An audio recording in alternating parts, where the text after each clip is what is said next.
in my arms. 'Cause I know just what I got. I got you like na-na-na. And you know I hold the power. This feeling I love. Oh yeah. Making my grind good to great. So don't stand in my way. Standing tall and I won't fall over. We are better than great, good. We are better than great. We stand tall, won't run away.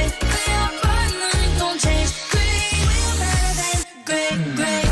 Can't get it great, I'm better than great. I play my own role, I become the greatest. Transcend myself into this game, yeah. I feel the power to dominate fate. Championship mind, no time for the weak. What's up to the game, shall reveal. Better than great, that's how we feel. I feel like the floor is lava. The energy's getting higher. You're saving my arms. 'Cause I know just what I got. I got you like na-na-na. And you know I hold the power. This feeling I love. Oh yeah. Making my grind good to great. So don't stand in my way. Standing tall and I won't fall over. We are better than great, good. We are better than great. We stand tall, won't run away. We are fun, nothing gon' change. Great, we are better than great. If we stand tall and believe we can make it, you and me, with a sense of urgency, you'll see I'm better than great. I'm better than great. Oh yeah.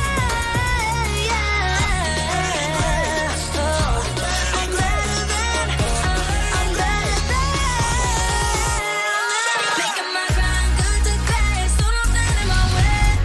Standing tall and I won't fall over. We are better than great, good. We are better than great. We stand tall, won't run away. We are fun, nothing gon' change. Great, we are better than great.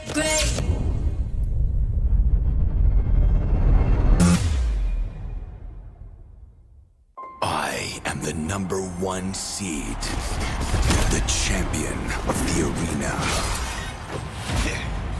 The fans adore me because I've never lost. Yet you are afraid that you will lose everything.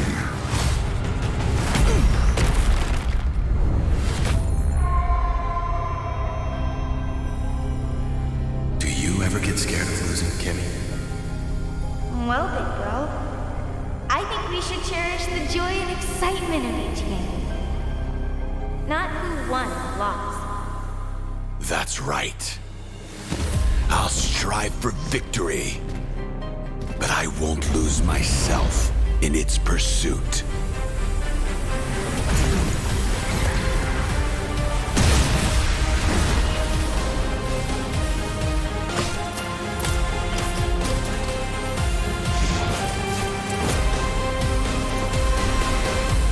World Championship. I'm back.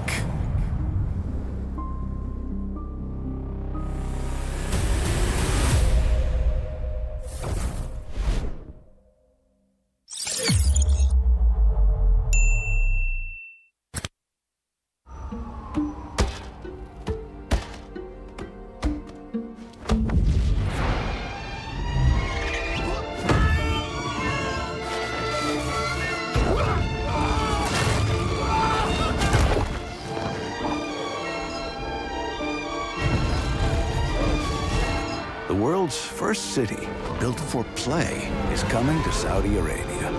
Don't just live life. Play life. Kadia.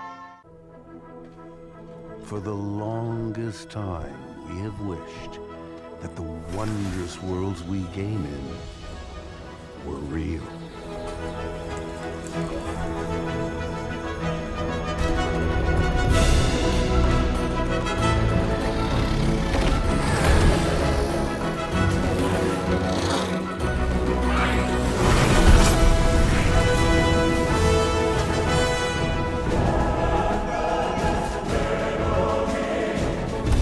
Genuine realms that we can explore, discover, and really play.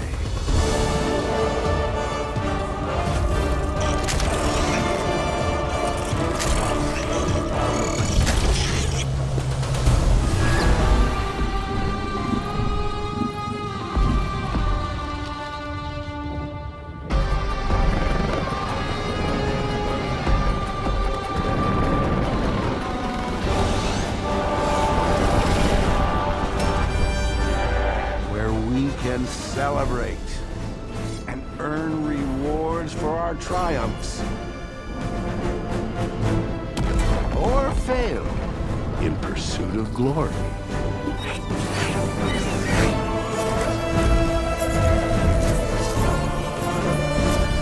A place where we've always dreamed of living, where we've always dreamed of working.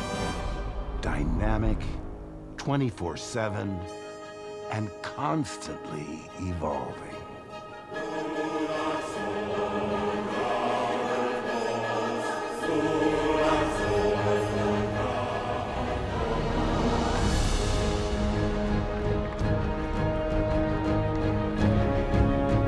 Host to the biggest events, where the greatest among us hone their skills.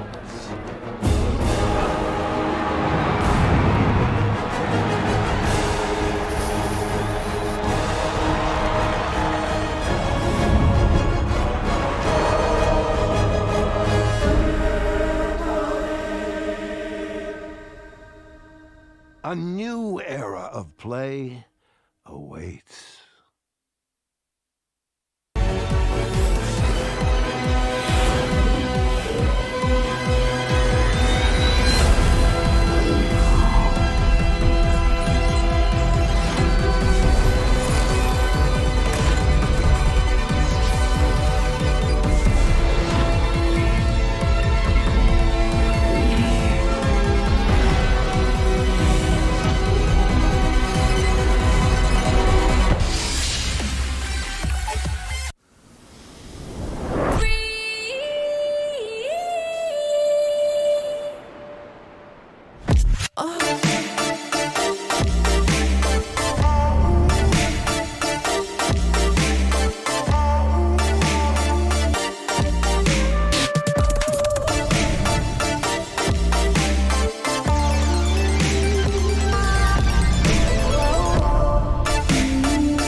Grab only, savings ang dami, your wallet sings tonight. Laki ng bawi, pag nag-grab only, save 244 alright. Bowing, bowing, bowing, bowing, bowing, bowing, bowing, bowing, bowing, bowing, bowing, bowing, bowing, bowing, bowing, bowing.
this Raleigh versus game now. Got the power on my shoulders. Ikaw kung siyang pataro. Kawin sa buhat ko lang, but you can't keep me from my honor.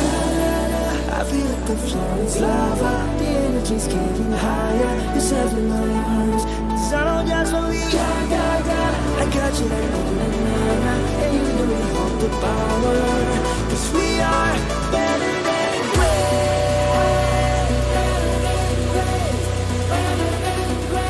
Cause we are better than great.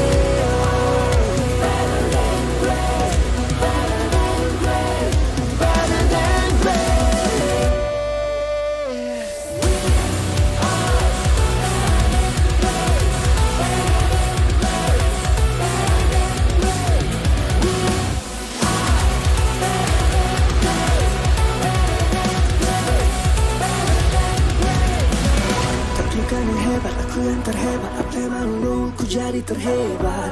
Transcend myself into this game, yeah. I believe the power to turn me afraid. Kemenangan bukan untuk yang lemah. The shoot of the game shall reveal. Better than great, it's how we feel. I feel like the floor is lava. The energy's getting higher. You're serving my arms. Cause I don't just want me. I got you like na-na-na-na. And you know you hold the power. Cause we are better than great. I can tell you if I don't spend my way. Stand in front of you talking. We are better than great. Keep it up to live on. Hard up here and back and forth. They're all part of our rebound. We are better than great.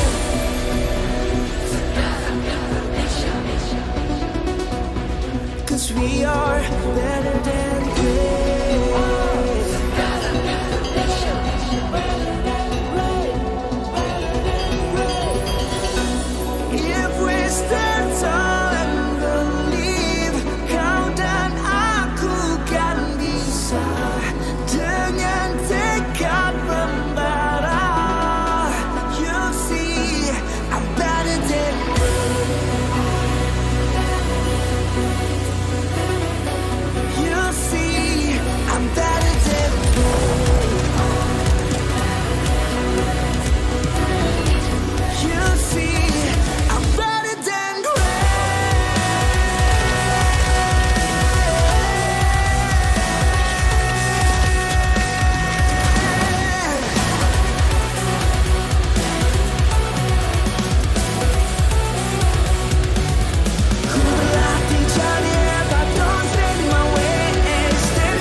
Brandon, alam ko masalimuot ngayon ang buhay mo. Kung kailan ka nabigyan ng break as a head coach sa pro scene ng Mobile Legends, doon ka pa nagkaroon ng malubhang sakit. Iinday mo ng 1 buwan. Itatago mo kasi akala mo, ngalay lang naman. Hanggang sa isang gabi, hindi ka na makatayo. Hindi ka na makalakad. Wala nang choice kundi dalhin ka sa ospital kasi grabe na yung sakit na iniinda mo. Magsisimula ang season na wala ka sa tabi ng team mo. Sobrang lungkot at depression ang dadanasin mo dahil sa sakit at kawalan ng pakiramdam sa kalahati ng iyong katawan. Munti ka nang sumuko sa buhay. Buti na lang at may mga nurse, mga doktor, mga physical therapists at mga kaibigan na nagpatibay ng loob mo. Huwag mo silang kalimutang pasalamatan. Akala mo okay na ang lahat, kaso luluba palalo ang sakit mo. Mapupunta ka sa bingit ng kamatayan, halos hindi ka na makahinga. Doon, mapapadasal ka sa Diyos na huwag ka na munang kunin dahil hindi pa tapos ang mission mo. Hindi pa tapos ang pangarap mo. Sabi mo nga, magde-champion ka pa. Maniwala ka na gagaling ka. Kumapit ka. Sa pagkakataon na yon, madudugtungan ang iyong buhay. Binigyan ka ng isa pang chance sa mundo para tuparin ang pangarap mo. Kung akala mo wala nang kukuha sa iyong ML team dahil sa kalagayan mo, nagkakamali ka. may magtitiwala pa rin. Kukunin ka as coach ng isang team abroad. Igagrab mo yung opportunity kahit pa naka-wheelchair ka kasi gusto mo yung ginagawa mo. Magiging mahirap pero okay lang. Ang importante, sumubo ka at wala kang regrets. Unti-unti na rin mag-i-improve ang kalagayan mo. Sabi ng mga doktor, kailangan mong ma-operahan pero wala ka pa namang pera noon kaya naniwala ka na lang nagagaling ka. Sa tiyaga at paniniwala, makakatayo ka rin. Darating ang punto na makakalakad ka na ulit. Himala, di ba? May isa pang biyaya na darating. Lalapitan ka na isang kaibigan, si Coach Daki, para maging tactician ng AP Brand. May chance ka ulit na ituloy ang pangarap. Huwag mo itong sayangin. Ikaw ang susi na magbubukas ng bagong pintuan para sa iyong team. Makakapagsibol kayo at dito magsisimula ang sunod-sunod niyong pagkapanalo sa iba't ibang tournament, kabilang ang MPL Philippines Season 12. Kung dati ay literal na hindi ka makalakad, ngayon lakad matatag ka nang ire-representa ang Pilipinas sa M5 World Championships.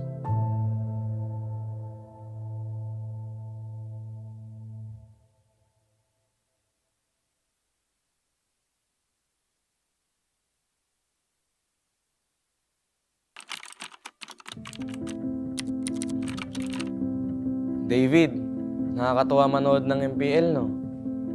Nakikita mo yung mga idol mo. Yung iba dyan, magiging kakampi mo. Maglaro ka lang na maglaro, tapos magpataas ka ng rank at stars. Sa sobrang loko mo, darating pa nga yung 24 hours na nag-live ka ng ML para magpapansin. Dahil sa kasipagan mong yun, may chance ka pang nakasali ka sa Brand. Sobrang saya ng magiging run mo kasi magcha-champion ka na sa MPL tapos makakasali ka pa sa M2 World Championship. Nakaka-pressure pa yan kasi rookie ka pa lang tapos mag-worlds ka na. Buti na lang umayon yung resulta sa atin. Magiging champion ka ng M2. Oo, masaya siya. Kaso warning lang ha. Yung mga susunod na mangyayari dito magiging mahirap at masakit para sa'yo. Ganun talaga yung buhay eh. Hindi laging masaya. Minsan, kapag nasa tuktok ka at hindi mo alam kung paano harapin ang tagumpay, sasagadsad ka pababa, tatamarin ka, makikinig sa maling sinasabi ng iba, at ang uli, magmamahal ka ng taong lolokohin ka lang pala. Sa mga panahong yun, mapatingin ka na lang sa salamin at parang hindi mo nakilala yung sarili mo. Magiging madilim yung mga susunod na kabanata ng buhay mo. Pero David, dito ka matututo. Oh, baka gusto mo laktawan tong part na to ha? Hindi pwede, kasi mahalagang pagdaanan mo to. Okay lang matakot, gawin mo pa rin. Magta-top 8 kayo sa MPL, talo, laglag. Hindi lang isa, 2 beses pa. Dahil dito, mapaisip ka kung kaya mo pa ba, kung para sa'yo pa ba yung ML, ngayon ka dapat hindi tumigil. Kailangan mong ituloy at patunayan sa sarili mo na kaya mo, kahit sa mga oras na wala ka ng ganang gumalaw.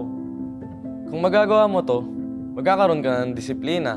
Gagawin mo siya dahil pinangako mo sa sarili mo na panahon na para magising at magbago. Kapag naayos mo na yung sarili mo, magiging maayos na teammate ka na sa mga kasama mo. Kung yung dati nga, sarili mo lang iniisip mo. Ngayon, mas masaya ka na kapag masaya yung teammates mo, di ba? Dahilan ito para mag-champion kayo sa iba't ibang tournaments, pati na rin sa MPL Season 12. Matutupad rin yung pangarap mo para sa team na makapag-M5. Ngayon, sa pagkakataong ito, mas gagalingan mo pa kasi gusto mong maranasan nila ang feeling na naranasan mo noon.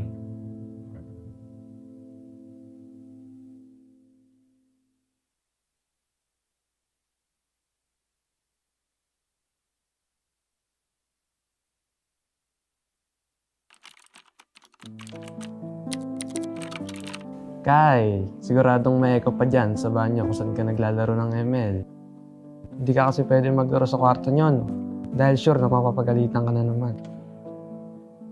Tatagan mo ang loob mo kasi masasabihan ka pa ng magulang mo na wala kang mapapala dyan.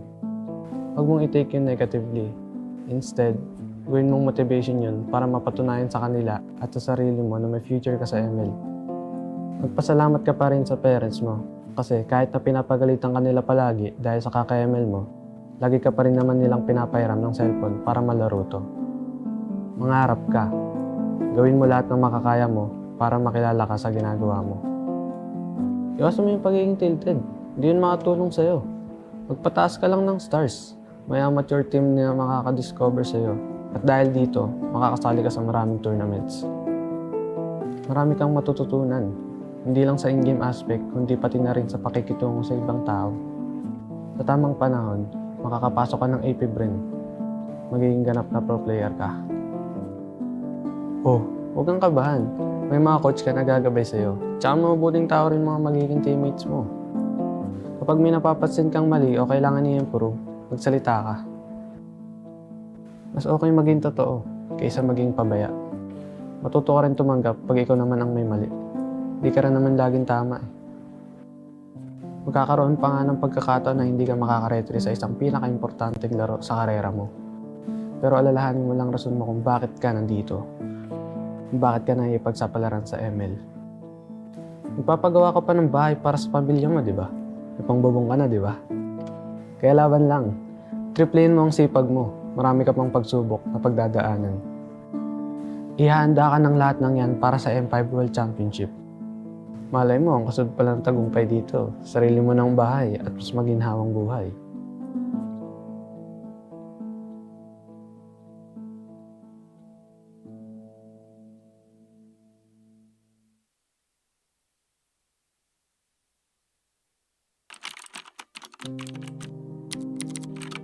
O Jin, unang-una, gusto kong malaman mo na magiging maayos din ang lahat.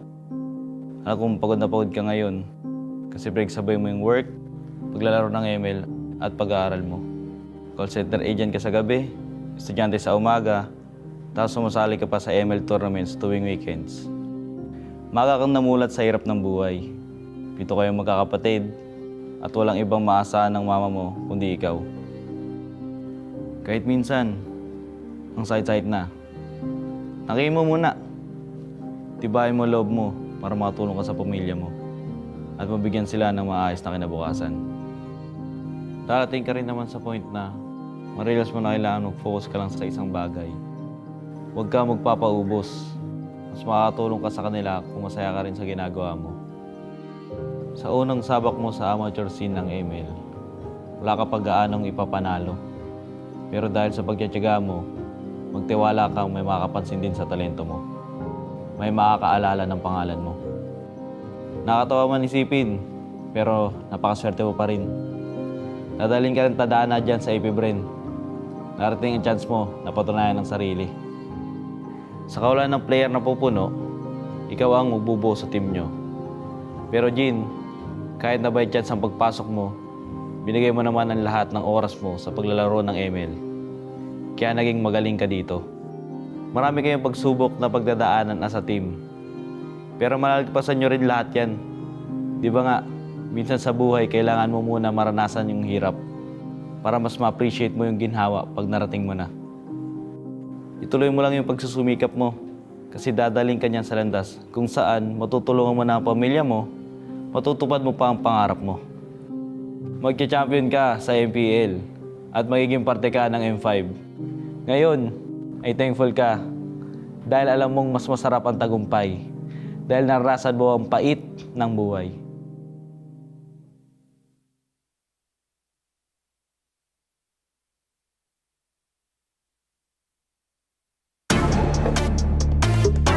We're better than great.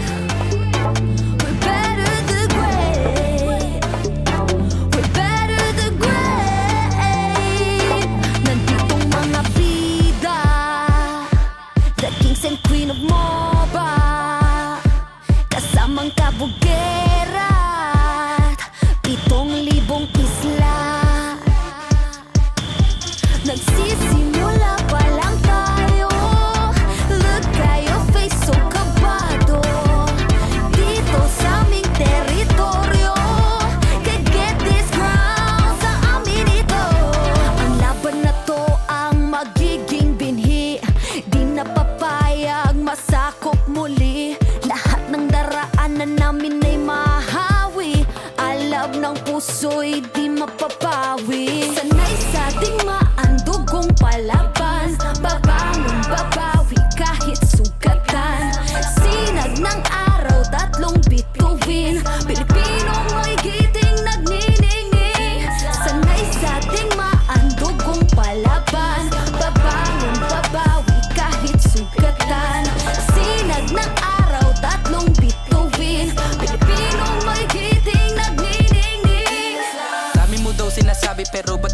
na mapakali. Panay lang ang kamot sa anit at kahit alam mo na di naman tumakate. Dugo pati laway at pawis tumulo, akala mo ba lahat tumadali? Hindi nagmamadali, akyatin ng hagdan na talagang matare. Ganyan talaga ang mga batang Pinas, talagang malakas kahit anong meta. Wala kang ligtas, talagang matigas na parang daliri ng mga kalaban. Sa gitna ng laban, shooters namin talagang savage. Di papaawa sa aming lupang sinilangan. Ang dami ng binilangan ng isa, dalawa, tatlohan. Dalawa kayo, ito na pang-apat. Kaya dami na naman iyakin kahit dadaanin pa sa mga tipi-tipi-tipikal. Paano kami hahabulin? Marami tong gasolina, lalamunin ang lahat ng dipedal. Sanay sa ating maandugong palaban. Babangon, babawi kahit sugatan. Sinag ng araw, tatlong bituin. Pilipinong may giting nagniningning. Sanay sa ating maandugong palaban. Babangon, babawi kahit sugatan. Sinag ng araw, tatlong bituin. Pilipinong may giting nagniningning. Ang maong away ang sinugdanan. Di mo sugot madakpan pagbalik. Tanang agian kay dirit sumapalit. Ang init sa tughan kay dili mawakli. Sanay sa ating maandugong palaban. Babangon, babawi kahit sugatan. Sinag ng araw, tatlong bituin. Pilipinong may giting nagniningning. Sanay sa ating maandugong palaban. Babangon, babawi kahit sugatan. Sinag ng araw, tatlong bituin. Pilipinong may giting nagniningning.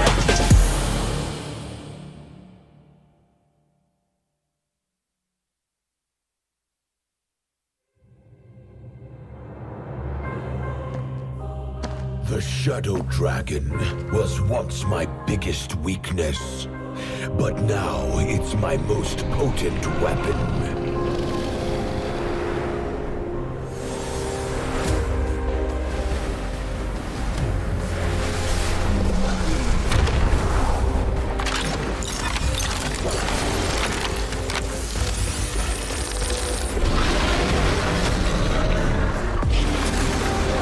Cosmic Dragon, rise and soar! Dragon Stomp! Dragon Scales! Dragon Rush!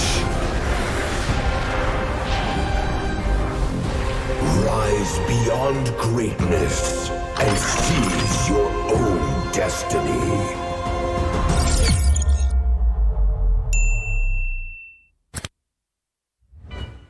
Tonight, we celebrate MLBB Esport. Do the kaldak! Do the kaldak! This is the Suman Challenge. Go! Oh!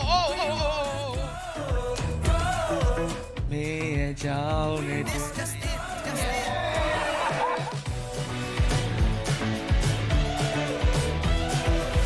Welcome to M5 Gala.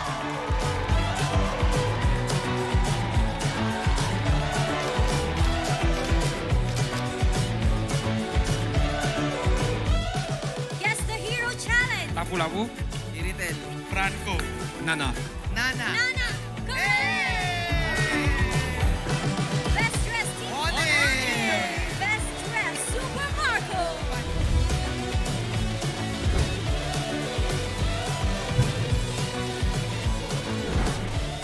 Thank you so much for joining us at the M5 Gala, and we'll see you at the M5 World Championship.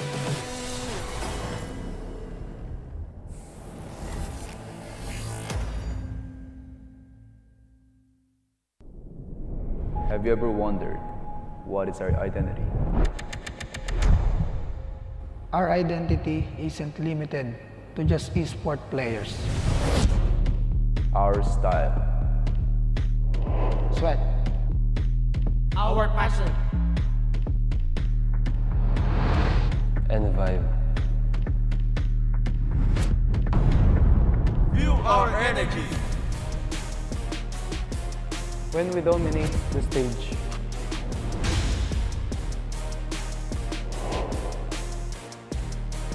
the hours of sacrifice, shape who we are.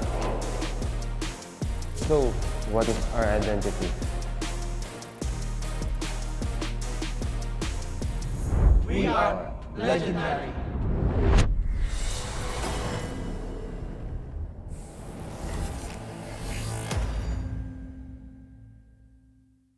What is undeniable, though, are the meteoric stats in the middle or in the mobile gaming industry, and the Esports Mobile Game of the Year celebrates the best of the best.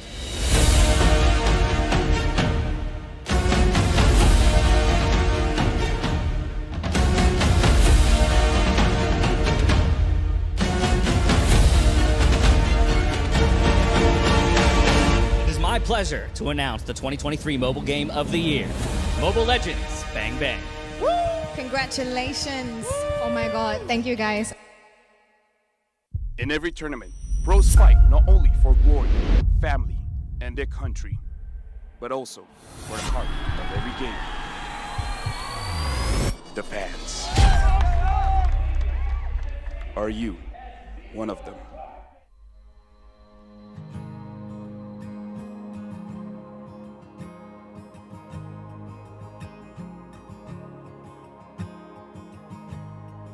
Hello everyone, my name is Queenie Tormis and I am representing Blacklist International Agent! Perjalanan Sonic ini udah berdiri sejak 5 tahun yang lalu. Sampai kita kalah, sampai apa itu Onyx udah ada.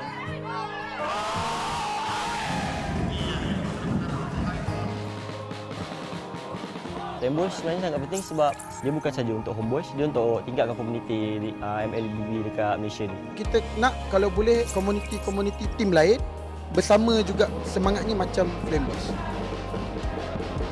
Hal yang bisa kita berikan secara maksimal itu adalah dukungan.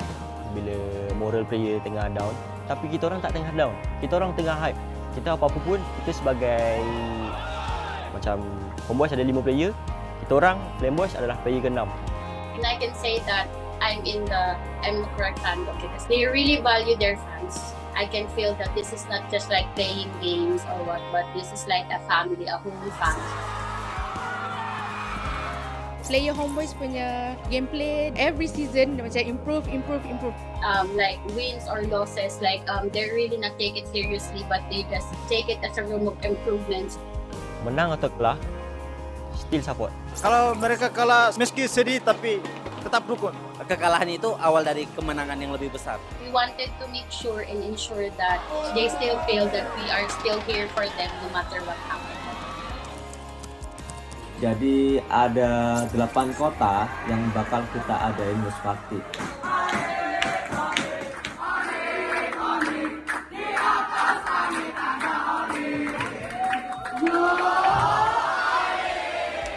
Let's go Blacklist! Blacklist will only improve and they won't give up!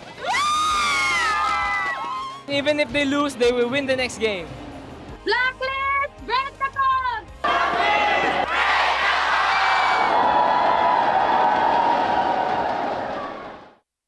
They have always felt your unwavering support and love.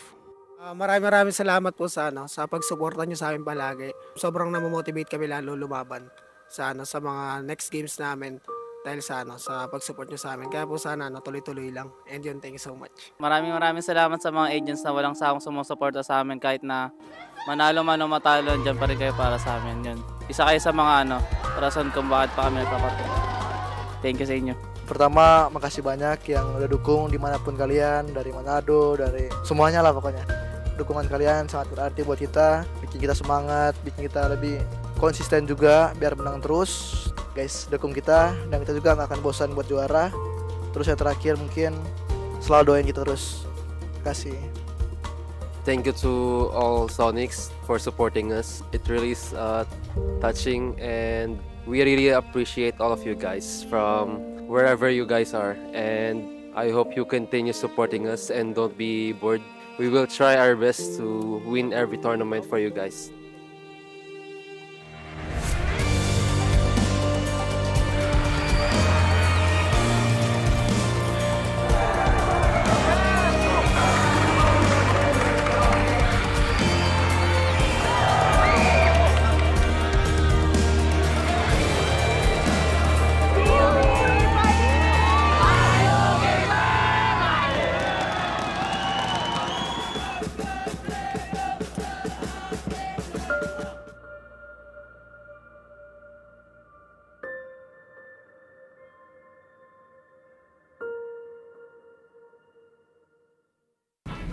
And then, okay, yeah, sure. And then turn it. Hello guys, hari ni kita nak rate player roam tank dekat dalam M5. Kod. Bu sezon favori tank oyuncularımdan biri. Malezya'da bayağı izleme şansım olmuştu. S'e koyuyorum. Dekat saya ada Apex 47 Apex 47 daripada tim, kalau tak ingat, B guys. Keyboy. No. Keyboy. She here. For sure. My classes is Keyboy. Keyboy, my idol. I'm gonna put also in here. Oh, my idol, Baloiski. The macro god, I think here. Oh, I think here. S+. First off, me. I'm going to put it like 8 here. I don't want to overrate myself.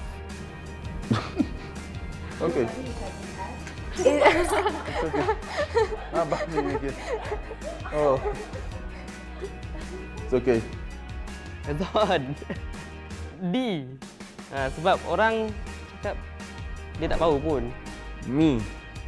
Because I'm bad, I'm gonna put here. F. Sorry, Baloy. And me. Okay. Oh, Luna. Luna. Luna B. Apex, I think here. Here. It's okay. Here. Actually, Sorn. On my level. Sorn is like a mechanical player and also likes to taunt people. Ogun, idol. S. Oh, NJ will lose. NJ will lose. For me. Sorn. My enemy. With me. Sorry, you're my enemy.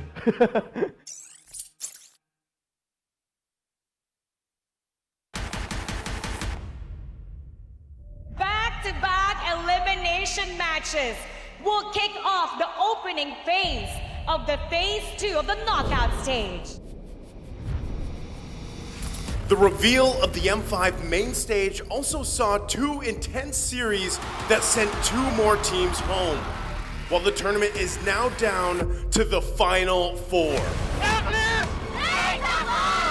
The showdown between the agents and the geeks started off as fierce as it can get. Flickers back, Oheb in trouble now. Baloo comes in with the bravest fighter and finds 2. Blacklist International crumbling under Geek right now. With the Indonesian squad taking the first game. And Geek Fam against the odds take game number 1. Blacklist International reverted by staging an epic comeback. Boys keep inside with a wild charge, knock up onto Edward. Luke into the backside with the bravest fighter, looking for Oheb. Gets a stun, the wait, Bloisky goes down. Luke. Now it's Luke against the world. Marky looking for some free shots. No way, Luke goes down. Oh, as well. Black to turn the game around and take the second Lord. And Blacklist International takes game number 2. And the series was tied 1-1. The agents did it again as their patience paid off, claiming the win and reaching match point. Don't want to stop here. Netherrealm is still in play, but there comes the Nolan's Fury. A boy! Edward able to find a boy. Marky to the backside with a blazing duet. Bloisky goes down. Luke is going to be next on the top of the block. Who gets it? Picks up the double. Niall trying to get the play in the set, so he takes it from his fingers. And it was down to the Hitman's Estes, the signature ube of Blacklist International, to send the geeks home. The Cambodian champions did what they do best, attack and never look back. And they're all smashed against the wall. 4 members of Deus Vault taken out. Despite a valiant defense by Sunset Lover, See You Soon prevails. Sunset Lover doing everything he can, but they're gonna get the final shot. No way. We'll move on and take game number 1. The Sooners continued their aggression and cornered Deus Volt from the start. It's gonna get a knock up on Asari on Felix. With the crossbow tanks ready to unload once again. Madison gonna go down. Who's able to pick up the kill? Sawo finally getting 4-man knock up. Felix in the midst of the ball. Sawo trying to get away, but he can't. Sorry, Felix picks up the kill. And now Kid Baba will fall next. Felix with the double. Sunset Lover all alone once again. Gonna go down. A triple kill for Kusei. After After over 30 minutes of non-stop skirmishes, Deus Volt showed that they were not done yet. Sawo looks for the kill carving there as well, and down goes MP. Debu, move forward. Magister unleashed his real potential by shutting down MP the King again and again and again. But still, ultimate pool. Magister able to lock on again with a violent requiem. Sawo also going to come in with an Owen's Fury Flicker. And the Bomba mentality helped EECA to extend the series. It is Rise of the West as Deus Volt completed the reverse sweep with their signature Diggy Pick. The base down, the base drops, and the sunset closes on See You Soon as the Dark Knights rise. We are now down to the last 2 days of M5. We are so close to witnessing the crowning of the new world champions.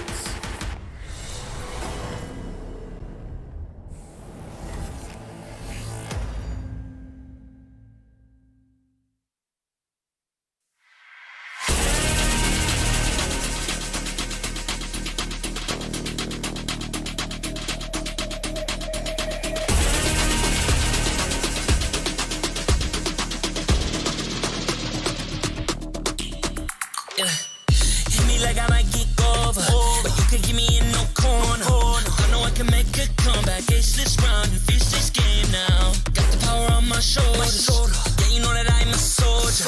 You can keep me off my guard, but you can't keep me from my honor. Nah, nah, nah, I feel like it's so inside. The energy's getting higher, you're saving my arms. Cause I know just what I got. I got you like na-na-na, and you know I hold the power.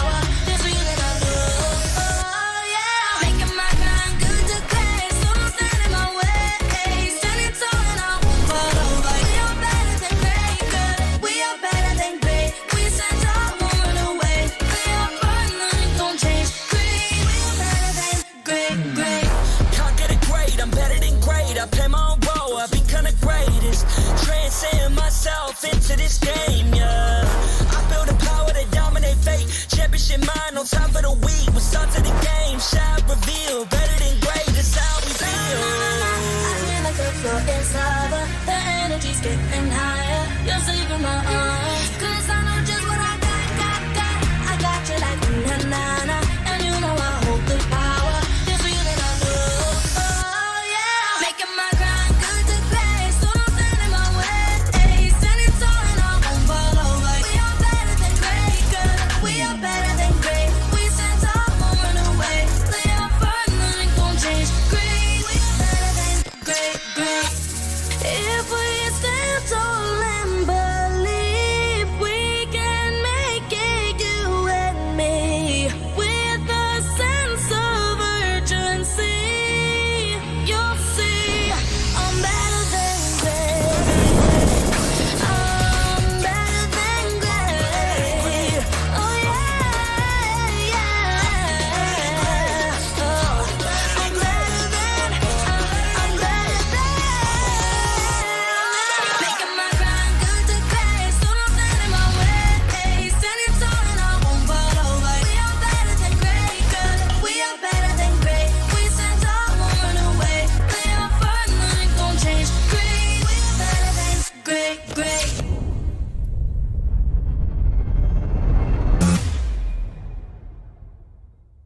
I am the #1 seed, the champion of the arena.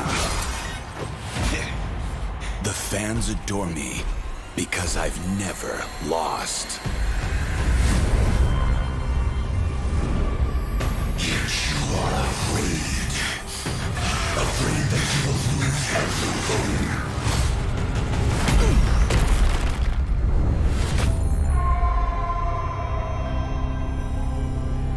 Do you ever get scared of losing, Kimmy? Well, big bro, I think we should cherish the joy and excitement of each game. Not who won or lost. That's right.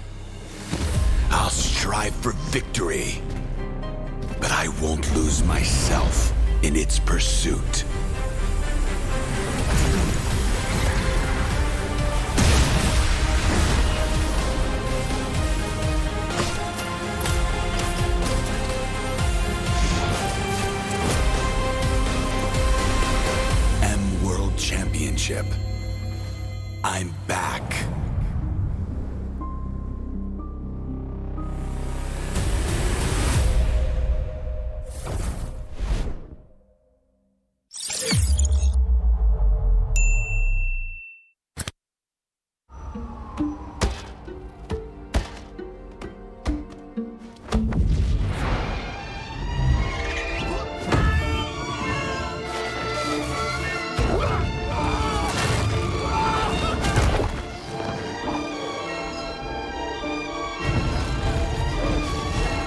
world's first city, built for play, is coming to Saudi Arabia. Don't just live life. Play life. Kadia.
Grab only, savings ang dami, your wallet sings tonight.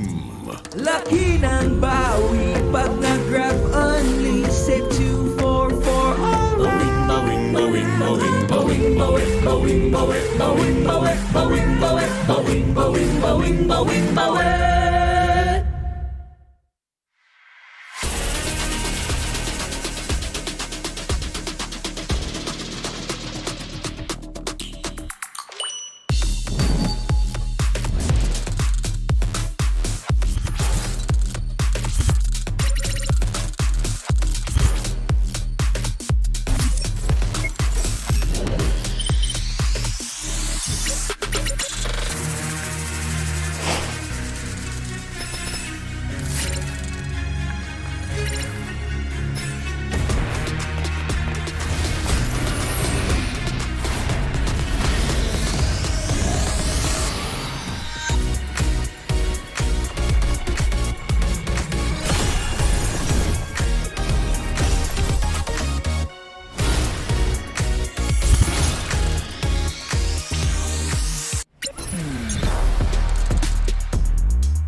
you can't keep me from my honor. Nah, nah, nah, I feel like the floor is lava. The energy's getting higher. You're saving my arms. 'Cause I know just what I got. I got you like na-na-na. And you know I hold the power. This feeling I love. Oh, yeah. Making my grind good to great. So don't stand in my way. Standing tall and I won't fall over. We are better than great, good. We are better than great. We stand tall, won't run away. We are fun, nothing gon' change. Great, we are better than great. Can't get it great, I'm better than great. I play my own role, I've been kinda greatest. Transcend myself into this game, yeah. I build a power to dominate fate. Championship mind, no time for the weak. We start to the game, shine, reveal. Better than great, that's how we feel. I feel like the floor is lava. The energy's getting higher. You're saving my arms. 'Cause I know just what I got. I got you like na-na-na. And you know I hold the power. This feeling I love. Oh, yeah. Making my grind good to great. So don't stand in my way. Standing tall and I won't fall over. We are better than great, good. We are better than great. We stand tall, won't run away. We are fun, nothing gon' change. Great, we are better than great. If we stand tall and believe we can make it, you and me, with a sense of urgency, you'll see I'm better than great. I'm better than great. Oh yeah. Oh, I'm better than. Making my grind good to great. So don't stand in my way. Standing tall and I won't fall over. We are better than great, good. We are better than great. We stand tall, won't run away. We are fun, nothing gon' change. Great, we are better than great.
A journey of epic proportions, the stuff of myth and legends, long-term storytelling told on the grandest stage at the mall. About to conclude tonight in the M5 World Championships Grand Finals. Welcome, Mabuhay, at your service. My name is Leo, here with Gideon, Mirko, and Wolf, setting the stage for Indonesia's Onyx and the Philippines' very own AP Bren. Today's story can't just be told amongst the four of us. Honestly, some might even say a blind cat could have predicted that this matchup was going to happen. Someone did say that, right? I remember very vividly in the back, but it's just crazy to see, even though we predicted this outcome, the two best teams in the world, AP Bren and Onyx, go head-to-head in the grand finals in this arena with a full crowd. And the development of these two teams were amazing. They are like the best in both worlds. They have the best mechanically skilled players, and they also have the best coaching staff. I mean, this is a match made in heaven, as I would say. We have a capacity crowd live here, broadcasting from the heart of Manila in the Philippines. The Rizal Memorial Coliseum has never felt more alive. The M5 World Championship is powered by Moonton, presented by Kadia, supported by ROG, the official gaming phone, Grab, the official Super App partner, and Secret Lab, our official chair partner. Thank you to our lovely sponsors. M5 would not have been possible without your support. This is also presented by Kadia. The play of the day coming up in just a bit. There's a lot that's happened so far in the grandest stage of them all as we conclude 2023. You guys have any sharper memories? Because to me, it's been a blur. It has been a blur. Some of my favorite moments will also include some of the dark horses. Daewoo, we will never forget you. I mean, that's one of them, right? The Bomba in M5 has been phenomenal, but one particular play, I feel like, especially yesterday, that caught everyone's eye has to be the comeback moment from Keyboy. That implosion in the end, a flicker implosion that was truly a certified Keyboy moment. I think for me, I think there's so many good good plays for nerds, you know? You know, like the defense for sure, the Lord dances. I think that the M5 has shown us many good strategies from all of the teams around, even the teams that didn't make it to the grand finals. That's why I felt like this M5 is just like a top level from other M series. Just as it should be. The world is watching. Even soon to become MLBB fanatics are watching. And if this is your first World Championships, you better not miss a beat. Let's go ahead and check out that play of the day presented to us by Kadia. Come in from the knockout stage, day number 6. This one brought to us by Keyboy. Mirko, you're gonna enjoy this one. It's that implosion.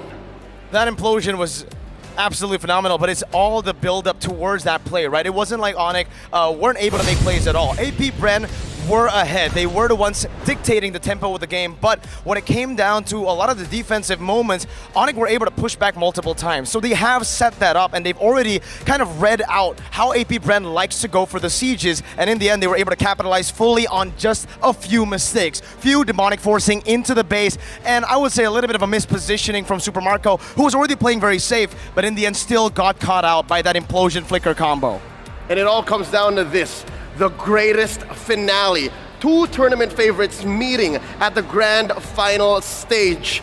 Who would have thought that their journey would have come to this in the way it did? I mean, considering the preparation that was needed, the preparation for Onyx initially, which fumbled, this is round 2. And what I do feel about this is the story that we have, this great finale that we have. It's a developing story that would have stemmed a year ago, right? Specifically for AP Bren, because this lineup that they had, this is quite a gamble that they did when they took in Caltesi as well as Ogwen. And then for Onyx, also a very long year of drought in their in that organization for international tournaments. But now with Kyrie and Kochev, they have been achieving so much. So I think this is a very long story that we're just heading into the last chapter of. That's right. The past month wherein we started the M5 World Championships is but what a chapter in both AP Bren's World Tour and Onyx Golden Road. Let's take a look back at the journey of these top two teams from the upper bracket down to the lower as they prepare for glorious combat. We started with 8 teams in the knockouts, now we're down to 2. Yep, and so far Onyx and AP Bren, are fed up with each other. They've beaten each other to a pulp. As soon as AP Bren dropped down to the lower brackets, we saw possible turnarounds. Daewoo and Blacklist looking to rise up.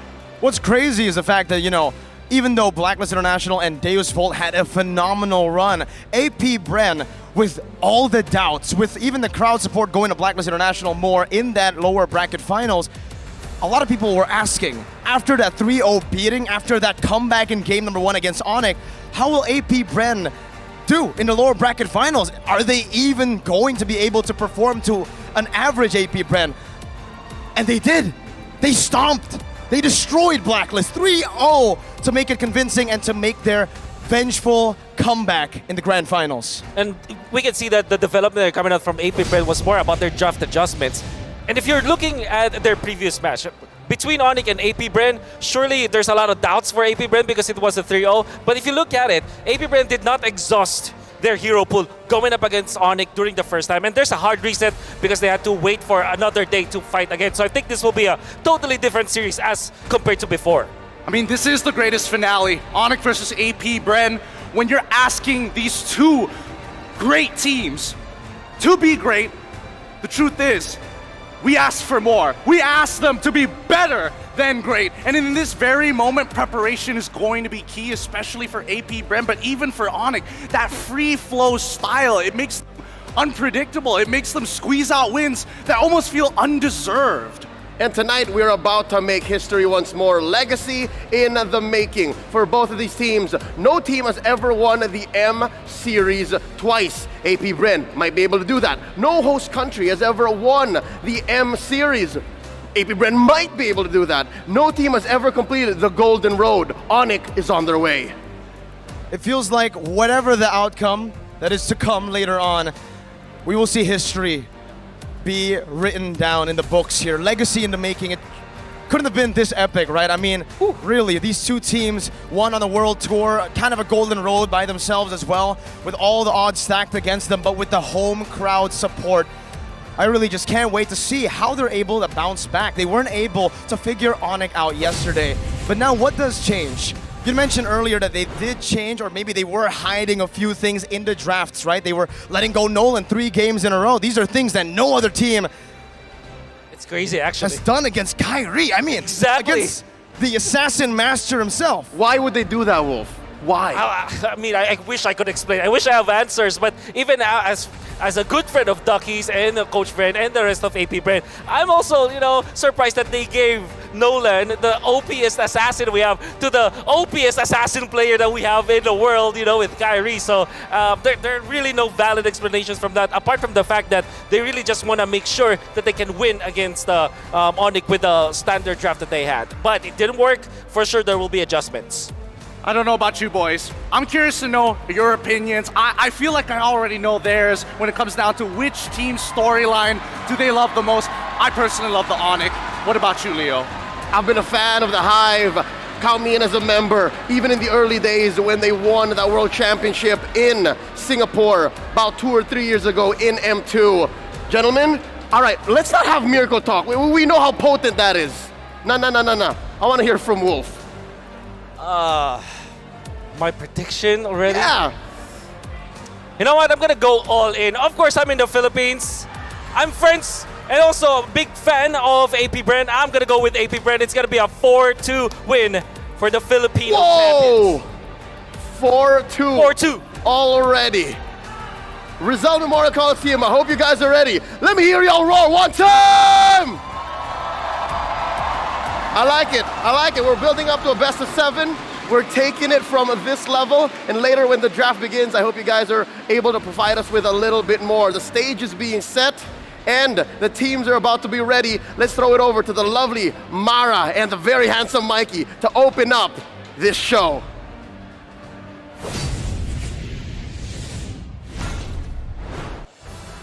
Thank you, talents, and hello to everybody watching from all around the globe. My name is Mara Aquino. And my name is Mikey Reyes, or people call me Tito Mikey.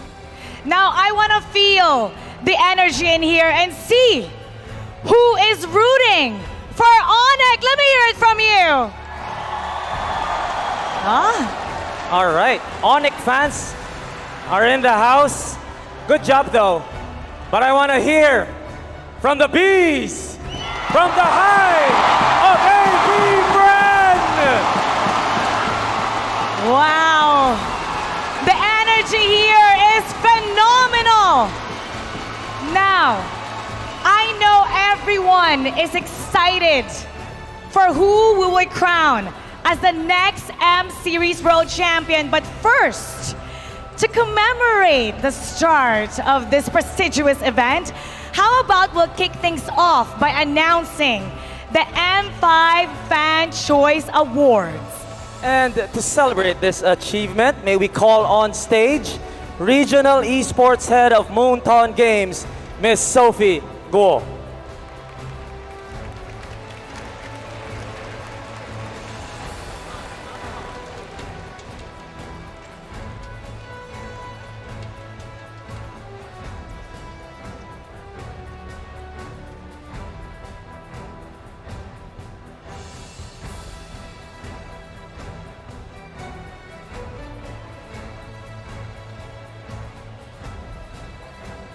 Garnering over 17 million supporter votes, the M5 Fan Choice Award goes to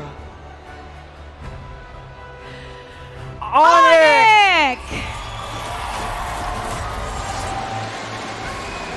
And to accept the award, please let us call on stage Head of Onyx MLBB, Sir Ahmad Mars Marsam. Congratulations to Onyx, and we will hear a few words from Sir Ahmad.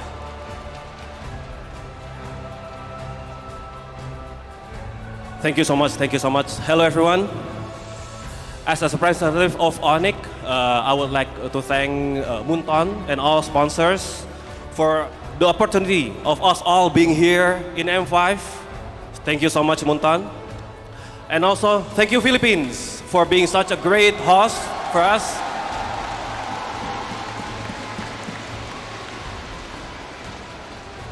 And also, I would like to thank all Mobile Legends fans and all esports enthusiasts for supporting this Mobile Legends esports scene, and also, especially Sonic, right? For supporting us, always being with us, and yeah, all for Sonic, for everyone here. I also can say this award is not for Onyx only, not for Sonic also, but it's also for all of you guys. Because no matter where you come from, no matter which team are you supporting, we all have the same passion, the same energy for the game we love, Mobile Legends. Yeah. And also, this award will boost our energy in the grand final later. So see you in the grand final. Thank you so much. Go Onyx! Thank you so much, and once again, congratulations to Onyx. Now let's see what else is in store for our M5 Grand Finals. So let's throw it back to all the talents all around the globe. Casters, pasok.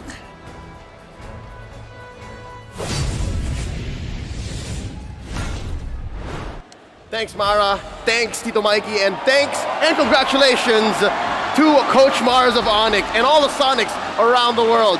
Back at the analyst stand, opening up the show once more, adding a little bit of layers to the story we're about to tell. We're now joined on the stage by the breakout star of M5, is Kid Bomba.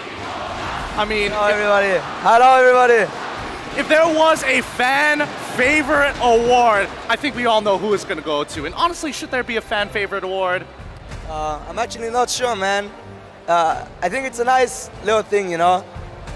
When people can show their support openly and we introduce an award like this, it might increase more support generally to the community. So I think it's a nice thing, you know. I think it's safe to say Rizal Memorial Coliseum, everyone in the stands are considered Bombanatics now. Just look for me to sign up. It's already certified and approved by Kid Bomba. From Germany to the world stage, you are now an MLBB icon. How has your journey been so far? Talk to us. It's been amazing. All the support I've been getting has been so supporting to me, and I've never had a feeling like this. Is just something, it's surreal to me that so many people actually support Devu, support me, and I just want to say a big thank you again. I had nothing where I came from. I came here taking a big risk, and it paid off in my opinion. let's reel it back to the matchup at hand. Gideon, Mirko, Wolf, and I actually started it up. AP Bren versus Onyx, Onyx versus AP Bren. What do you think of these 10 players going into the Land of Dawn? Because if I remember correctly, you've faced Onyx in a 5v5, right? You faced him in the knockouts. What do you think of AP Bren?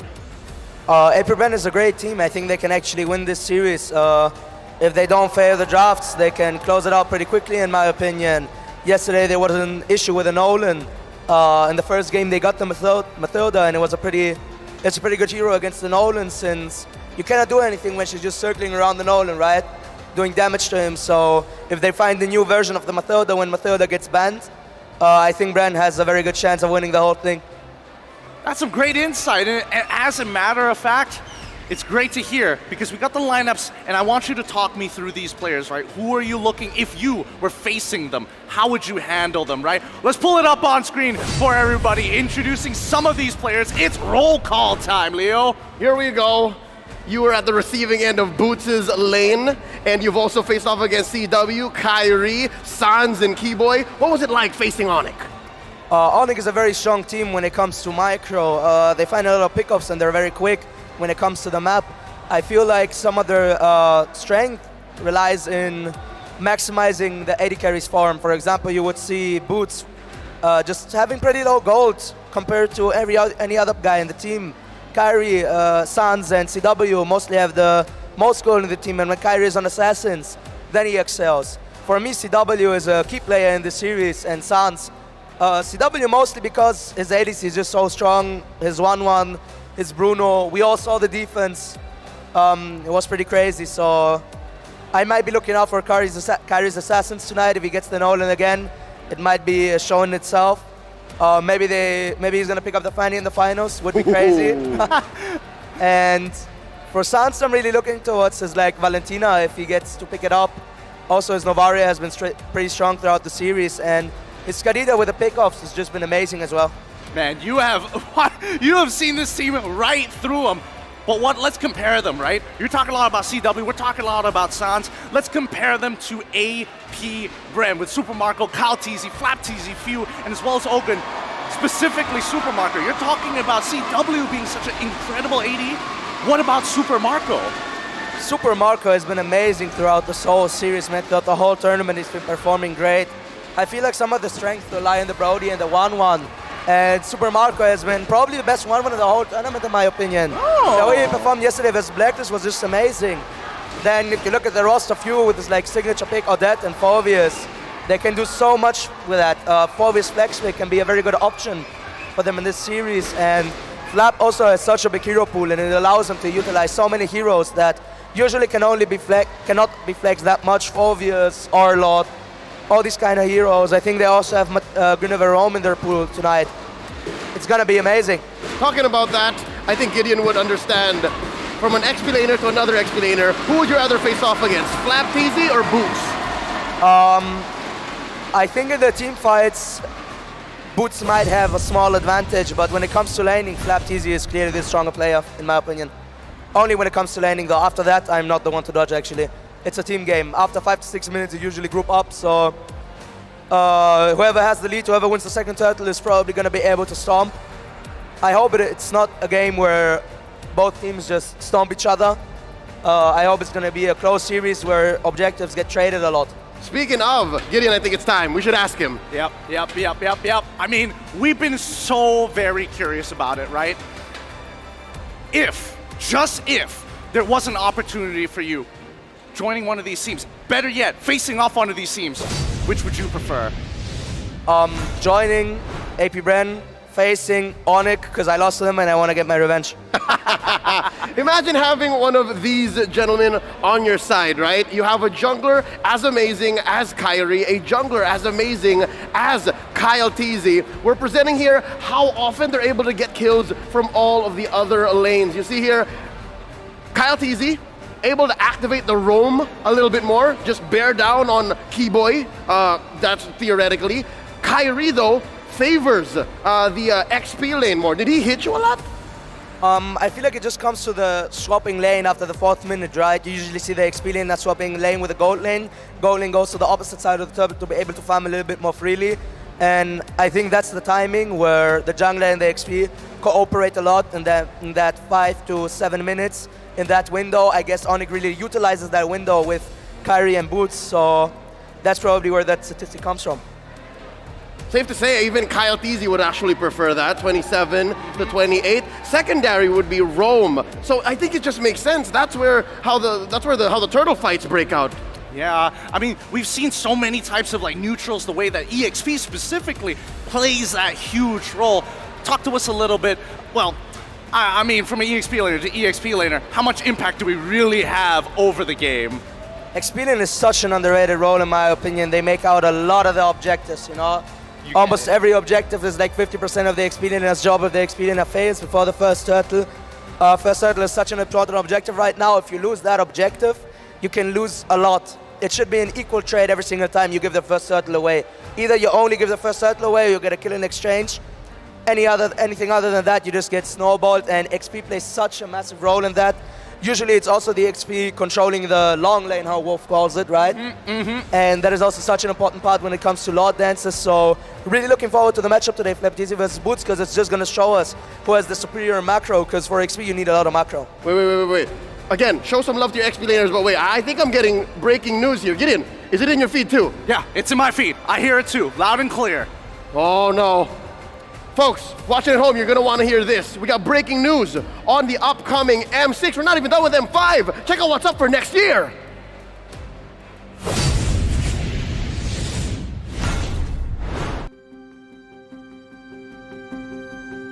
Welcome to the Mobile Legends Bang Bang M1 World Championships here. Of the champions of Mobile Legends Bang Bang M1 World Championship 2019. Welcome to the Mobile Legends Bang Bang M2 World Championships live.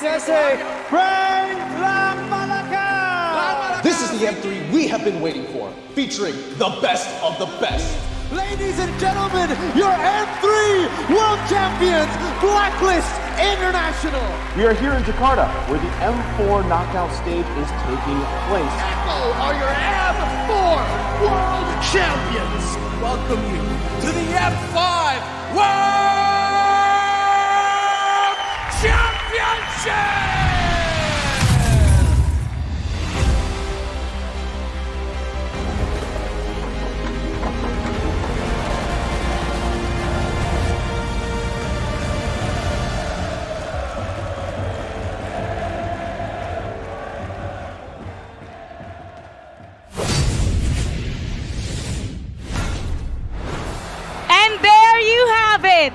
The M6 World Championship will be held in Malaysia.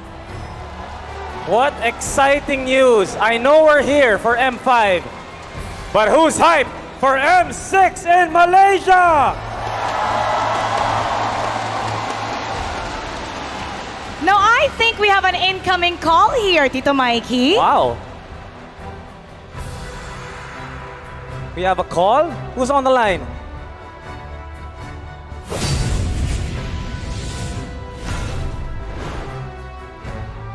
Hi! Hello, Rose and Sith. How are you guys doing? Rose and Sith are live in Malaysia right now. There they are. Hello, Mara and Tito Mikey. Hello, Pilipinas. Kamusta kayong lahat? We are live from Malaysia. Hello everyone, and now it's officially where the M series started, and now Malaysia back to become the host again. Rose and Sith, it's great that you already know me. I hope to meet you guys very, very soon. But what does this mean for the MLBB community in Malaysia that we're coming back to your country?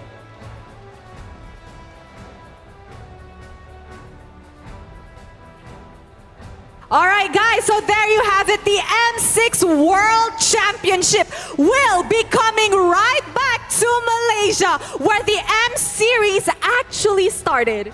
Ya, di mana kita sangat-sangat berbangga di mana negara Malaysia sekali lagi selepas M1 berada di Malaysia dan sekarang M6 kita akan menjadi tuan rumah. Yes.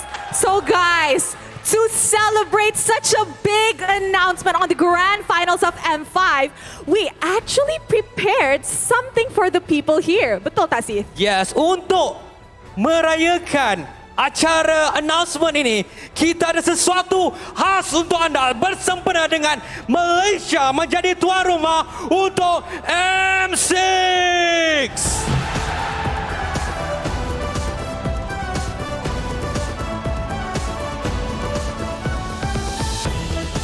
Malaysia adalah negara pertama menjadi tuan rumah untuk M5. Dan pasukan Malaysia untuk Toda M telah menjadi tempat yang ketiga pada M1 tersebut. Yes, for those of you guys who do not know, M1 was held in Malaysia where Toda placed third place and EVOS Legends from Indonesia took home the championship. Alright, so this is a very special celebration for the announcement for the next host country for the M6. With the M Series returning to Malaysia, it just means that the Malaysia esports scene is rapidly growing. And we would like to invite Daniel Chua and Najwa Latif to sing the Gemuruh song to celebrate this very, very special announcement.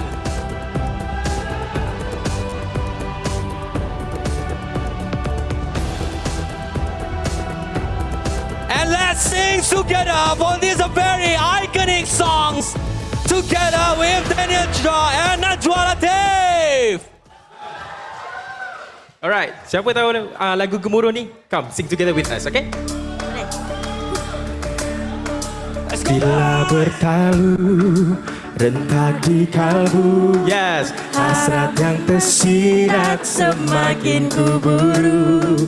Bila bergema, launan gembita, harapan menyala, nadiku berganda. Let's go! 3, 4, gemuruh jiwa, semangat membara. Let's go!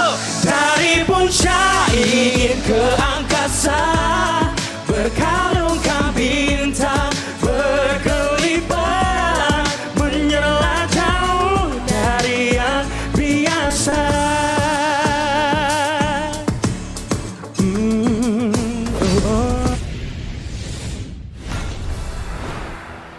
Thank you, Rose and Sith. Tuan Tuan, Dan Puan Puan. After 5 years, the Mobile Legends Bang Bang M Series World Championship is coming back to Malaysia. And to further celebrate this wonderful news, allow me to call on stage the Undersecretary of the Department of Tourism, Attorney Shireen Gail T. U. Pamintuan. As well as Deputy Minister of Youth and Sports from Malaysia, we have Mr. Y.B. Adam Adli. And accompanying them are two Malaysian MLBB legends, Chiku and Moon of Todak.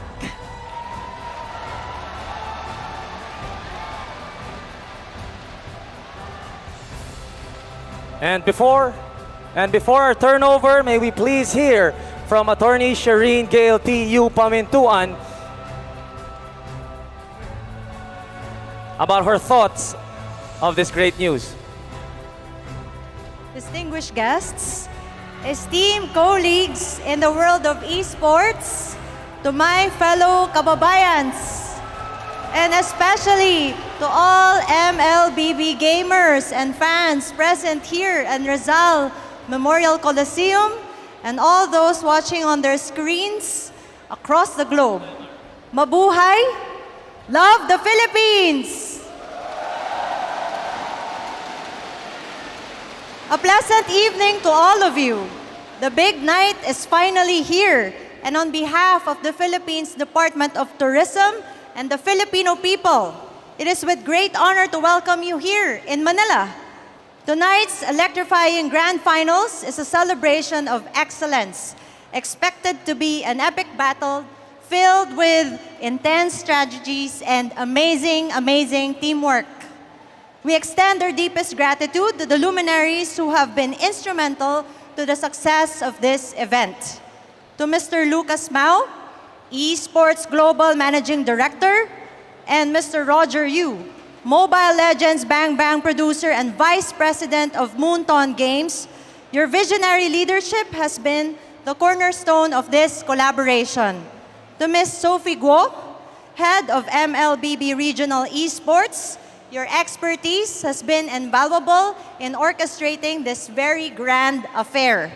I would also like to extend a special salute to Deputy Minister of Youth and Sports Malaysia, the Honorable Adam Adli, whose support and advocacy for esports have significantly contributed to the vibrancy of this industry in our region. We also extend recognition to the following individuals for their unwavering support. Attorney Richard Clarin of the Games and Amusements Board, Honorable Abraham Tolentino, President of the Philippine Olympic Committee, and Mrs. Micaela Jaworski, Representative of the International Olympic Committee. Special mention also goes to Mr. Brian Lim, President of the Philippine Esports Federation, Mr. Boban Todovsky, Secretary General of the International Esports Federation, Mr. Do Viet Hung, General Secretary of the Vietnam Esports Federation, Mr. Afik Fadli bin Narawi, President of the Sarawak Esports Association, Mr. Panupong Ongkunaruk, Secretary General of the Thailand Esports Federation, and Mr. Yi Sian Hao, General Secretary of the Esports Association of Brunei. Your collective efforts and commitment to the esports community has been pivotal in elevating the stature of this championship. We are filled with immense excitement and pride as we stand at the forefront of a pioneering venture in esports and tourism. What an interesting combination mobile gaming events and tourism makes. Fans travel far and wide to attend these events, which in turn boosts tourism in the host country. So thank you for choosing the Philippines and for allowing us to showcase our culture through our people, our food, our award-winning and breathtaking destinations, and of course, our famous Filipino hospitality. Tonight marks not just a celebration of our partnership with Moonton Games, but also a bold step into a future where gaming and tourism converge in a spectacular display. In the thrilling world of Mobile Legends Bang Bang, a game that has captivated all of us and millions globally, we find more than just a mobile multiplayer online battle arena. We also discover a platform where skill, strategy, and passion unite players across continents.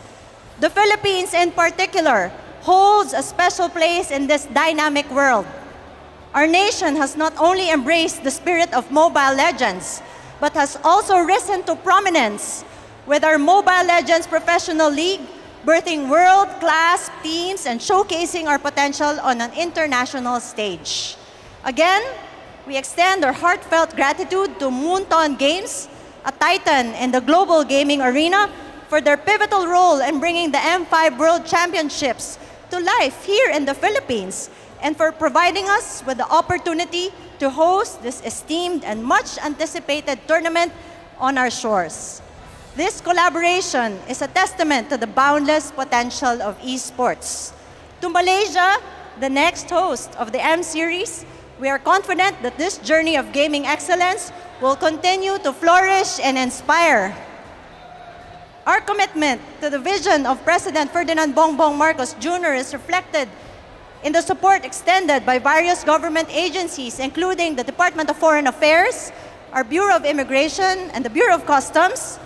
Their cooperation in facilitating visa processing and equipment entry has been truly invaluable. Our Office of Film and Sports Tourism, on the other hand, has also crafted tour packages, not only to immerse you in the M5 World Championships, but also for you to explore and experience the Philippines. To the two elite teams battling it out tonight, the atmosphere is absolutely electric and the anticipation palpable as we all eagerly await your battle for ultimate glory. So we wish you magnificent performance, high sportsmanship, and truly a time full of joy and excitement. To Moonton Games and to all of us who join in this journey, maraming salamat po. Congratulations. Love Mobile Legends Bang Bang. Love Moonton Games. Love the Philippines. Mabuhay. Now, to commemorate this event, let us commence with a handover ceremony. The first ever Mobile Legends Bang Bang M Series World Championship title was hosted in Malaysia. Now the country known as the melting pot of cultures will host another World Championship.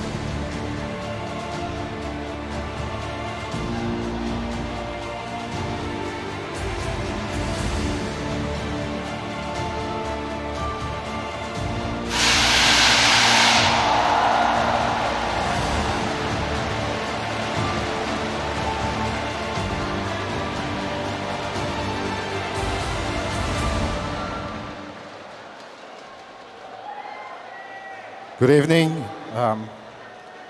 Madam Attorney, Sharon Gale, CEO, Pamintuanan, and the Secretary, Department of Tourism Philippines, esteemed guests, passionate esports enthusiasts, ladies and gentlemen.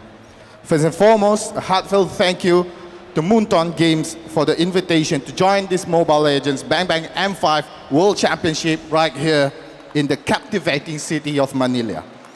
My first visit has been nothing short of amazing, and I'm eager to discover more of this beautiful city. I extend my appreciation to Department of Tourism Philippines Under Secretary Sharon Gale, CEO Pamintuan, for the warm welcome and the prospect of future collaborations between our two nations. It is truly an honor to see top-tier teams from around the world competing at the highest level, showcasing not only their exceptional skills, but also the unifying power of esports. This experience is made even more incredible for me as I personally witnessed the gathering of thousands, if not millions, of MLBB enthusiasts from around the world, both here and online, showing unwavering support from their favorite teams.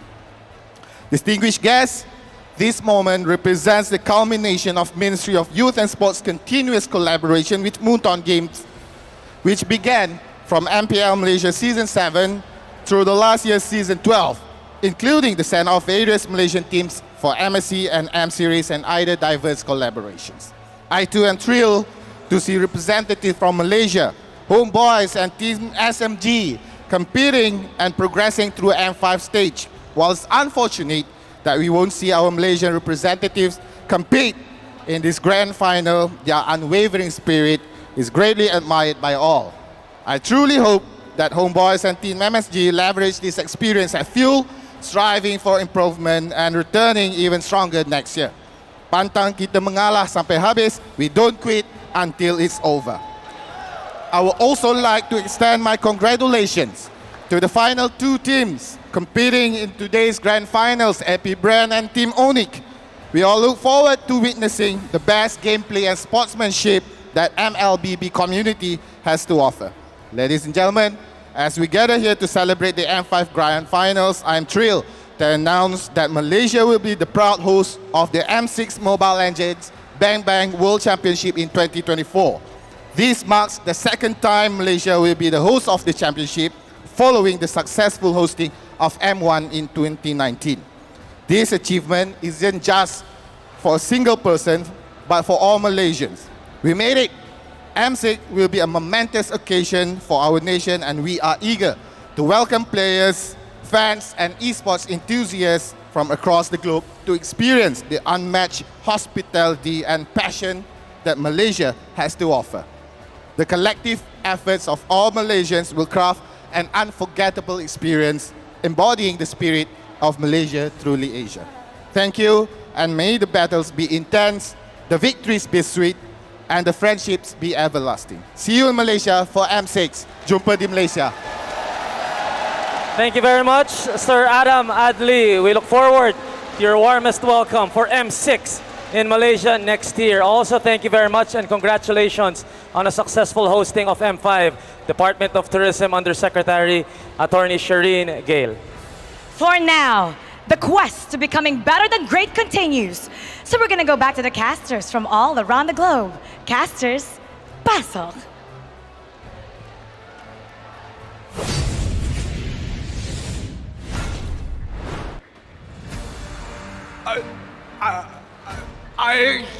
Can I change my predictions? I need AP Bren to win. I need a host nation to win. This is not cool, man. No one told us about this. According to history, a host country has yet to win the World Championship on home soil. So with Malaysia hosting M6 already, Gideon.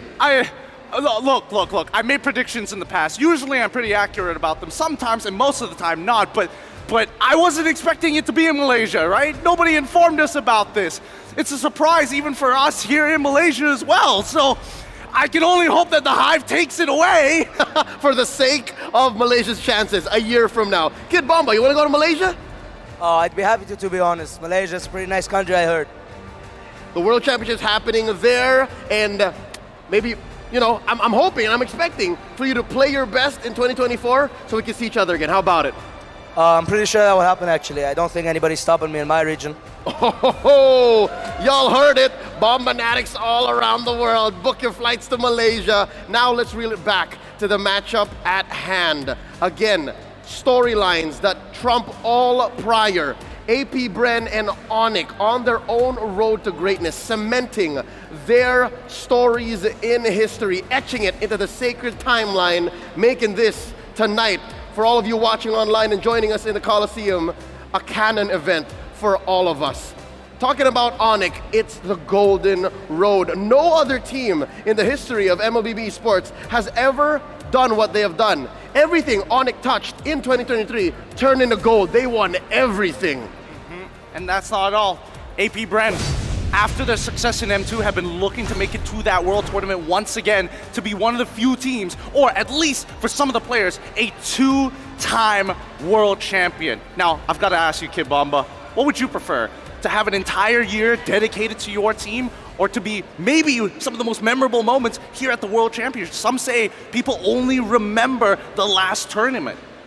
So you're asking me if I want to be the most successful team in history, or the most successful team in history? Yes, basically. I mean, in all honesty, for me, I think winning the M Series twice shows a little bit more consistency. Because what can happen is you can win M2 and then win M5, and it's so much time. And being consistent over 2 years is better than being consistent over 1 year. But you can't discredit the Golden Road, man. It's also a crazy achievement.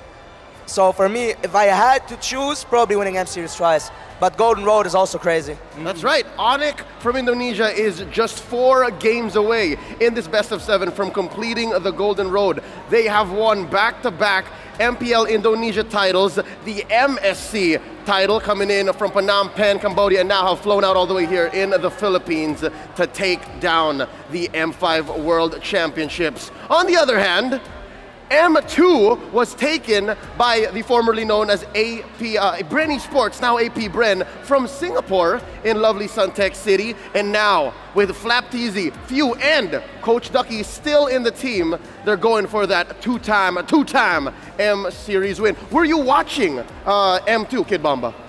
Actually, not that much. I watched the grand finals. It was pretty interesting ride, best of 7. Only M1 and M2 having a best of 7, so I'm hoping for a best of 7 again, to be honest, but I don't know if it's going to happen. I can't help but want the best of 7 as well. And I mean, for some of these players, winning the first time must have felt like electric, right? I mean, imagine winning. I can only put myself in your shoes, winning the EECA title, but how many times can you win before it gets a little stale? Never. I think winning is so good, like the feeling of just, I guess success is just a nice feeling, you know? And now, again, coming in from Germany, which has little to no tournaments, you're standing on the world stage. More power, Kid Bomba, more power. Onyx and AP Bren, they're gonna need it all as they go into this best of 7. And now, the moment of truth. We have to do what we gotta do before the match begins. Let's get into some predictions. What do you think? This might be controversial, man, but I think it's gonna be a 4-0 for Bren. Whoa! Controversial. I don't know, with that crowd and how hard they're cheering, nobody's gonna doubt you. But I gotta stick to my gut here. As much as I would like the host country to have a chance, facts don't change. Onyx has done it one time. I'm pretty sure they're gonna do it again, but it won't be easy. I'm thinking 4-3 in favor of Onyx. All right. Both very possible.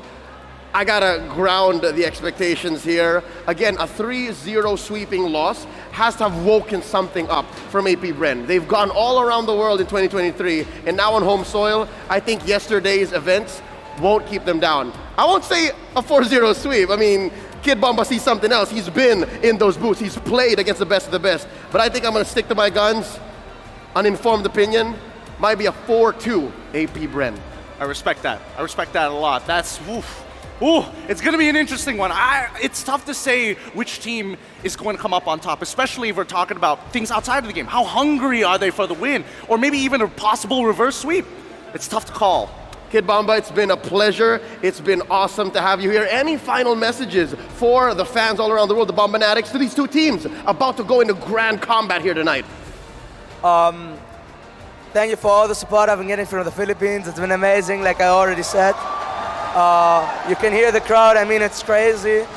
And I want AP Bren. I think AP Bren is going to win 4-0, but I hope it's going to be a best of 7, to be honest. I want to see something exciting, something that's going to get my blood pumping, you know. Since I'm not playing, I need something exciting. You're going to get it. Real quick, can we all do the thing together? Hey! All right. Also hoping for a bit of showmanship from both these teams, right? The best of the best. Right. Onyx is just so great. Bren is so great. As I already said, I think 4-0, but it's unlikely if I'm realistic. So I'm just hoping to see the best from both teams and maybe some crazy picks. Maybe Odette's gonna get paid. Maybe Phoebe Smith. Maybe Keyboy is gonna come out with a Tigreal 4-man stun again, 3-man stun. It's gonna be crazy, man. I'm looking forward to it. Gideon, are you ready? I'm ready for it, man. I've been waiting all year for this. All right. With that said, ladies and gentlemen, it's time for us to set up and get ready. Strap in, and if you're here with us in Rizal Memorial Coliseum, get ready to go ahead and make some noise. We're throwing it over to Mikey and Amara. It's time for the grand finals. It's AP Bren versus Onyx for the grand finals for M5 is better than great.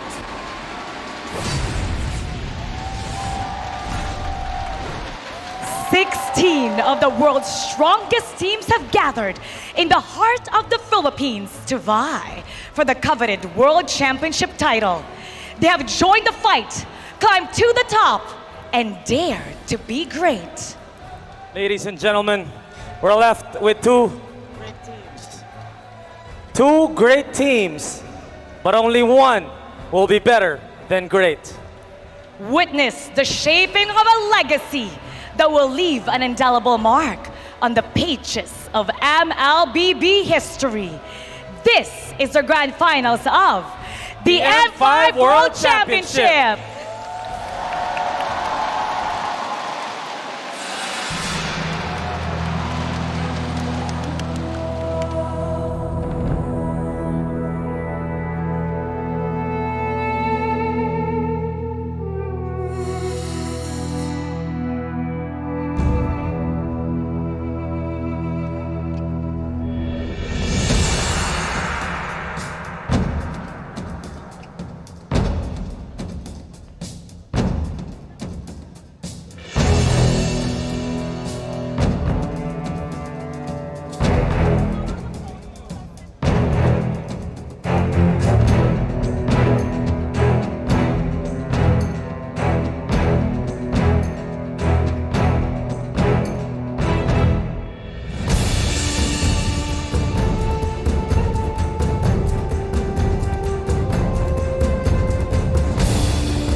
World Champion, Blacklist International. Echo are your M4 World Champions.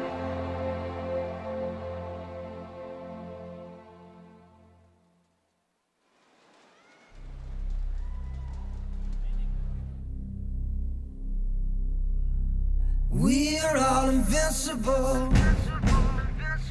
Winning is inviolable.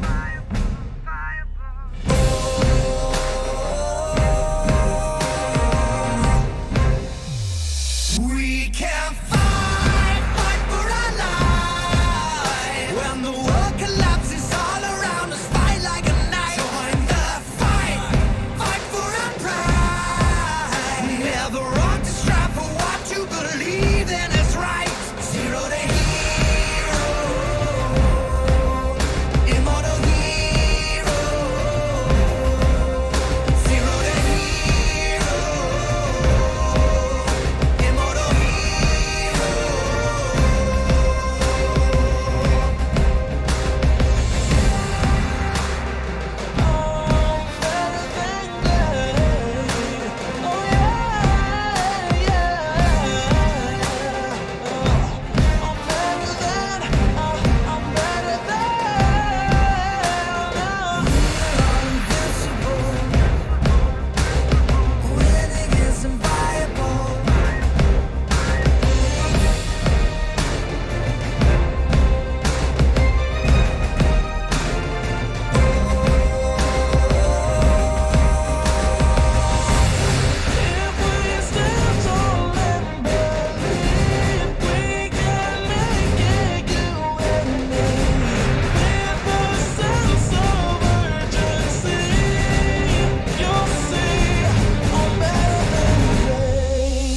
Immortal hero,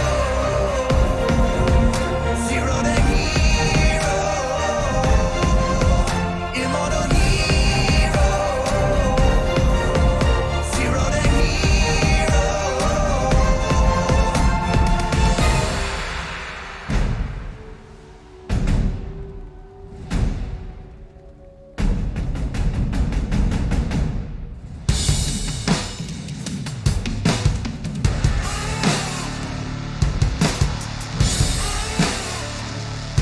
I'm on the rush now, winning, that's my focus. I need some ice, you gotta cool me down. I feel my nirvana coming closer. You got me waiting for you.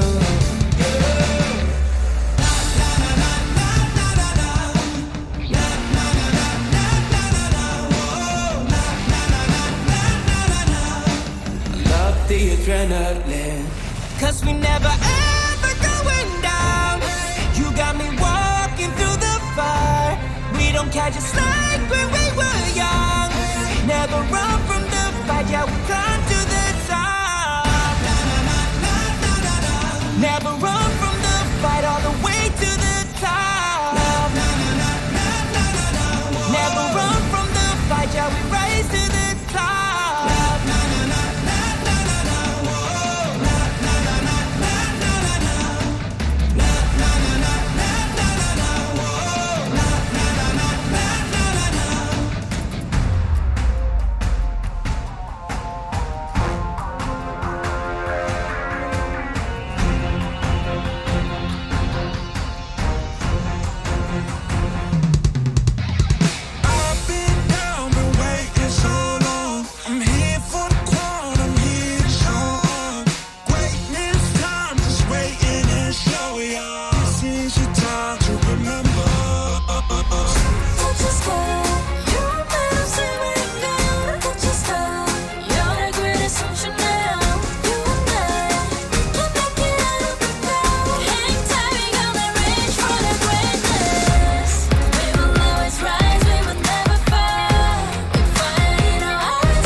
It's been with us for 5 years.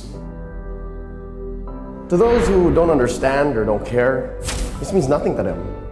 They might even say, what's wrong with these people? I guess people tend to have negative perceptions about things that they just don't understand. Yes, it's a game. It's a game. It's just a game. It's a game. It's a game. It's a game. Yes, it's just a game. But it's definitely more than just a game. To those who get it, or should I say love it, it's a whole different story.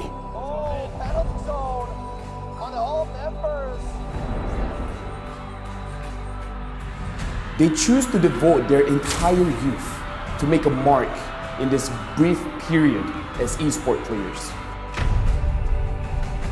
If it's just a game, then why does it hurt so much to lose?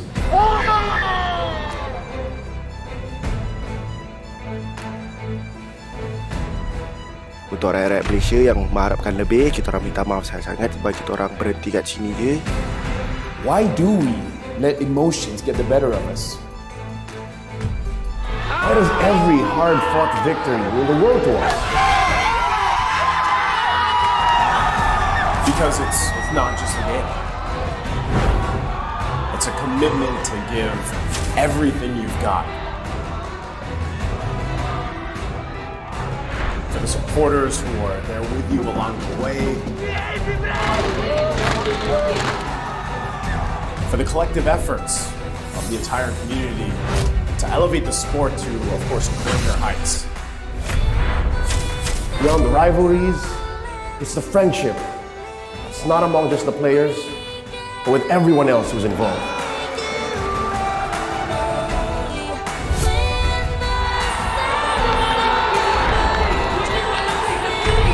Yes, we may have started as just a game, but we are progressing one step at a time.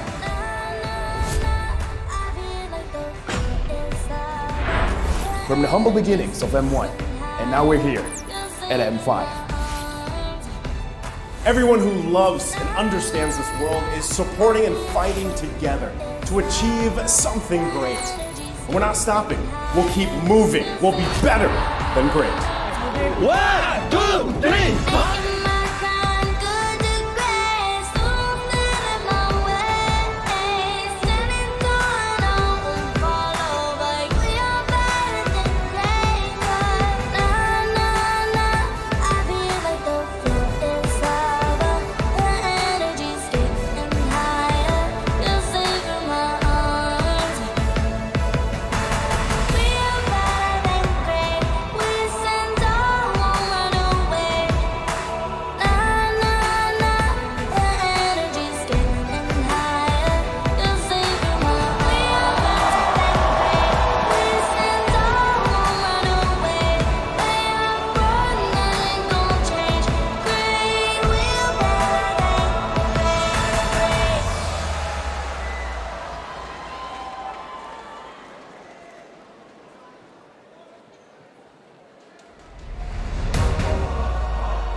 Ladies and gentlemen, it's time for the M1 World Championship Grand Finals!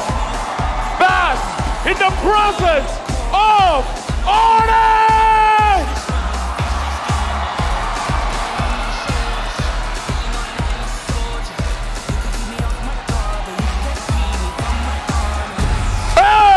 AP Red!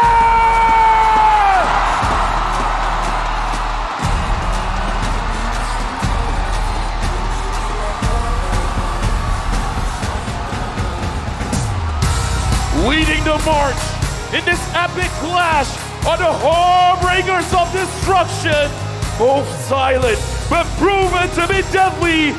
It's CW and Super Marco! Now, the steadfast EXP leaders, the players who are ever willing to adapt based on their team's needs. Give it up for Boots and Black TZ. Then the roamers, the playmakers who make miracles happen. This is not Miracle Boy. This is not Spicy Boy. This is Key-Boy and Ogwan. The centerpiece. This is your mid-laners. Once a maniacal genius, and the other is a perpetual idol of idols. Make some noise for Sons and View!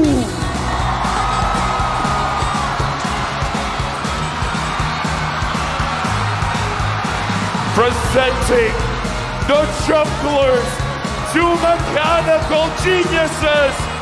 Rise for the Sky King, Kyrie! And the TZR, Kyle TZ! Finally, the masterminds of both teams. Give it up for Coach Jeb with Adi and Coach Ducky with Red.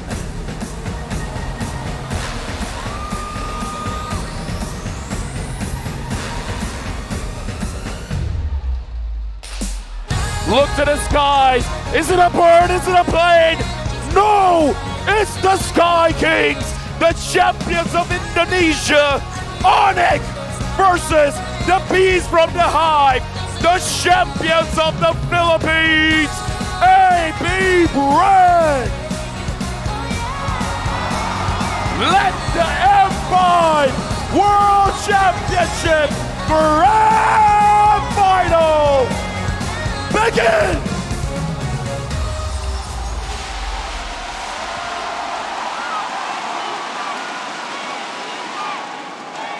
From the start, everyone had already set their hearts on these two teams as the finalists. To spice things up, they first met in the upper bracket, and Onyx completely tore AP Brand apart. Somehow, they managed to climb their way back to the grand finals. Our loss in Onyx is like, before even the match, we feel like we're just gonna win. But when they come back after game 1, they get like tense. That causes game 2 and game 3 to be more one-sided for them. We really wanted to play against Onyx again. We really want the bench. That boosts our confidence in playing against Blacklist. Feel ko parang nating tulos na ako ngayon. Kung pwede lang makapaglaro ako ngayon dito, dudurugin ko lahat ng mga katapat ko. And now they meet again? In the grand final? This is the rematch we've been waiting for. Okay, regardless of who wins tonight, it's a great conclusion to M5.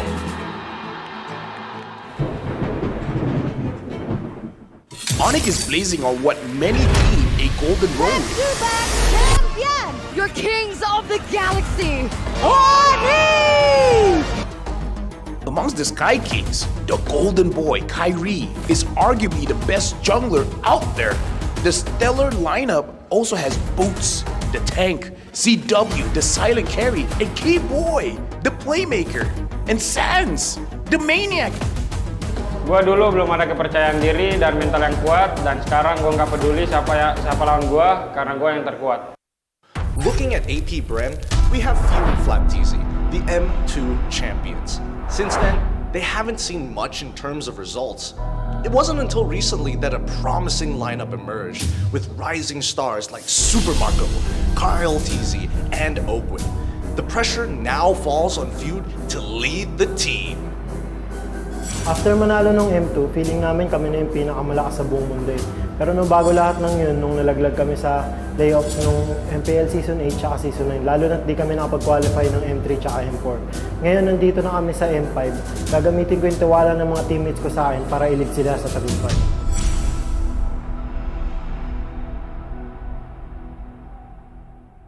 You're not fighting this alone. Let's win this together.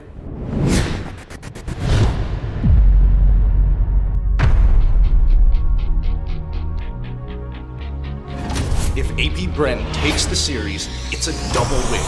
The first team to secure a second M Series title and the first to win on home ground. Kami ang unang Filipino team na nanalo ng M Series at kami rin ang unang Filipino team na mananalo ng M Series ng 2 beses. For Onyx, this moment is equally defining. Indonesia will finally take back their throne and claim the title as the best in the sport. Lu bisa coba untuk menang, tapi kita pastikan Indonesia yang akan membawa pulang piala M5 ini.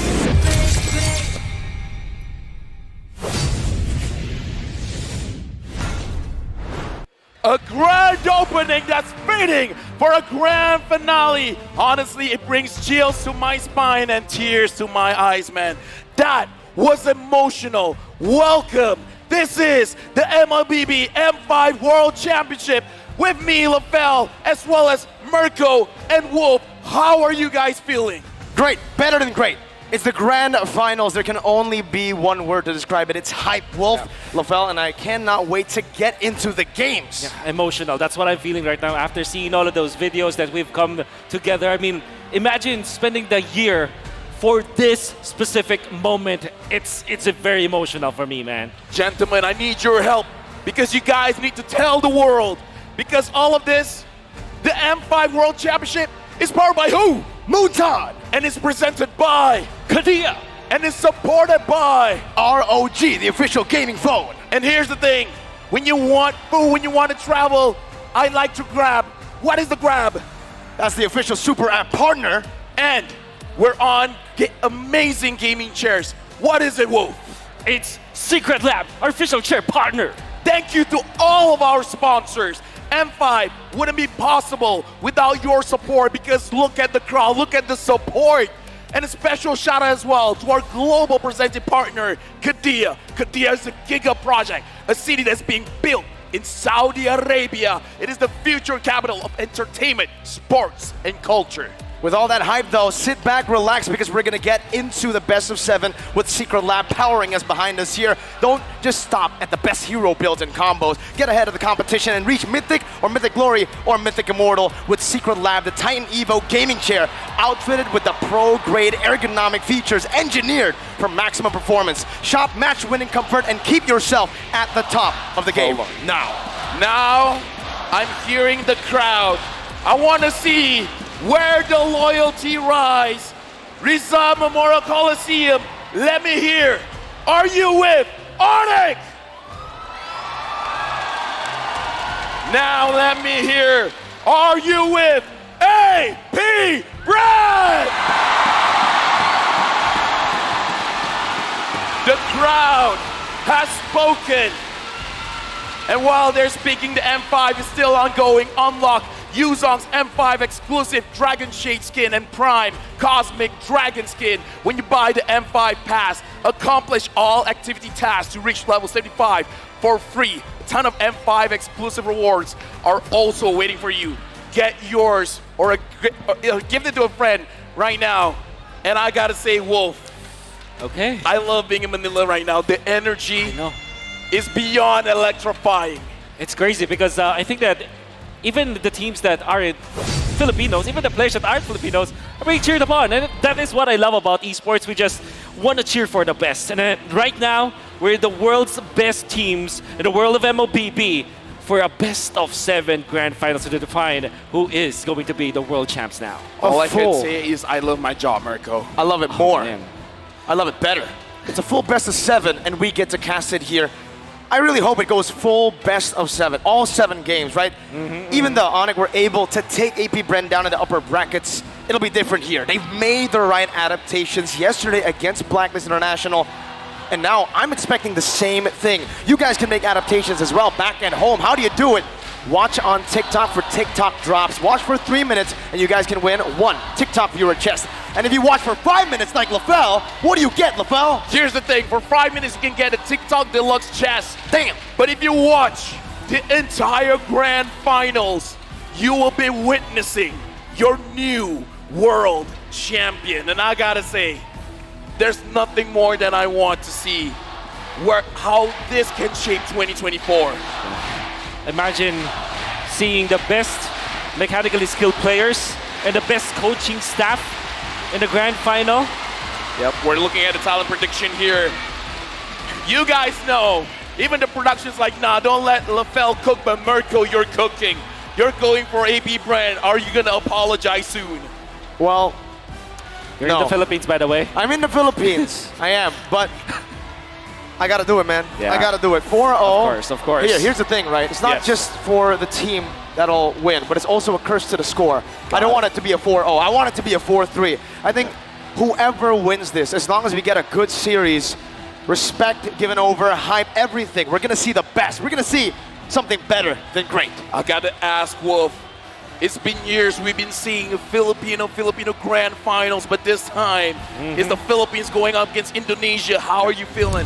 Very, very happy about it. I think that after seeing the page versus page finals 2 times, I've always said like, okay, we have to have a Indonesia versus Philippines or a Philippines versus someone else kind of a grand final, and we are given it. Oh yeah, and now you can hear the crowd roar when we see we're going into the draft of this first game in the best of 7 between AP Brand going up against Onyx, where again, they faced each other before. AP Brand, will they ban out the Nolan? A big problem was that Nolan, and it seems like AP Brand this time, they've swapped those sides. They want to pick it up for themselves. They want to bait Onyx to letting it go towards them. And for some reason, the Kadia still is there as the ban for AP Brand. Now with the Joy, they will ban out the 1-1, which obviously is one of the heroes that you don't want to give to Onyx, knowing how CW is good with it. Oh yeah, right now looking at the bans here, AP Brand banning out the Kaja as well as the Joy. Onyx now with the Faramis as well as the Guinevere. We've seen how Onyx, they have the capability of taking a team fight and making sure that just one is needed for them to close out the game. But I gotta talk about mental here, Wolf, because again, AP Brand, after losing, they couldn't reset, they couldn't get back into the game. But today, should they be fired up going up against Onyx, or should they calm themselves down? They really have to be calm right now. That's what they need to do, because you have a 7-game series ahead of you. You don't wanna exhaust your energy just trying to be good at the game or trying to fix your mental. You have to really resolve all of your energy so that you will win the 7-game series. By the way, I think Fredrin is going to be the first pick. That's what I heard, what we can see from the crowd. Quickly answered by a Valentina, even when there's a Fredrin, and of course, I believe that was Bruno. And also the Nolan ban, right? Instantly respect here from Onyx. They know how hard it is to go up against the Nolan. They know how hard it is to play against it. They played it yesterday against AP Brand. And it's a Dyra, what? It's a Dyra pick. Very early on. For the folks watching at home, don't worry. The pick and bans is still ongoing, and we're witnessing here. Looking like, the Dyrov is getting picked up. Looks like they want to answer the Fredrin very early on.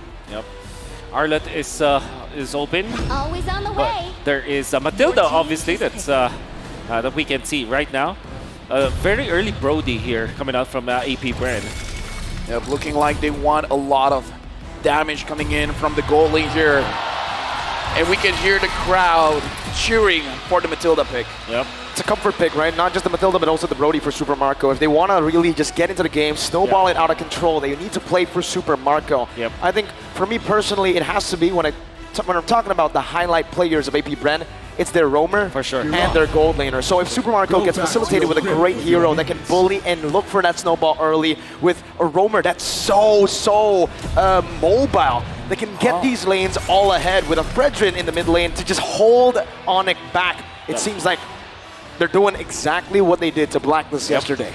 Tigreal, obviously one of the heroes that is going to be rising in popularity, at least in M5. And Paquito immediately going to be the ban for AP Brand, who is blue side, red side, I mean. Oh, yeah, they're blue side. Wolf. So that was Onyx banning Paquito. I gotta talk about the timings here, because looking at AP Brand, when they do have the Brody, the second turtle, the Brody will rotate to that turtle and join the team fight very early on, getting that 2-item power spike by that point. What is the timing for AP Brand here? What kind of pressure do they want to put on Onyx? You nailed it right in the head. It's the second turtle. And one thing that you'll notice about like Matilda Brody is that the Brody is much faster when it comes to farming because of that guiding wind. You're going to see like a cross-map play, like maximum range guiding winds at a min-max. And for sure that will be the timing. Second turtle go in and they're going to be just completely ramaging through instead of Onyx. That's why Onyx went for the Tigreal, because they want to look for a stopper for this kind of aggression coming out from AP Brand. To the folks at home, we got our draft back here. AP Brand picked up the Frederick Matilda as well as the Brody, while Onyx picked up the Valentina. This Dairoff, we can't say it's for Boots or Kyrie. That's exactly. And as well as the Tigreal here, because we've seen Onyx play it both ways. Yep. At this point, I don't know. Yeah, that's why you first pick it, and then eventually they'll get their marksman in the fourth pick. Lilia being banned here by Onyx. They might consider getting the Claude or a Fredrin a Carry, in fact. Because Carry is great against the Fredrin, and in a way, it can man up against the Brody, or at least hand-to-hand combat against that Brody. And we know for sure that CW is a player that can actually play that hero. That's something that maybe Onyx are looking to attack from the angle that they can actually secure, well, maybe not a gold laner here, save the gold laner for last. Yep. I do want to bring up the point that for Onyx, I think even in yesterday's series, right, we didn't get to see Onyx on the red side at all. AP Brand decided to take it away from Onyx all 3 games. And the fun fact is, I feel like AP Brand did that intentionally. They know that Onyx have sublime win rates, phenomenal win rates on the red side, Yeb's favorite side, to try to outdraft their opponents. With the Bruno ban here, they've already secured the Brody. They want to really facilitate Super Markel, but Onyx doing the same thing, but to few. They have first pick in second phase. They can deny even more heroes from AP Brand. Right now for Onyx, they banned out the Paquito. This looks like they don't want cross-map plays. They don't want any flanks coming in. What kind of marksman are they thinking to pick up? Yeah, that's why I felt Carry should be the pick for them, as well as something like a Clint that we know that CW have played before, maybe not in M5. My buddy. That's Mario. So that's... should be Claude. Should be Claude, yeah. There should I be believe Claude. it is a Claude pick coming in for Onyx. And okay, so Claude. I got a big question here, right? They pick up the Claude, so they're trying to secure that and then hide that flex pick Dairoff all the way to the end. Exactly. Is there a possibility we get an assassin here for Kyrie? Yes, there's a high possibility. Especially if you don't go for another sustained hero here coming out from from AP Brand. I'm thinking like Angela Arlott for them. Arlott has a great combo with the Fredrin because of the amount of CC that you can get, so that you'll always refresh your dashes for the Arlott, and it's also a Flap TZ special. And then you supplement that with something like an Angela so that your Brody will be stronger. But they can also go for burst heroes, maybe Kadia, in fact, for a few in this particular matchup, because you want to go for burst now. You don't want to go sustained battle against Onyx. My question is it not too risky, because there's a Fredrin as well as a Brody picking up any assassins, but I know Kyrie is the master assassin, the best assassin player in the world, but is it even possible with this kind of draft from coming from EP Brand? Against Minotaur, probably. Oh, a Thames. That is a Thames. Oh, wow. Looks like EP Brand finished up the draft with a Novaria as well as Thomas. That's right. I think you want to park your Dairoth in the XP lane and maybe get something like a backshot, for example. Is it actually still available? Yeah, backshot is still available, and it's actually pretty good for Onyx. You can go back to that, or maybe a Martis, in fact. Full aggression in the early game could definitely work, more mobility as well. But if you want best of both worlds, the Assassins will be a solid choice to go for. Dairoff flex into the jungle is what they decide to go for. The Terizla in the XP lane for Mr. Boots. Let me just say, looking at the draft coming in from Onyx, very strong when it comes to the team fight, but here's the thing, they can play a 4v5, that Claude can go to the side lanes. So that'll be all about damage for Onyx. But late game damage. I would say though, there is a massive combo between like all the physical damage leaders here coming out from Onyx. They have sustain from the Terizla, so that will be the guy to be in the front lines, and then the Tigreal to follow it up. Then you have the combo, Dairoth plus the Claude, right? For the additional penetration. That will be your damage source for the side of Onyx. Now going into this game, a reminder, this is going to be the start of the best of 7. Both teams, this is going to be a test of their stamina, of their mental. How are they going to survive this onslaught? And moreover, AP Brand, can they overcome what happened yesterday? We'll witness, can they do it in the Land of Dawn? Let's see if they can, man. The Dairoth into the Thames lane. Thames perhaps with vengeance, and then it gets real hard to go all in. What the Dairoth loves to do, and what both teams loves to do, is that early game pressure. We're fighting head on, guns blazing into the early game. Lavelle Wolf Sounds like we're in it already. Yep. We are in the game, but for now, we are going to make sure all things are... Let's try to cast the game while listening to it. I can listen to for them trying to take the purple buff right they're now. taking the purple buff. Yep, 100%. That's a purple. And the Novaria is helping out. Helped out. He's now in the mid lane trying to clear the wave. Exactly. And I kind of feel like both EXP laners are freezing-ish the lane. They're looking at each other and just trying to poke each other out. In fact, they freeze it so much, I think there's a pause. Oh, yeah. There might be it. That might be the case right now, right? We're just holding up again. We got some Filipino fans in the building, as expected.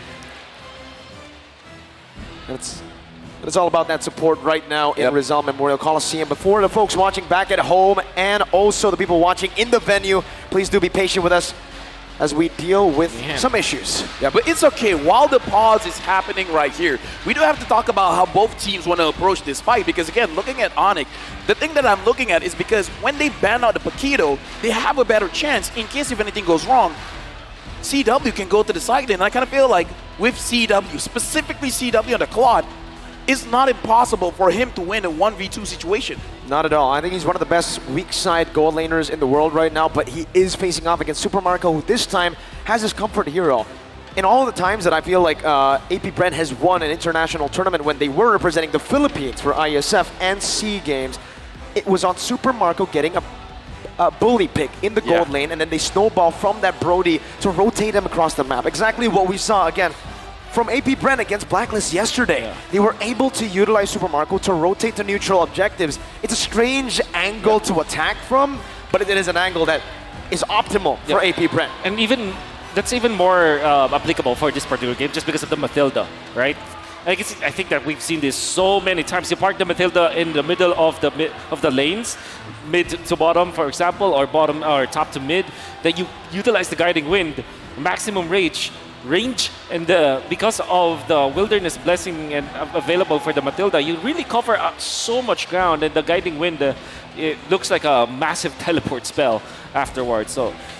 You're definitely going to see that kind of playstyle coming out from AP Brand. Right now, looking at the draft index, looks like in terms of the late game potential, both teams are quite equal. But when it comes to early to mid game potential, it is Pharaonic. So having this Dairoff in the jungle, it is going to be pretty strong going up against the Fredrin. However, looking at the combination here, Wolf, the Fredrin, the Matilda, the Novaria, as well as the Thomas, if the Thomas joins during the turtle fight, I'm not entirely confident that Onyx can really secure things, even though they have the early to mid game potential.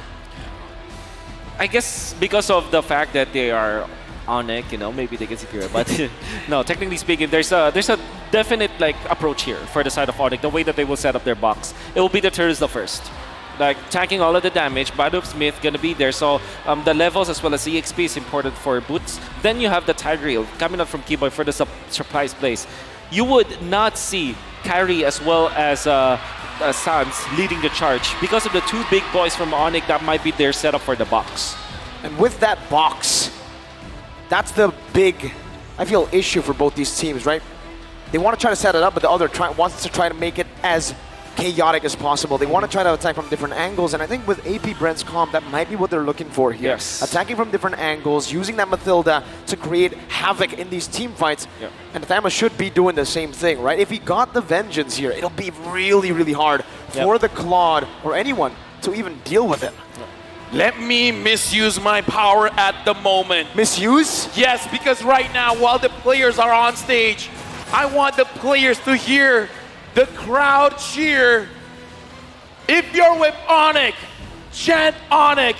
If you're with AP Brand, chant AP Brand. And Mirko, I know you're with Onyx, so let me hear all the Sonics. Onyx!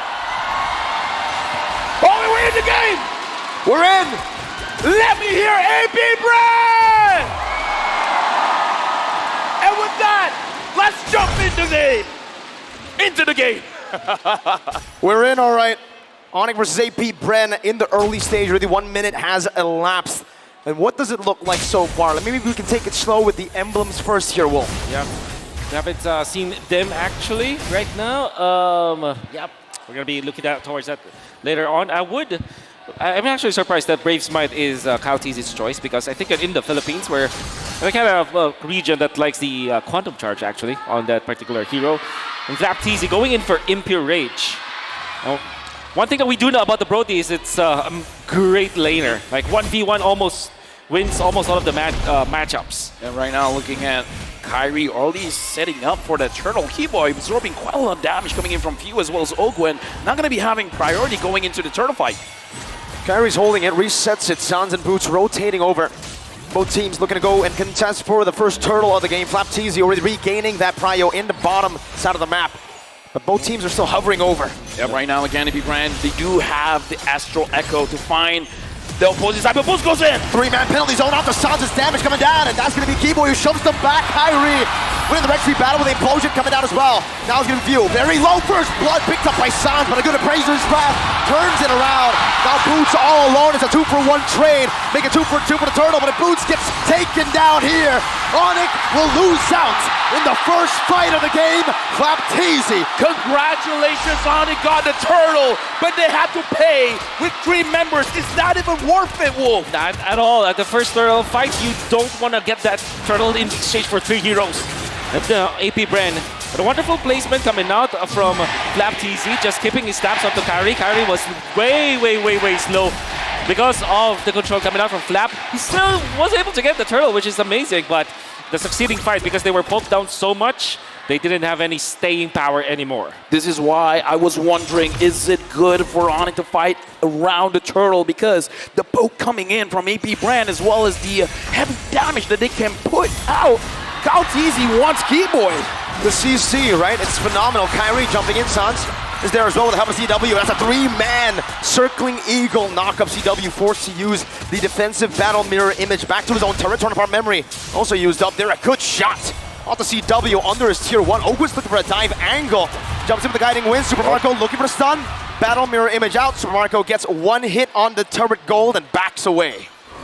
Great for CW for sure, as he's able to stand his ground. But overall, this is really good for AP Brand because now they are overtaking the jungle. Kaltizi and Ogwen, and the coverage that they have because of the guiding wind and the sustain that they have with you from long distance. Woo! Even an appraiser's wrath just to keep Keyboy at bay. They know how big the playmaking is. Boom. Dude, the impact is so huge. The entire map lights up. And speaking of the entire map, it looks like what AP Brand is trying to do is try to cover 51% of the map. They're making sure Onyx stays honest. Onyx stays in their path. I love the crowd, man. I really do. They're cheering for the screen going back to normal Onyx. Some good damage on Ogwen. Astral Echo connecting onto all 4. Flaptizi holding onto the turtle. That's a good Astral Spear onto the back. Boots gonna be zoned away for now. Kaltizi jumping in, getting a taunt, knocking Boots up. Flaptizi doing the same thing. Now with the Infernum and the circling eagle. Boots with a flicker backwards. That might just be a kill. DPZ to fall back. Phew! Gets a snipe from downtown. And it's Keyboy who's forced back, and now the entire Onyx have to pull back. Massive pokes coming out from AP Brand. The positioning. Ogwen was so instrumental in that as well as Flaptizi.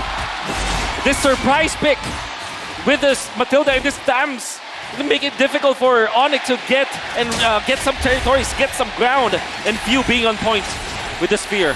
The way that I see it, AP Brand wants to tell the Sky Kings, stay down, stay grounded. We're not gonna allow you to fly. But looking at the pacing here, I gotta ask you, Wolf, is this enough? Because Onyx, it looks like they're fine moving in this pace. Oh, definitely. This is what they need to be doing. And the thing is, they're not really like stumbling or they're not giving anything for Onyx esports again to kind of move on. And I think this is the way that they're handling the left side of the map with the Brody, the top lane. It gives them so much ground to work with and so much control at the early stages of the game. And with a 3,000 gold lead, they're really dictating the pace. They're already rotating up top. They know where the battle mirror image is going to be placed down. CW, no turret there, but he backs up to the battle mirror image. And now Onyx are looking for a counter-attack. But it is going to be fumbled instantly. AP Brent spot them, and they know exactly what they were planning. Right now, I gotta ask Wolf, what is Onyx able to lose out? In terms of trading, they're losing turrets. How many turrets can they afford to lose? Well, they do have good late game. I think they're gonna be happy just keeping all of their outer turrets before the First Lord. Again, that's already a good sign for Onyx. Because right now, I mean, if the First Lord goes in favor of AP Bren and they don't have their turrets anymore, that's going to be a very bad problem. But I think, just to answer your question, that's the most that they can have. All right, looking like Onyx, they got to keep that in mind. Onyx got to keep that in mind, man. If they want to make sure that they are still breathing into the game, they got to make sure when the Lord happens, the outer turrets are safe. Looking at the mid, very healthy. Looking at the EXP lane, looks like is generally quite okay as well. Yeah. And now looking at the turtle, it's in favor of AP Bren with 3 members of Onyx getting spotted out. Boots walking up now. Flapteasy dealing some damage on a Keyboy, poking him down with an Astral Spear connecting onto the back line as well.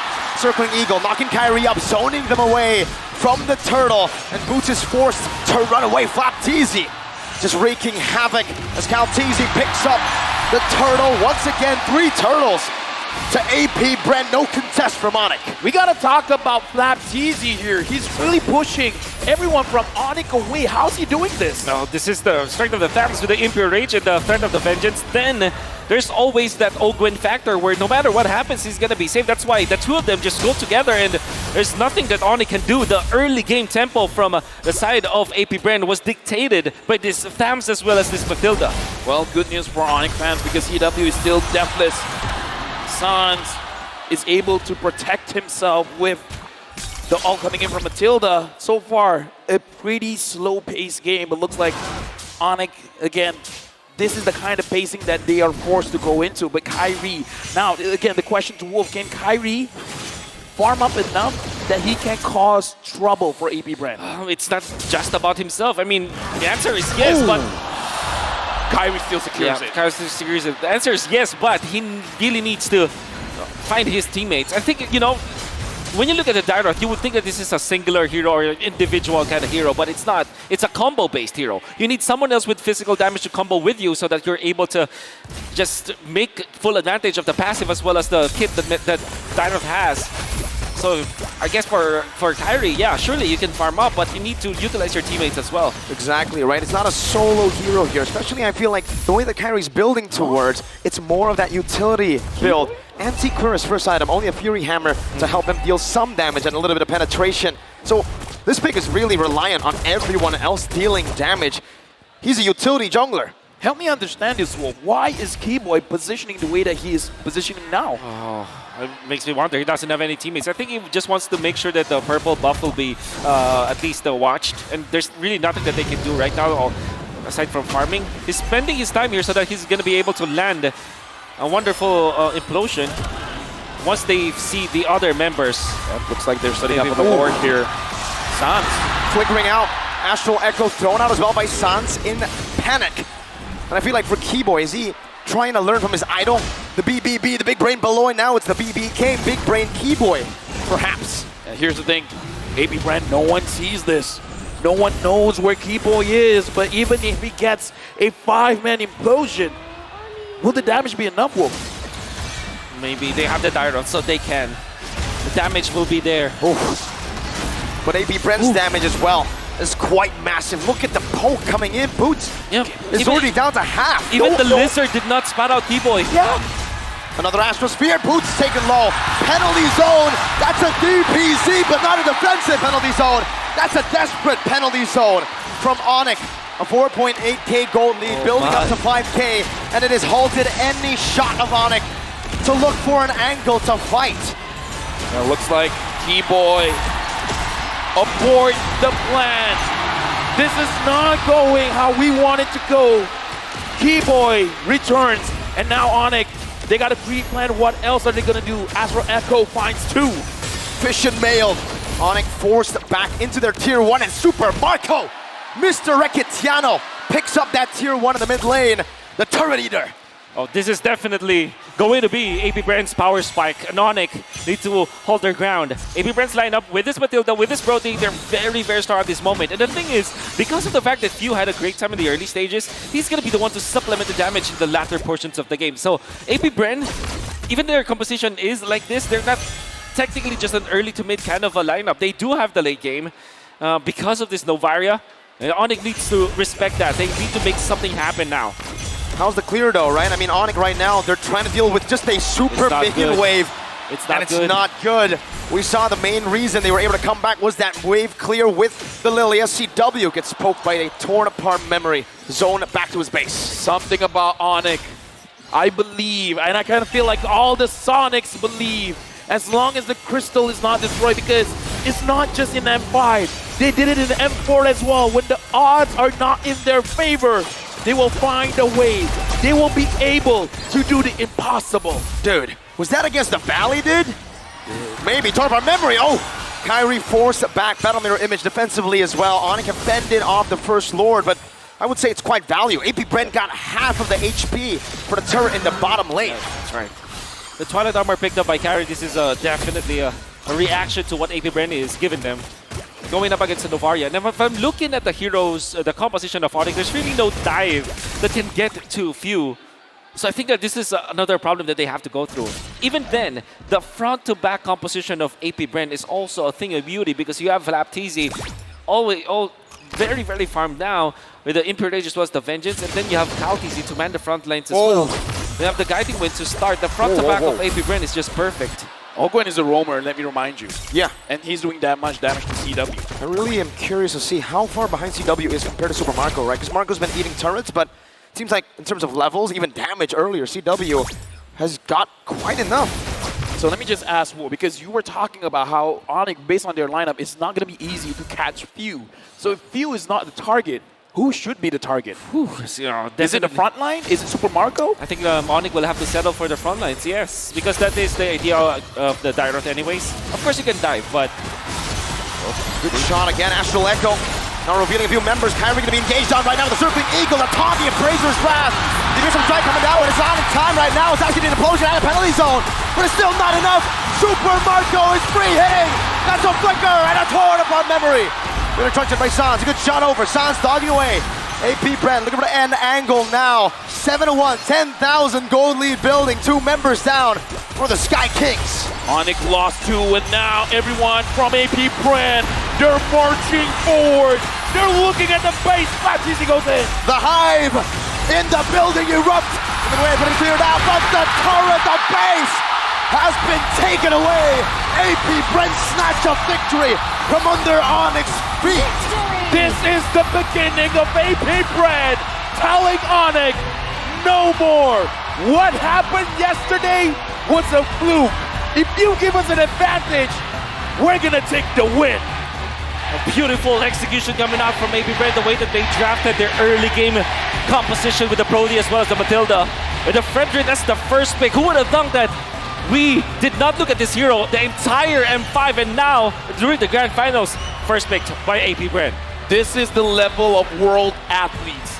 They made sure with 123 heroes in the game, never lose sight of the heroes that were once strong. They've used these heroes. They've mastered the heroes. They know how to execute it well. Even though it's not meta right now, they are the ones that create, that shape the meta. And with that being said, this has been an amazing game, but we need the assistant of both Leo as well as Gideon to tell us what happened in this game.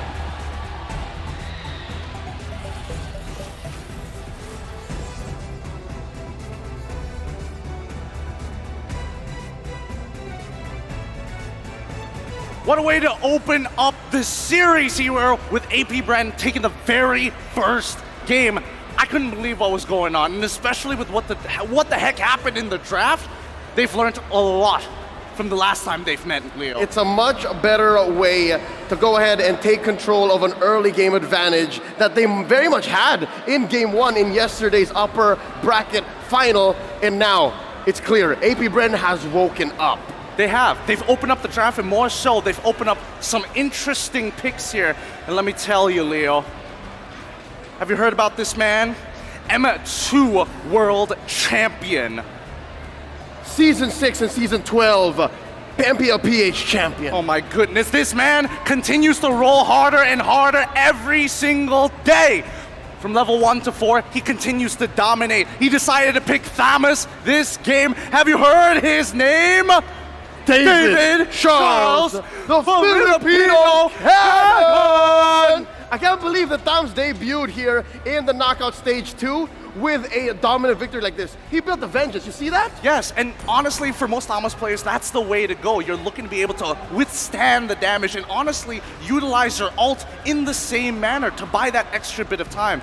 But you can see, for the side of AP Bren, it was clear that they wanted to play early game, and more importantly so, they had no real answer to the Slamos for at least the first 6 minutes, unless they were sending their gold laner over, but I don't know, CW, he was not leaving that lane anytime soon. Quick flashback to what happened exactly in game 1. First turtle was scored by Onyx, but at the behest of the rest of the team, it turned into a bloody trade. It was unfortunate that when Flap came to his senses, when Flap said, it's go time, it was a canon event.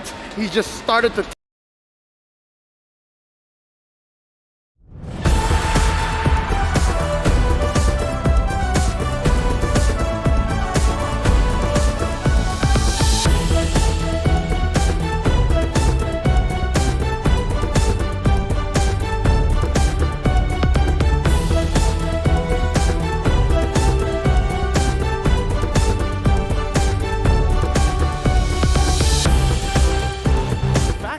Boots now under-leveled, under-farmed in a matter of fact. Well, at the same time, you would imagine that CW would have a strong lane until AP Bren decide to attack it, right? From EXP, they moved to gold. From gold, they start pushing into the jungle. Once they knew that Kyrie was not able to find just that little bit of steam, a little bit of gas to get the whole comp snowballing, that's when it all started crumbling down. Yep, in the first half of the draft, it looks like Onyx had a solid plan. But I don't think they saw it coming when AP Bren closed up strong with the 2 final picks. Again, they were owning the map as soon as that initial trade happened. So for all of y'all chess fans out there, AP Bren played the open fort gambit. They let through a little at the start and then eventually went for the punish. And the best part, the foresight coming out of it, right? The information gathering from their mid lane really makes a difference in these sort of senses, right? You need to keep tabs on where exactly Kyrie is going to go. Because again, Kyrie is the only quote-unquote early game that they actually wanted to get the momentum to push forward, to break through AP Bren's entire composition. And if he found that snowball, this would be a very different game. But in the meantime, it's something to consider, right? Going into the next game, it's adaptation coming in from Onyx, but I think at the very least, we can say that AP Bren have learned from their mistakes. Yep, with that said, I think the game stats will actually tell a better story because of how this game happened so fast. Some of us might be wondering, what exactly did these teams make of the small lead that they had? And then eventually, when AP Bren was dominating and calling the shots, how did Onyx try to close that gap? Because if I'm not mistaken, the gap was relatively small and it's suddenly huge until it was just impossible for Onyx to even leave their base. That's why all of these weird bush camping from Keyboy felt like they were just one-time big times. If this doesn't work, you gotta pay the price. And let's not forget, it's not like Onyx didn't have a chance here. They found some great moments against AP Bren, but unfortunately the numbers doesn't back it up. When you're already behind 8K worth of gold, you're gonna get stat checked. The items aren't there. There's nothing they can do. That's right. And there was a moment wherein the Matilda was just putting CW in its place. We're gonna go into a quick break. When we come back, more of this grand finals. You're watching M5.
I'm better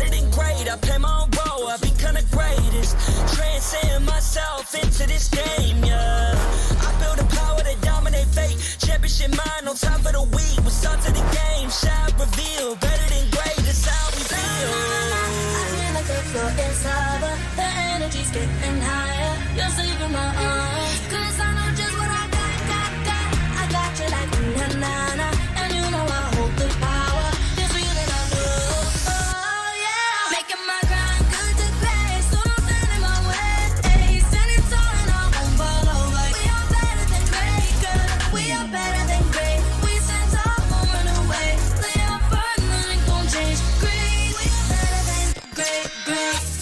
If we stand tall and believe we can make it, you and me, with a sense of urgency, you'll see I'm better than great. I'm better than great. Oh yeah, yeah. Oh, I'm better than. I'm better than.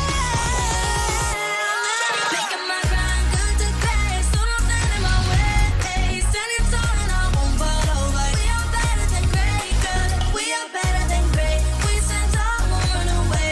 Play our part, nothing gon' change. Great, we are better than great, great.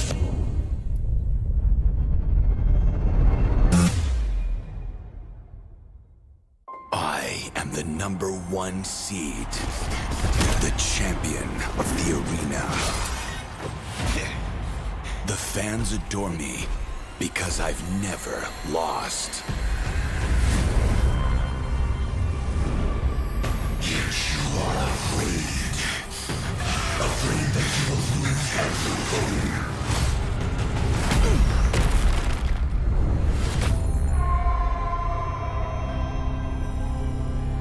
Do you ever get scared of losing, Kimmy?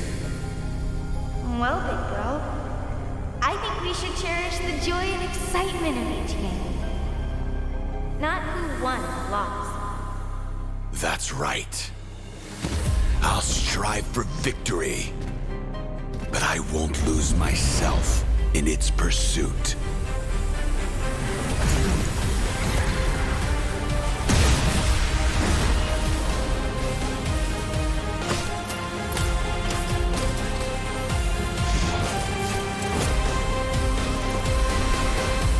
World Championship. I'm back.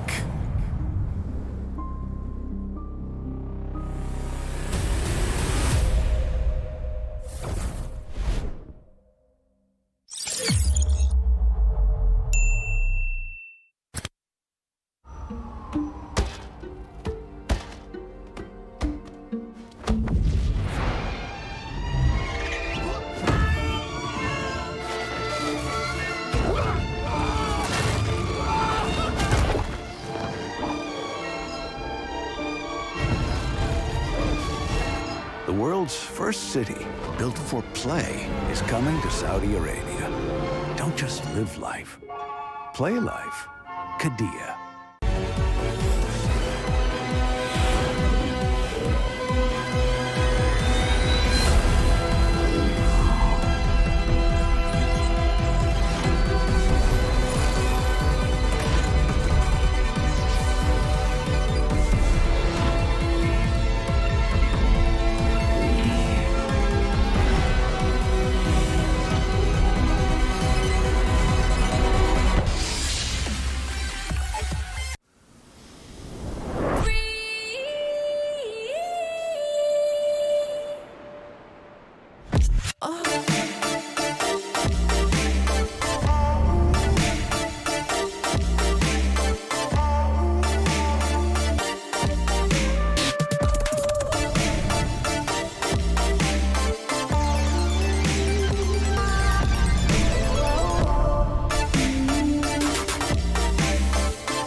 Boing, boing, boing, Boing, boing, boing, boing, boing, boing, boing, boing, boing, boing, boing, boing, Pag nag-grab only, savings ang dami, your wallet sings tonight.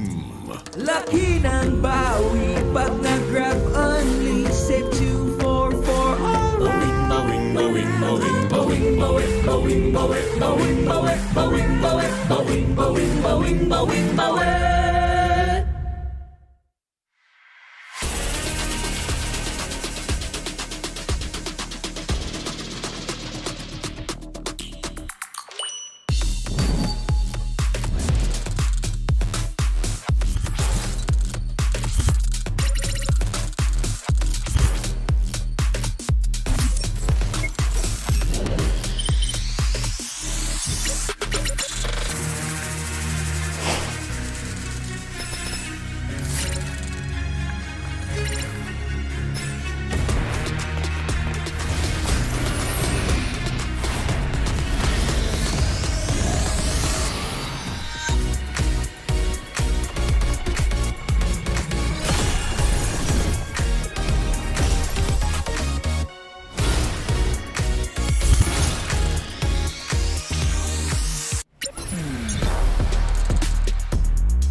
Surutkan ku tahu kita akan bangkit as this round versus game now.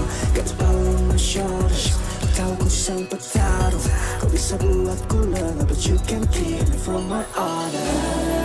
I feel like the floor is lava, the energy's getting higher. You're settling my arms, 'cause I know just what we got.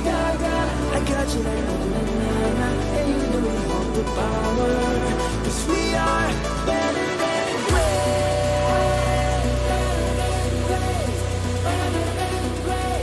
We are better than great. Better than great. Better than great. Better than great.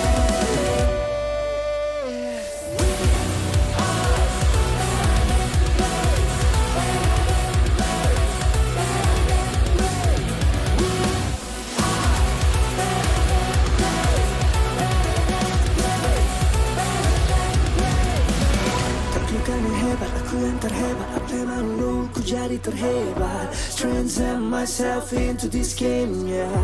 I believe the power to turn me afraid. Kemenangan bukan trik yang lemah. The soul of the game shall reveal. Better than great, it's how we feel. I feel like the floor is lava, the energy's getting higher. You're settling my arms, 'cause I know just what we got. I got you like na-na-na-na, and you know you hold the power, 'cause we are better than great. I can tell you if I don't stand in my way. Stand in front of you, talking. We are better than great. Kita yang terhebat, hadapi dan tak terbagi. Lewat paling tak berubah. We are better than great.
Brandon, alam ko masalimuot ngayon ang buhay mo.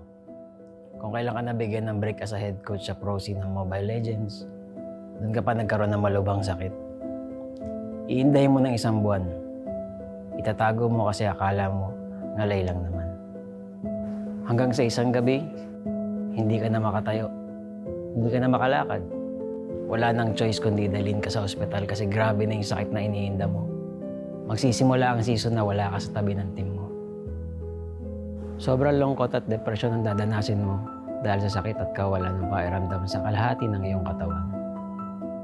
Munti ka nang sumuko sa buhay. Buti na lang at may mga nurse, mga doktor, mga physical therapists at mga kaibigan na nagpatibay ng loob mo. Huwag mo silang kalimutang pasalamatan. Akala mo okay na ang lahat, kaso luluba palalo ang sakit mo. Mapupunta ka sa bingit ng kamatayan, halos hindi ka na makahinga. Doon, mapapadasal ka sa Diyos na huwag ka na munang kunin dahil hindi pa tapos ang mission mo. Hindi pa tapos ang pangarap mo. Sabi mo nga, magja-champion ka pa. Maniwala ka na gagaling ka. Kumapit ka. Sa pagkakataon na yon, madudugtungan ang iyong buhay. Binigyan ka ng isa pang chance sa mundo para tuparin ang pangarap mo. Kung akala mo wala nang kukuha sa iyong ML team dahil sa kalagayan mo, nagkakamali ka. May magtitiwala pa rin. Kukunin ka as coach ng isang team abroad. Igagrab mo yung opportunity kahit pa naka-wheelchair ka kasi gusto mo yung ginagawa mo. Magiging mahirap pero okay lang. Ang importante, sumubok ka at wala kang regrets. Unti-unti na rin mag-i-improve ang kalagayan mo. Sabi ng mga doktor, kailangan mo ma-operahan pero wala ka pa namang pera noon kaya naniwala ka na lang nagagaling ka. Sa tiyaga at paniniwala, makakatayo ka rin. Darating ang punto na makakalakad ka na ulit. Himala, di ba? May isa pang biyaya na darating. Lalapitan ka na isang kaibigan, si Coach Daki, para maging tactician ng AP Brand. May chance ka ulit na ituloy ang pangarap. Huwag mo tong sayangin. Ikaw ang susi na magbubukas ng bagong pintuan para sa iyong team. Makakapagsibol kayo at dito magsisimula ang sunod-sunod niyong pagkapanalo sa iba't ibang tournament, kabilang ang MPL Philippines Season 12. Kung dati ay literal na hindi ka makalakad, ngayon lakad matatag ka nang ire-representa ang Pilipinas sa M5 World Championships.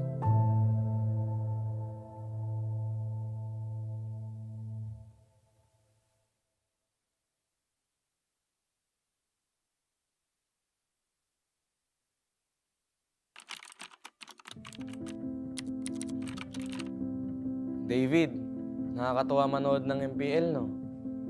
Nakikita mo yung mga idol mo. Yung iba dyan, magiging kakampi mo. Maglaro ka lang na maglaro, tapos magpataas ka ng rank at stars. Sa sobrang loko mo, darating pa nga yung 24 hours na nag-live ka ng ML para magpapansin.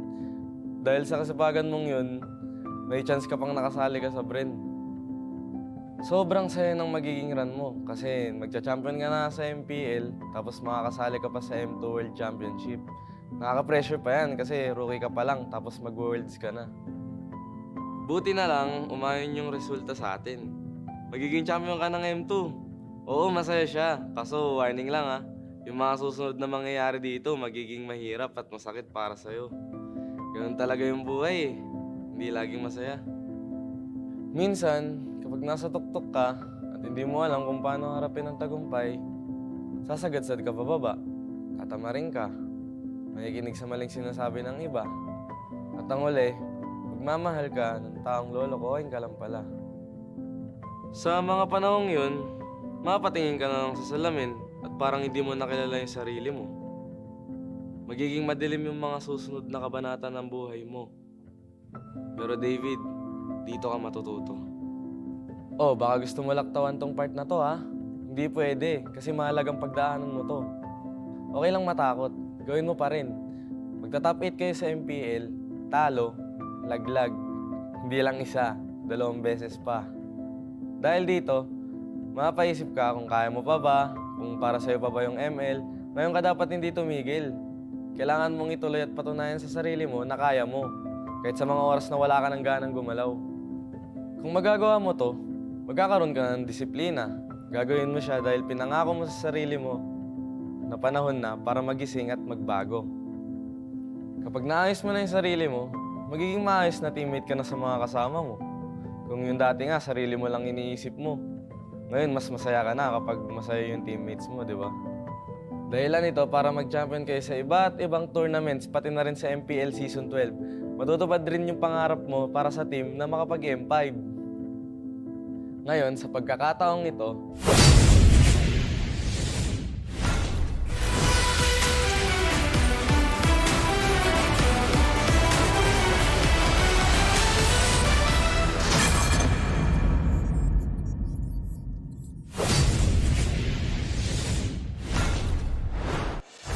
Welcome back to the M5 World Championship. And here with me, CW's family. Hello, everybody. You're Ricky, CW's brother. I see you all the time. Can you let us know who's here with you? Yes, first of all, this is my dad. Hi, Dad. Hi. This is the CW auntie. Auntie, hello, Auntie. CW auntie. Auntie as well. CW cousin. Cousin, what's your name? CW brother-in-law. Brother-in-law. I'm CW sister. CW sister. Okay, so there's how many of you? There's 3 of you? 3 of you siblings? Yes, 3 of us. No, only 2 of us. Only 2 of you. I mean, like you, CW, and the older sister. How many of you are there? We are 5. 5. So CW is what, the youngest? Yes, he is the youngest. He's the youngest of all. Let me know, how is he as the youngest brother? For me personally, if you know him closely, he's kind of talk active and like to... No, he's talkative? Yeah, he's talk active. And he's also like poking fun to each other. So he's talkative and he likes to poke fun of people. So that means the next interview, I need to focus on CW and I need to interview him more. Is that correct? Yeah, you should interview him one by one. I'm gonna talk to him. Yeah. I'm gonna talk to him a lot more. Now, have you guys been to the Philippines before? Actually, this is my 3rd time. Your 3rd time, so you like Philippines that much? Yeah, I love Philippines. How about CW? How many times has he been here? If I remember correctly, this is his 2nd time. The 2nd time. And then he went here the first time, what, for vacation? Maybe vacation or having fun, I don't know. Oh, you don't know, the older brother doesn't know. So how do you guys like Philippines so far? Good? If you love Philippines, give me a thumbs up. Oh, love it. I hope everyone's been treating you well. Now give me an inside scoop because it seems like CW has a lot of support from his family members. You know, not a lot of parents understand about esports. So how did your parents react when he told them he wants to be a professional player? For my parents, I think the only supportive one at first is my mom.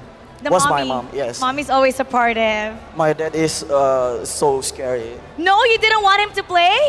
No? Yeah, he used to hate gaming as general. Really? What changed his mind? Because I think he changed his mind because CW is a hardworking person. He likes to play competitively before becoming pro player, and he already did earn so much, so my parents... He already earned so much. Yeah, kind of see, this is a great future. Maybe you should go play professionally or something like that. Did CW ever share what he wants to do if he wins the M5 World Championship? Maybe he will trade us to Japan. He's going to treat them to Japan. You know, the world is different now. Esports is now such a great career, and CW has proven himself so much. Now, there's people watching from all around the globe, and also CW could hear you. What do you want to say to CW right now? For CW, I hope you will play without any pressure and keep giving your best. And let's see how CW does with Onyx as we head back to game number 2. Casters from all over the world, let's get it on. Casters, pasok.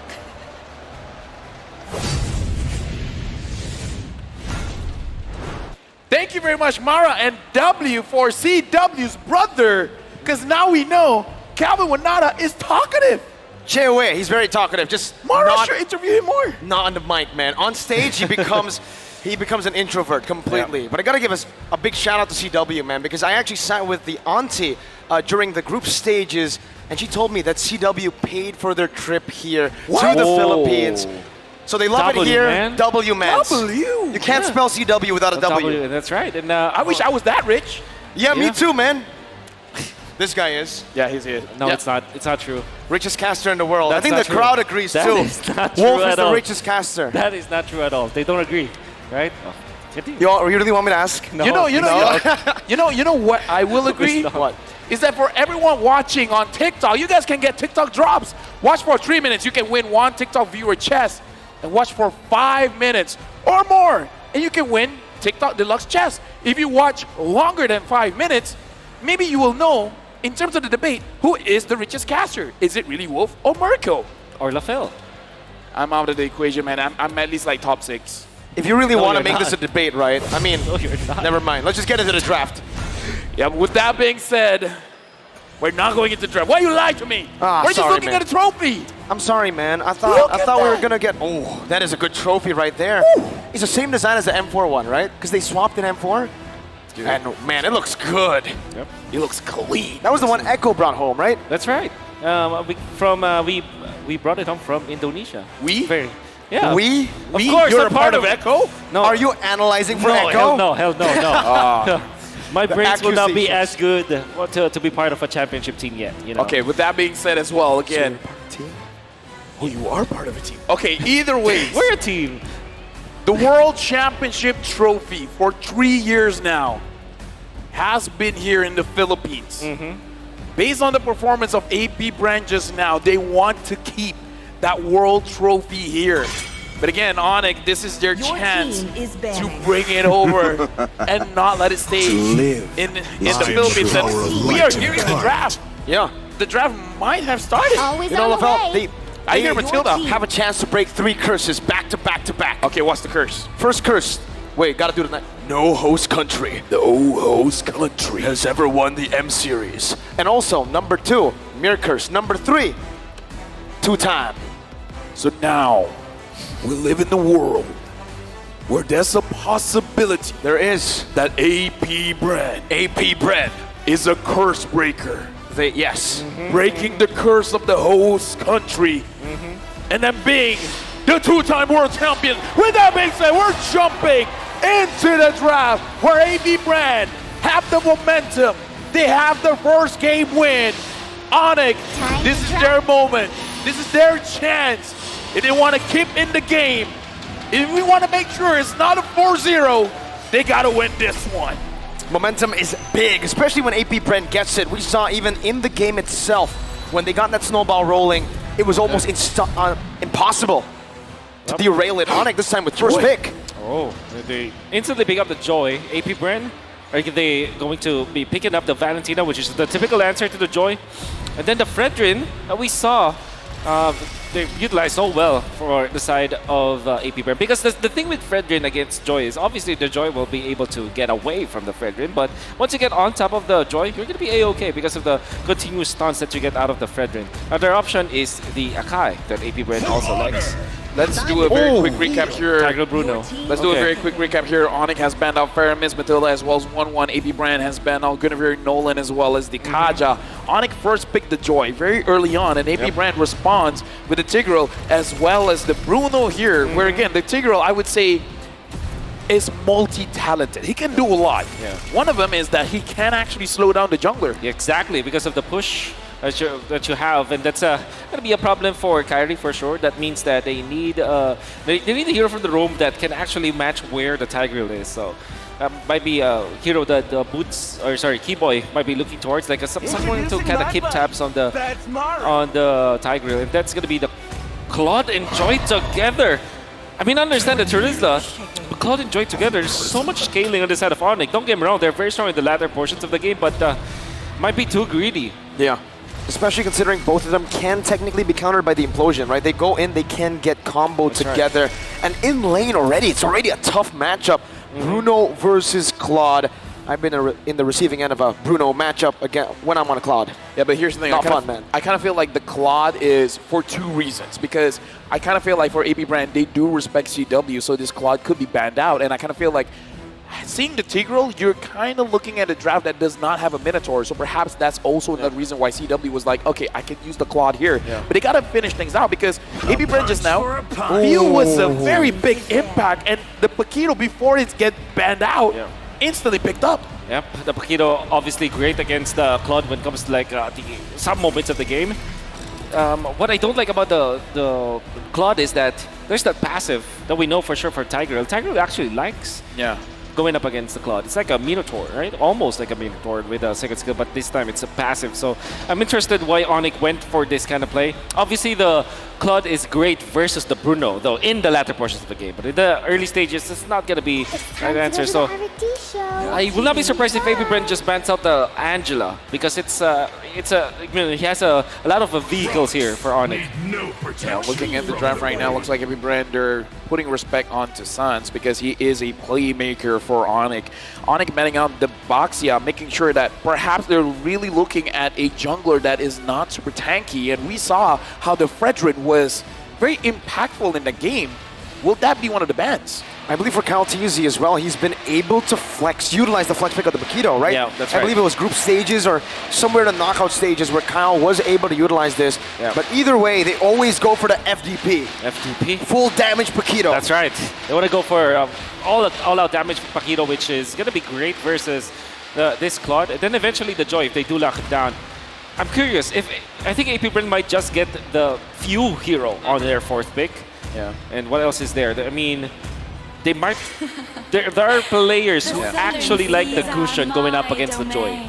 Looking at the Lily as well as Kadia ban is very clever because, like you said, Wolf, a lot of scaling coming in from Onyx. They need a very strong mid laner to actually help them out in the early as well as the mid to make sure that they don't receive a lot of problems going into the game. But what is the safer pick here? Valentina picked up. Yep, very safe. I'm looking and I'm thinking, I don't know, a court maybe even? Because wave clear as well? Yeah, for Onyx. For Onyx, for sure. With the Faramis being banned, it's not available. You go either Eve or Novaria? Even Novaria. Novaria is a bit safer though, right? Compared to the rest, because you are going to be able to have that range advantage against whoever you're up against. Or maybe they go Angela plus perhaps a Choa, a defensive hero. I think Angela plus Ruby actually for Onyx. Or Rafaela, Angela. I mean, they double down in the support because I think that for both the Joy as well as this squad, you have so much scaling.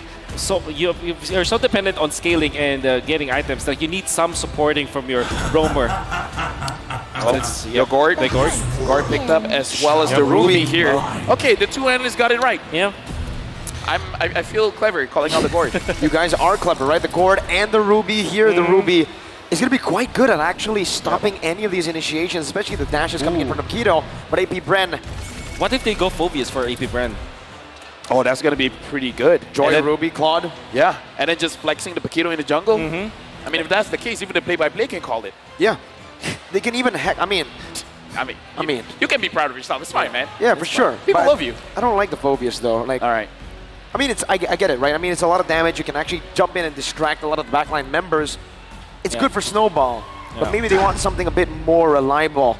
Yep. And that's the Martis in the jungle. All right, so the Paquito is going to be going to the XP lane. They know there's a lot of CC on Onyx. They go with anti-CC. Yeah, looking at Onyx draft here, I kind of feel like they have to be very calculative with their aggression because going up against a Martis, if you force out the turtle and you take way too much damage, you're going to put the Martis on a pedestal. The Martis will be a very happy boy. Yep. Happy man. Happy man.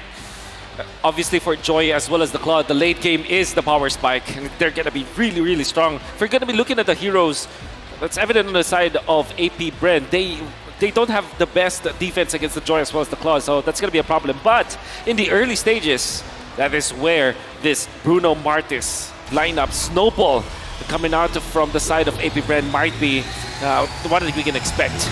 As we go into game number 2 in the grand final of the M5 World Championship, can Onyx delay the game, scale it up, or will AP Brand bringing the pressure and stop them in their tracks. We'll witness in this game number 2 of this best of 7. Starting us off already with the crowd roaring again in Rizal Memorial Coliseum. Anything interesting to note down here as we get into the game, Wolf? Well, I'm surprised that there's no Tigreal invasion yet at level 1. I don't think that they'll ever be considering it because Keyboy is keeping tabs on Ogwen. This is what we said, right? There has to be a hero for Keyboy that kind of mirrors where Ogwen wants to go for. And going in for the Quantum Charge on Ogwen, interesting. He wants to... Yeah, he wants to be part of these skirmishes. And yeah, Kairi still has the Retribution, so it's going to be safe. He uses it. Retri over Ogwen with a shove back onto Kairi, but he's still going to be able to dish out some damage. Keyboy coming in as well. Ogwen with a flicker backwards defensively. That's a flicker as well. Don't run. Wolf King Keyboy picks up first blood in game number 2. A change of pace for Onyx. A good start, but again, we gotta see how this impact really happens. What's the advantage of Onyx now having the first blood? Oh, that's a lot of advantage because now Kairi gets to level 4 without any problem. They can contest the turtle because the ultimate coming out from Kairi will be up soon anyways. And the fact that Keyboy had an extra EXP from that kill, that's gonna be great. Electrifying beats already used up. Keyboy as well with his own round Wolf King, but it's a Mortal Coil and it's a complete opposite approach, right? Master Assassin for Mr. Recetiano, Super Marco, and for CW, it's that tenacity. Yeah, we've seen that AP brand, they really want to win out the lane, but I've been looking at game number 1 as well as game number 2. AP brand has been putting a lot of pressure inside the jungle of Onyx, but why are they putting in the pressure there? It's mainly because of the Joy. They don't want Kairi to snowball. Kyle TC, Kyle TC, despite being pressured, will get to level 5 first, but I don't think that they will have time for this. Good poke coming up from Sans. Great poke and boots as well. Forcing out a Mortal Coil. Cal TZ zoned completely away, but Black TZ doing the same thing to Sans. Forcing a flicker out. Kairi jumping in, finding the Retribution on the turtle as Keyboy dishes out some damage with boots. Just trying to keep AP Brand, their front line, at bay. And Onyx have secured a neutral objective without giving anything away. Onyx is starting off very, very good, even though Flaptizi was able to zone Sans away. But looking at how Kairi is playing the game and the engage coming in from Boots, it's very, very impressive. So now, Onyx, even though it's a 300 goal lead, is actually quite impactful here. What do you think, Wolf? Yeah, definitely impactful. We were talking about the laning, the scaling of Kairi as well as the CW. The fact that they're not getting run over by the Tigreal, by the Paquito, as well as the Martis, that's great. And Sans, for some reason, again, Keyboy, oh my. He found the I'm offended off camera. Few was caught off guard. And Sans just mystic gushed. Oh, look at the bottom lane here. Super Marco having to go back. Kyle Easy is there. CW, I don't think he can do anything here. Not much. Not right now. He pops in at Go On because he farms back. But Wolf, they're being kept at bay. The Smartest gets outscaled by quite a bit. Oh, for sure. Not a good sign, but they can still recover. They still have, 5 minutes to go with this? If they find the opening finally with Kyle TZ, they can just run over and then Flap TZ eventually controls the map. That is definitely what AP Brand is looking for. Yeah, right now we're looking at 2 minutes to 3 minutes. We see how CW is double farming both the gold lane as well as the mid lane. And we got to talk about this. Gord not receiving the farm. Is it still fine for him, Wolf? Yes, in a way that all he needs to do is to actually equalize the lanes. At this point, Sans, he just needs to prolong the game. That's what he needs to do. It feels very adaptive, right? The way that they are actually giving CW these waves. They know that Sans just picked up a kill, so that he can afford to actually give a wave in the mid lane. That's when CW decided to rotate over. Yeah, this is one of the benefits of having a mid laner that is not farm dependent. But let's look at the items here. Yep, there's the Counter Strike that Flap TZ has picked up. The FDP, the full damage Paquito, and it's gonna be utilized up top. A lot of damage onto Boots, and Implosion committed as well. Boots now caught in the I'm offended. He pops in a penalty zone, flickers out to safety, but should fall. The Decimate finds the kill, and Kyle TZ will give AP Bren their first kill on the board for game number 2. But looking at Onyx here, they're really trying to trade things off because they're like, okay, if you get 1 kill, we need to get 2. I kind of feel like that's the idea. And the 2 that they got was the buff, as well as CW getting a little bit of farm coming in from that mid lane turret. He's gaining gold fast. And the thing is, Onyx lost their flicker onto Keyboy. It's going to be a massive battle spell to not have for 2 minutes. Knowing full well that the 5 to 7 minutes, that is actually the power spike of AP Bren.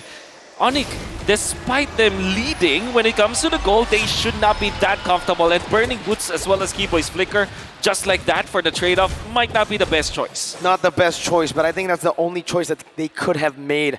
AP Brenner doing so well at going for neutral objectives, but also screening the map. They know if Onyx want to look for a trade, and they get the more valuable one by calculation. Flicker Implosion, bringing him back. Now the shove in, but a Mystic Gush does a lot of damage to the back as well. Keeper gonna be knocked out by the Worldly. I'm offended, not connecting to Decima does though. DPZ by Boots. Defensive penalty zone to the back. CW finding a trade in the bottom lane. And he will be able to get just the turret here as Ogwen screens him and pushes him back again. I mean, we saw in the interview, CW can get money, man. He can get the gold. And I kind of feel like Onyx right now, they are fine with giving something up as long as they get something back, as long as it's not a losing trade. Proactiveness coming in from AP Brand, but we got to look at Kyrie as well. He just finished his Starlium side. It's just one item, but once he gets two, once he gets three, it's going to be trouble. And speaking of trouble, AP Brand already invaded the purple buff that should be belonging to Kyrie. Then they secured their own. They even got a turret up top. And obviously the power spike that we're talking about for AP Brand, we can now feel it. And Onyx will really scratch their heads with the flicker being burned out by both Keyboy as well as Boots. I want to mention as well, even though Sans, he was giving away the lane, he has the goal advantage over few. Yeah. I guess because of the kills that he was able to get, as well as the assist. But Onyx, they don't need to panic. All they need to do now is to defend their lanes. Make sure that the middle is going to be intact. Keyboy and Sans might throw their bodies just to defend that. And then secure the farm onto CW. And again, looking at the goal earned here, CW is number 1, Super Marco is number 2. But looking at Onyx here, the way that they've been moving around the map is like that they're not sacrificing too much for helping out CW. Yeah, now they've actually lane swap, decided to do that. AP Brand feels very happy to do that. Flapteezy 1v1 against CW. Battle Mirror Image going to be used up. Flapteezy. Knockout strike, one more shot. Blazing duet from CW. No battle spells used up just yet. AP Brand in the bottom lane. That's a penalty zone connecting on the Oakwood, but he gets a massive shove onto 3. Kyrie walks out with the electrifying beat. Super Marco, did she got damage on the boots? I'm offended. Into a Decimate. Kyrie with retribution. He misses it, but Kyle doesn't. He finds another. B-Boy falling. South of the mid lane. Pressured down on his own tier 1. Kyrie looking to clear out the waves. That's a dive angle from AP Brand. A Decimate and Kyrie will still be able to walk away. Super Marco gets a big goal on top. CW 1v1 against Flapteezy. Battle Mirror Image going to be used out. Knockout strike 1-2. CW takes the 1v1. Hey, why did you bring a gun to a fist fight, man? CW was playing unfair, but we got to look at the items here. Yep. Onyx, what's happening here, Wolf? It's a massive snowball. The Radiant Armor picked up. It's the first time for Kalteezy. That paid dividends, and now he's going to be tanking through Onyx damage. Mortal Coil, but a penalty zone will be used in time. Kalteezy going for the bang! He turns it around. The shutdown goes to the roamer. I would say that's still away for AP Bren. Onyx right now making mistakes. We saw the mistake just now. Kyrie unable to secure the turtle. Good thing by AP Brand, they actually reset it so that the retribution was not enough. Now what does Onyx have to do? Well, Onyx will just have to defend once again. Very unfortunate that CW was the one that got picked off. That was great play coming out from Kalteezy with the blade armor as well, because Onyx was trying to run him down, but he lasted for such a long time that AP Bren was able to trade it off. With the Radiant armor as well as blade armor picked up by this Kalteezy Martis. Now you know that they have the snowball. Definitely needs to secure the first Lord for AP Bren for sure. The question as well, we see AP Bren right now with 1,000 gold lead. They're moving as a unit. They're moving as 3. They're moving as 4. What are they planning, Wolf? Are they just wanting to get kills, or they just want to zone Onyx away? Yeah, it's just about zoning Onyx away. They do have a lot of potential when killing. But at the same time, if they just secure the Lord and then just take the turrets, they're going to be fine, because what happens afterwards will be for them to take out the jungle of Onyx. Well, right now, looking at the goal, looking at the positioning, it is definitely AP Brand favorite, and Flapteezy is doing the most amount of damage in this game. Looks like he's fine being alone. AP Brand doing this 4-1 positioning is good for AP Brand. It's massive for them. Kyrie looking for an angle, gets shoved back by Open, electrifying beast. Whoa! Kyrie has just stolen it away. Kyle had the retry.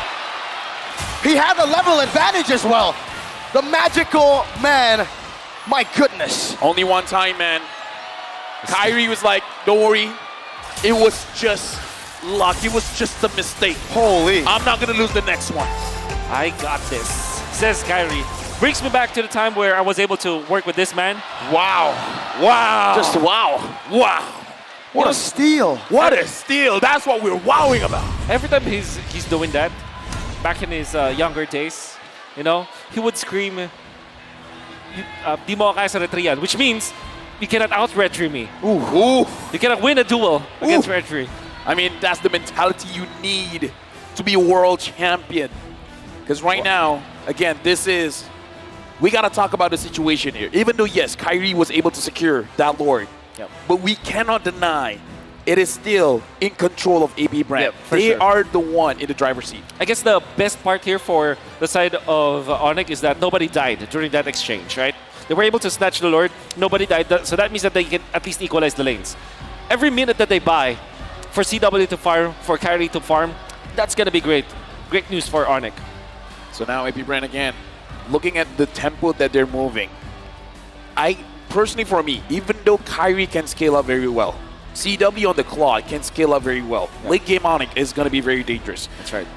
AP Brand, do they have to force things or they're fine taking it at the tempo that they're taking it right now?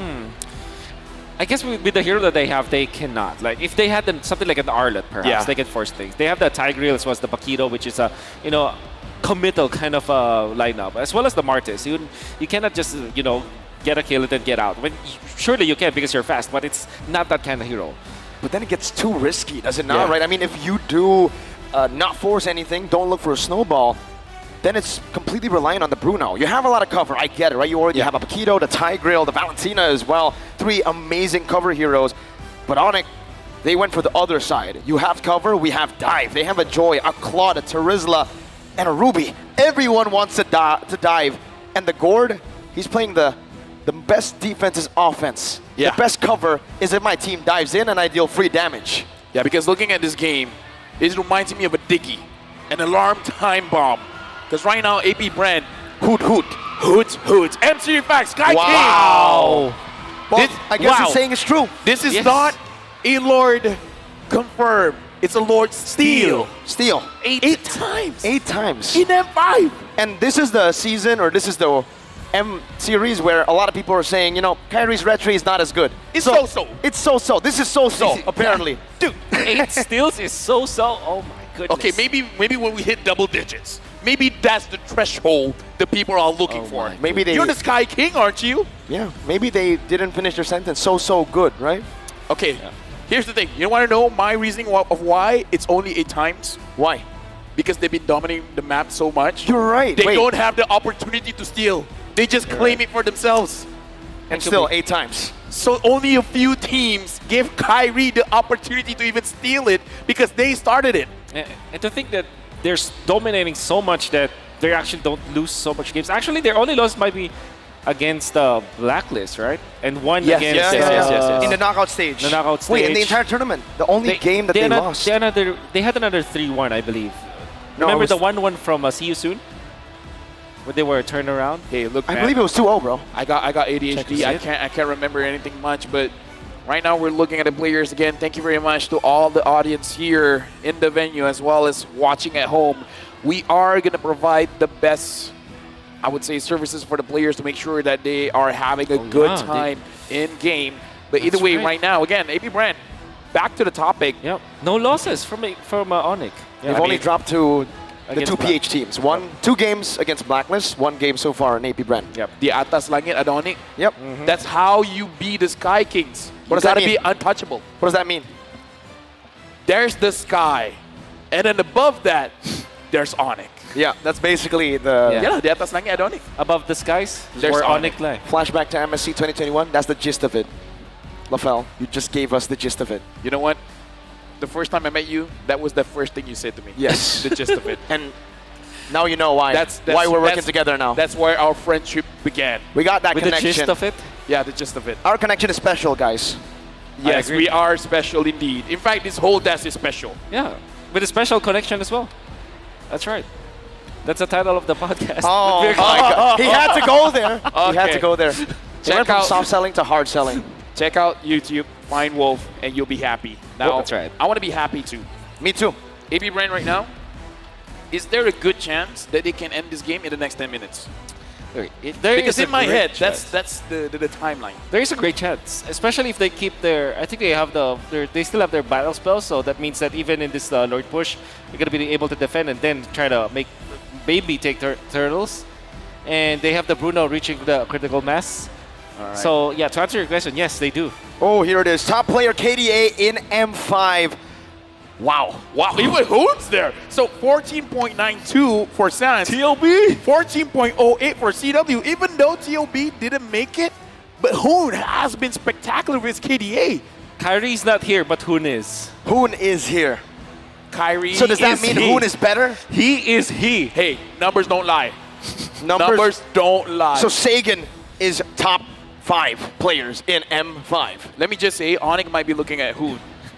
Onyx may be looking at Hoon? Who knows, man? Hoon is showing up. No. Okay, fine. Maybe not Onyx. Maybe BTR. I don't know. Maybe that's a reach, but...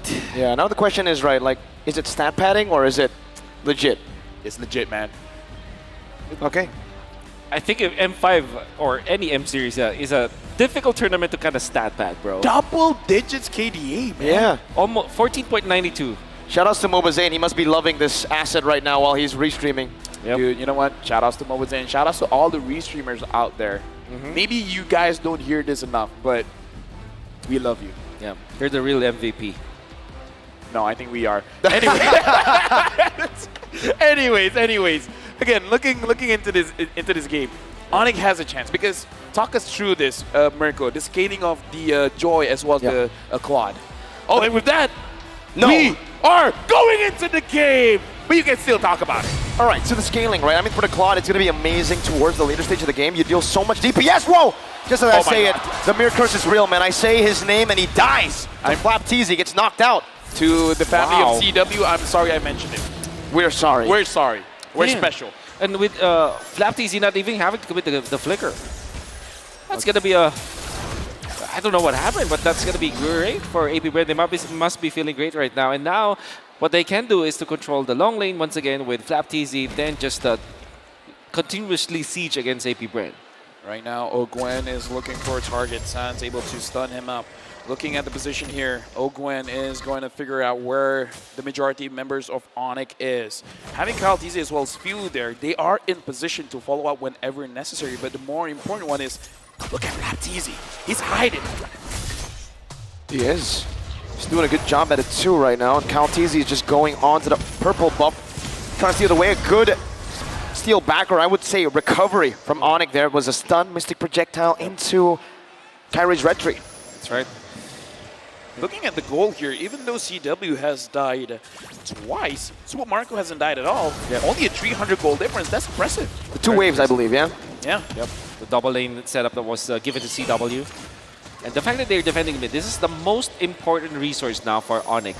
Getting the mid lane intact means that you will have access to your jungle so much easier. And that means also that you can position yourself around the Lord later on. Yeah, losing the side lanes is like losing a sock. And then losing the mid lane is like losing a shoe. You can still wear a shoe without a sock, but you cannot wear a shoe with a sock without a shoe. Wait, what? I think you can. But yeah, we get it. Okay, we get it, right? The mid lane is more important. Listening from the crowd, I guess we can. Yeah, we can. We can. Right. Thank you, crowd. Thank you. Sometimes you got to get them to correct us, right? Yep. Yeah, you know, I'm running out of ideas. What can I say? Special. I think Mirko wears his expensive shoes without the socks. Hey. Don't get to that, right? Kyrie now trying to steal it. Oh, he doesn't get it. Kyle TZ takes it away, snatches it away from Kyrie's hands. Hey, by the way, Super Marco went for the RG Rose Gold Meteor. It's going to be perfect versus the aggression that can come from Kyrie. But now the Lord dance has begun. We got to talk about AP Brand, 1.3k gold lead. Onyx here, they are at a disadvantage. Sans keeps trying to figure out where the members of AP Brand are, and he's been finding them. Looking at the HP as well, AP Brand, they are chunked down just a little bit because Kyle TZ has been absorbing the damage coming in from the Lord. Keyboy, can he find a good opening here? Kyle might have to reset this. CW's walking up right now. Kyle TZ finds a good pinch down, but CW takes in a half HP. Boots doing the same thing. Mortal Coil used up defensively. Kyrie takes control of the Lord. They're not going to look to reset it. I'm offended into the Mystic Gush into the blazing duet as Boots distracts the back line. View very, very low. Not going to be chased down. Kyrie finds a double kill right now. Calteezy is going to be forced to use the Mortal Coil defensively. Flapteezy went for the hills. The Mystic Projectile connects at max range. And Calteezy falls. Now Flapteezy was looking for an angle to maybe turn this around, but Onic, they've taken 3 members down from AP Brenner looking for the Lord. Run bias. Whoa, what happened there? How did Onic immediately take control? It was the Lord Dance and the bait and switch that you saw coming out from CW went in forward so that he will force some of the rotations from AP Bren. In fact, 2 people followed him afterwards, and that's how they were able to get it. By the way, the underrated factor of the Gord... Ouch. Man! Yep. The underrated factor for the Gord is that he can clear the left bush mid with just 2 spells, and you can scout out where your opponents are. Shove. Ogwen has no dash now. CW battle mirror image to the front. Ogwen forced to flicker out. Flapteezy! One shot with a nature. Flapteezy gets out just barely, but CW does the same thing. Oh man, 7-7, game number 2. Dude, Onic has been waiting.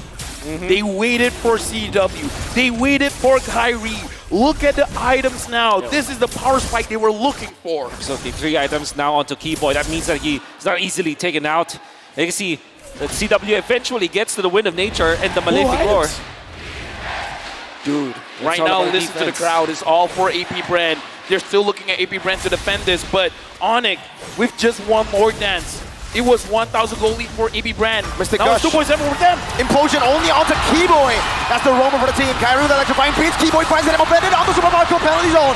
Dodged away from, and the knockout strike brings Boots back to the turret for AP Bren to do what the crowd's been chanting. Defend! Right now, Onic, they are trying their best to get the resources coming in from AP Brand. They wanted the structures, but AP Brand, how did they do that? How did they defend so well? That was the old win. Oh, right onto Calteezy, blazing duet! Nature can use that Mystic Gush as well! What's a bait? Sans flickers out of the shove. Ogwen, thumbed up. Kyrie walking up against 3 members. Looking for the dashes. One more should be able to do it right now. Flapteezy gonna be taken low. But Kyrie decides to stop. Sans. That was crazy. That's crazy, Sans. You can see the damage output now from coming out from Kyrie as well as Sans is now. They really do hurt now. And the thing with Gord is that even when it's a defensive kind of hero and it's strong at when he's able to land his spells, it still is a pretty good scaling hero as well. The Impure Age versus the spells that he has and the items that he picked up, Sans will be a threat in the latter portions of the game as well. Looking at the damage dealt here, Flapteezy was #1, but Sans was able to overcome him. And again, he has been absorbing less minions, less minion gold, just because he's sharing it with CW. And now, Onic, I would say this is their win condition, no? Definitely. We're reaching the point where they're stronger. I'm offended. Flicker already. You keep burning this away from Ogwen, and now what do they use to catch? They practically can't. Kyrie dashes forward, forces that Mortal Coil, even pops in that electrifying beats. Oh, that's a problem for AP Brand. That Flicker was the sole reason why they were able to defend the bottom lane and get 2 kills afterwards. And now that the Lord is going to be available for both teams, I mean, if you're looking at the Flapteezy, he's making the lane pushed against Onic, but not having the Flicker Implosion, that's going to hurt. Yeah, right now, the Lord Dance is started by AP Brand again. We got to remind ourselves that Onic was able to win it out with CW using himself as bait and then giving the opportunity for Onic to bite back, to go in, to get an engage, and dish out the damage. And now it's Onic. We're holding it in despite Joy being seen in the top side of the map. They still want to go for the Lord Dance right now, and CW's damage. He's definitely scaled. Concealed play. Keyboy finding with the position of Super Marco. Calteezy forcing his way in. Ogwen looking for the back right now, but Calteezy, his immortality is going to be popping down. That's a retribution from Kyrie. Super Marco free hitting in the back. Boo's going to be taken very low, and that's going to be a lot of damage placed out, but Kai jumps to the back with the electrifying beat. Super Marco, one last shot. Should do it, but he's unable to find it. Only an immortality. Burnt down for AP Brent. They're looking for more into the mid lane. A good stun to take Flapteezy lower, but he still has the immortality. Mystic Gush trying to predict the maneuvers from Flap. But for Onic and AP Brent, who wins it? Definitely Onic getting that Lord. But good thing for AP Brent is that they only lost their immortality in exchange for the turret in the middle. So they're still trying to get some kind of trade. And AP Brent, unfortunately, with just Calteezy manning the front lines, it's not enough. You see the damage output from Onyx. It's always a threat. Everybody's a threat now from Onyx. Yeah, but Keyboy taking quite a lot of damage. And speaking of threats, man, I'm looking at Super Marco. The damage that he dished out was a lot. Yes. Onyx, they have to respect it. I gotta say, either CW or Kyrie, they gotta find a way to get to Super Marco and take it down. A mistake and a costly one. AP Bren with Kyle Teasy. He's looking for more. The Mystic Projectile stops Kyle. But that's a big, big kill in the 19th minute of the game. And Onyx, whatever playstyle they're doing with CW, it worked in some of the moments, but in that crucial one, it didn't. What I'm trying to say is, CW in the first Lord fight, he went for the min-max play where he's trying to bait on AP Bren and become very aggressive when it comes to his positioning. It paid well during the first Lord, but not in the second one. All right, electrifying beats, immortality. Now winner Truncheon bot. Flapteezy buying a lot of time. Ogun running in with a conceal. Implosion flicker onto Kyrie, but he buys the immortality. Now Few with the damage as well. Boots still terrified down. I'm offended by Few. Kyrie walks away. Keyboy does the same thing. Super Marco sliding tackle. Onto the front. Keyboy brought back to the team. Immortality still ready. He buys it in time. Kyrie looking for the flags. Kyrie looking for the electrifying beats damage, but he won't be able to find it. AP Bren maneuver out of a team fight that they have won. This is the best players in the world. Do one mistake, and it feels like 10. Onyx, after CW made a crucial mistake, AP Bren controlled the map. AP Bren won that fight. Wow. And they have equalized when it comes to the economy. And even after Flapteezy had to utilize the winner Truncheon, it was just a ploy for AP Bren. The rest of the members get back. It looked really dicey though. Ogwen might have been like far too early. They see Few not in range, but eventually Calteezy was there. AP Bren squad were able to find something, even in this stage where Onyx has a lot of strength with their items, with their natural scaling. Yeah, looking at how AP Bren has been positioning as well, you need eyes in the back of your head, man, because the flank coming in from Calteezy and Flapteezy as well is like, whenever you're focusing, something else is going on. That's a lot of damage, but Flap should be able to sustain back up. He pops the regen, and he goes onto the waves. Does he have a bloodlust? He doesn't. Yeah, I don't think so, no. I don't think so. I think it's all from the Festival of Blood. And the RGM. Yeah, RGM, for sure. So now, looking at CW, we have... Okay, right now we got to talk about this. CW is the aggressor. He's the bait. But here's the thing, man. Wait, do they not know? Okay, Calteezy sees it. They see it. Flapteezy sees it too, but he might be too late right now. They're going to go on to Calteezy. Burst him down. Kyle will lose his life. A shutdown for Boots. Keyboy zoning down the members. Boots! A penalty zone on the Super Marco. Holding him back. Now Flap joining the team fight. But an explosion to the back. CW finally lays into Webber. Flapteezy goes in for the punches. A lot of damage plays down. Super Marco free hitting from the back. That's a lot of damage down. Keyboy finds that I'm affected. Super Marco losing immortality. Keyboy will not lose his life. AP Bren, they're still able to sustain back up. Super Marco, no flicker though. Kyrie looking for the assassination, looking for a play. Super Marco steals some life back with that House Claws and is able to defend.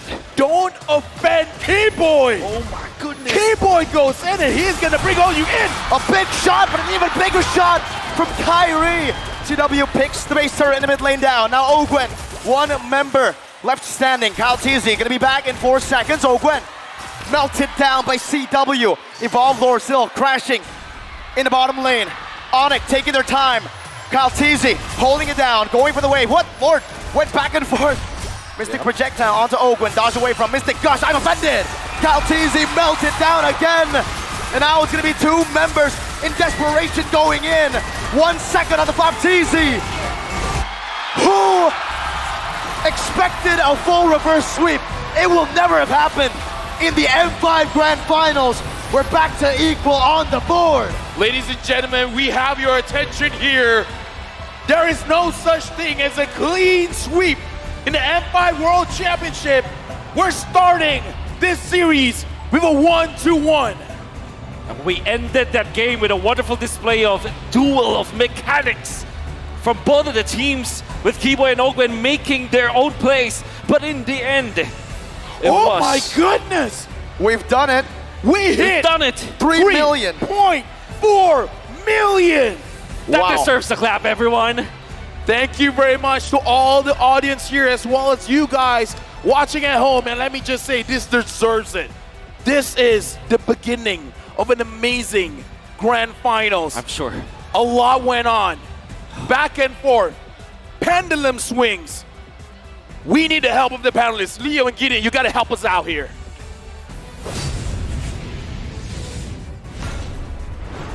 We'll do more than help you out. We'll actually break down this game. Again, Onyx showing exactly why they are a force to be reckoned with.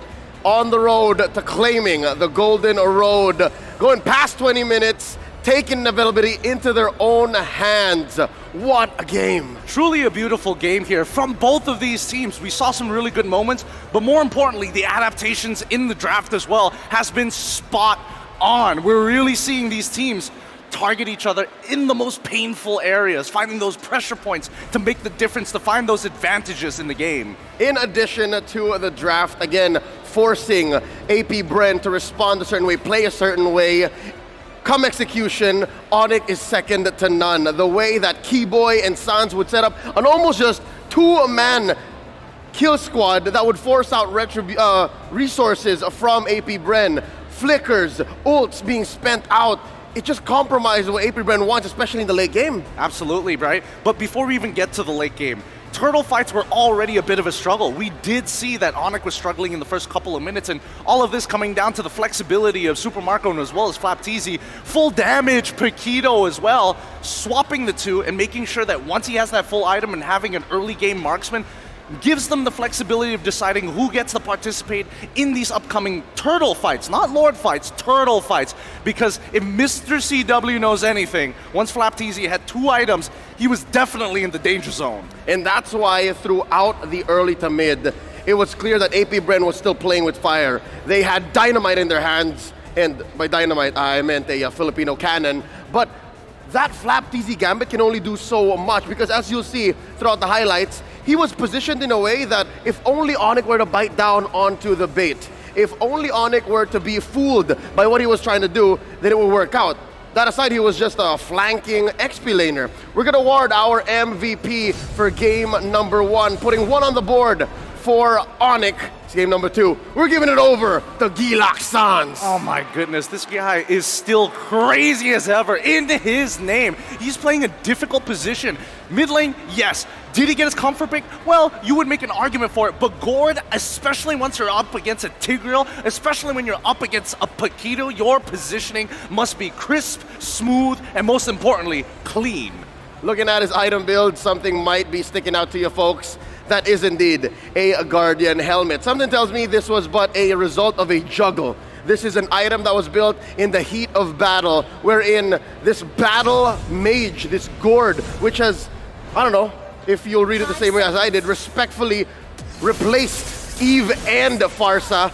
He's weaving out of combat. When you go into the late game, you're taking damage the way that Super Marco is throwing out them balls. You're gonna want to space out and then come back. Yeah, and I think, you know, the combination of Keyboy and as well as Sans is what's most important here, right? Keyboy is going to try and slow down and peel people away from Sans' position, because Sans is the safe haven. He is the person that they can fall back to when all hell breaks loose. Because once they get hit by a single projectile, a single CEC, whew, that gush makes all the difference. You'll see your health bar go from 100 to 0 in no time. And it's because of what Sans is putting on the board that's actually making AP Bren's movements all the more awkward. You see Kyle Teasy here building full tank Mardis.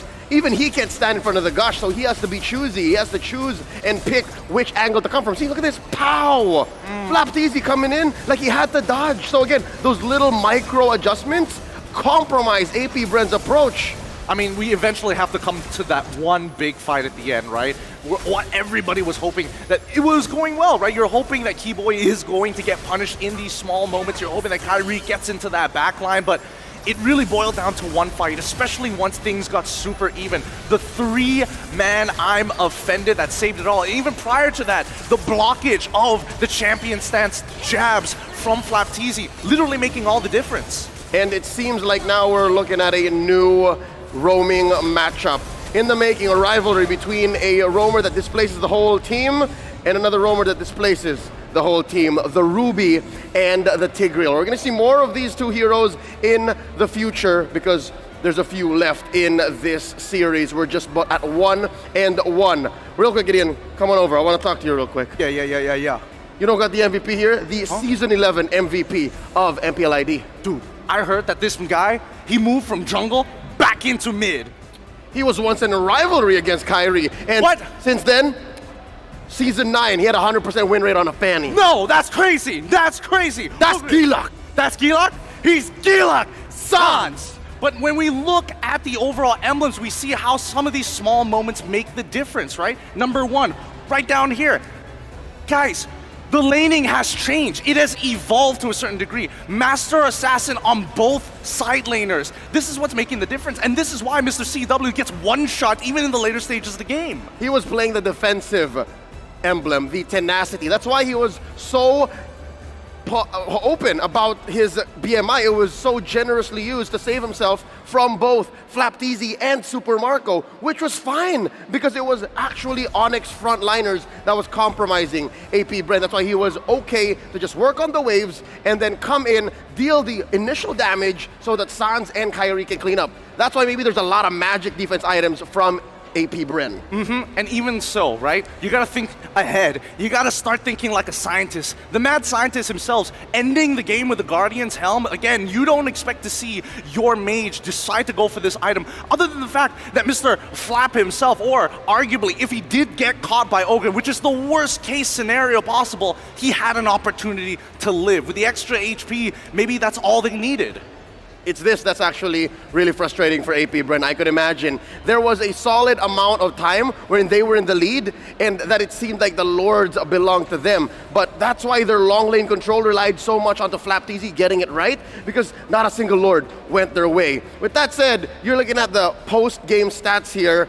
A lot of damage coming in from CW. This is spread out between heroes and waves. You have CW also farming his mind out, 803, and Kyle TZ using his iframes, using his build, and just hopping in and out of combat to be AP Brent's sandbag. I mean, that's just the next level after you've been practicing your mind out, right? And we've a look at the damage taken. Kyle, he understands his role, and the same goes for Ogwin. They're the punching bag of this team as much as you would like to believe, but even more so, Good Guy Boots is throwing away his life, and I would make an argument that it's an interesting trade. He's using the penalty zone to start off fights, to slow people down, just so that Kyrie can even the score, and more importantly, be able to prioritize neutral objectives. Check this out.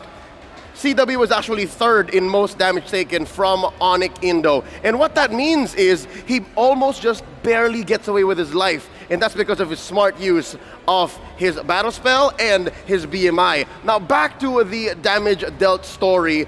Of course, a lot of it was on Super Marco, a lot of it was on Few, but when you're playing with a lineup that actually compromises your spacing, which the Valentina is very reliant on, it's kind of hard to lean on that. It makes Few play only a certain way when Onyx allows for it. And the worst part, once you start playing into these lore dances, information is super important. And unfortunately for Few, his abilities are quite short range if you're comparing it to the extra bounces that you get from the Mystic Projectile at times. And that's what's really frustrating, because people who need to open up the map risk themselves putting their lives on the line just to figure out where is Sans. So with that said, you're gonna have to wonder what's gonna go down in game number 3. How are they going to adjust? Because truth be told, despite what happened in the draft, despite how long this game went and where Onyx actually pressed down on the pressure points for AP Bren to fold in this way, again, they went the distance, 22, 23 minutes.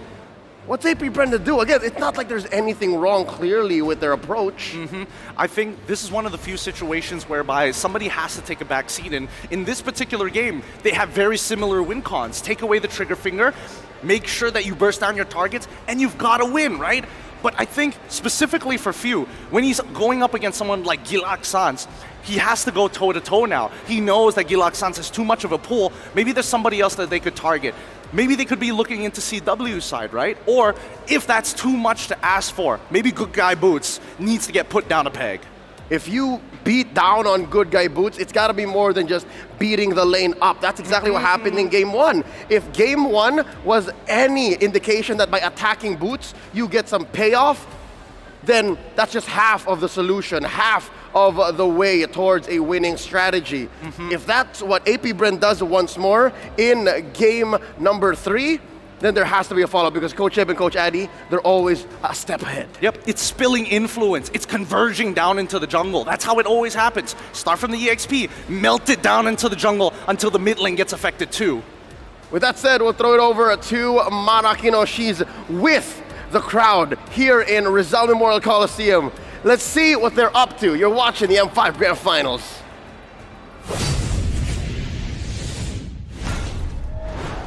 It is 1-1 for AP Bren and Onyx. Now I want to hear, where are the AP Bren fans? Let me hear it from Onyx. Okay, I think the Onyx fans in here need a little bit of help. So how about we call Clara, all the way from Indonesia. Clara, how are you? Hi, Mara, I miss you so much. I miss you so much. We're so excited here to meet you in Philippines. Mabuhay! Mabuhay, Clara. It's 1-1 right now. Tied game. Are you guys nervous? Are you nervous right now? Of course, we're nervous, but we are so happy to see Onyx play. And they're so energetic, and we trust Onyx with all of our heart. Okay, I want to see the energy there in Indonesia. How about you show us around? Sure. Mara kepengen lihat, guys. Semangat dari kita tunjukin ya. And it's only not a half. It's so little here. We are still half there, and in this side, we have some new ton because they win the battle this early evening. We want to show you and the word, guys. So let's hear it. Let's go.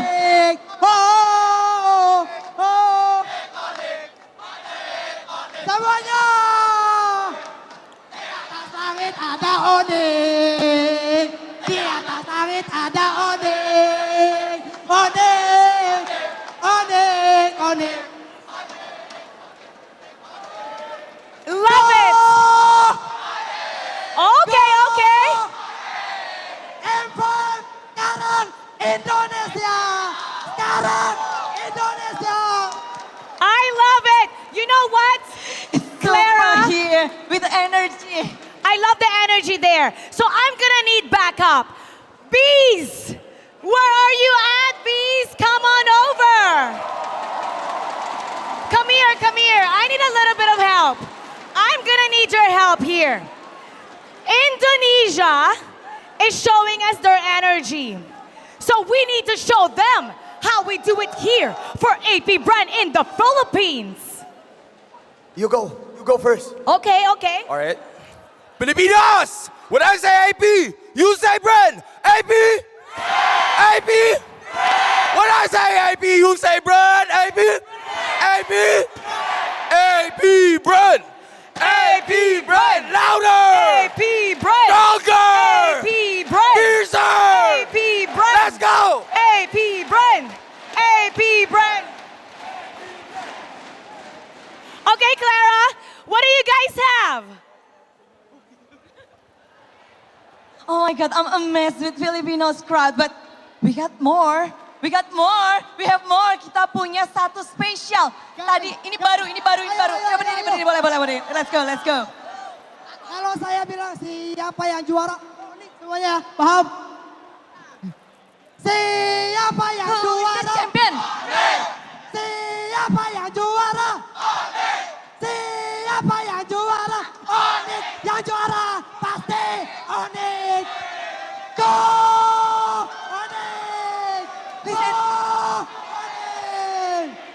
We said, who's gonna be the champion? They said, Onyx. Who's gonna be the champion? They said, Onyx. So we got there.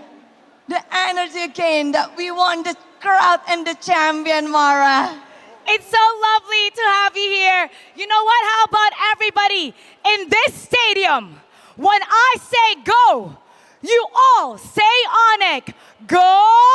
Onyx! Go!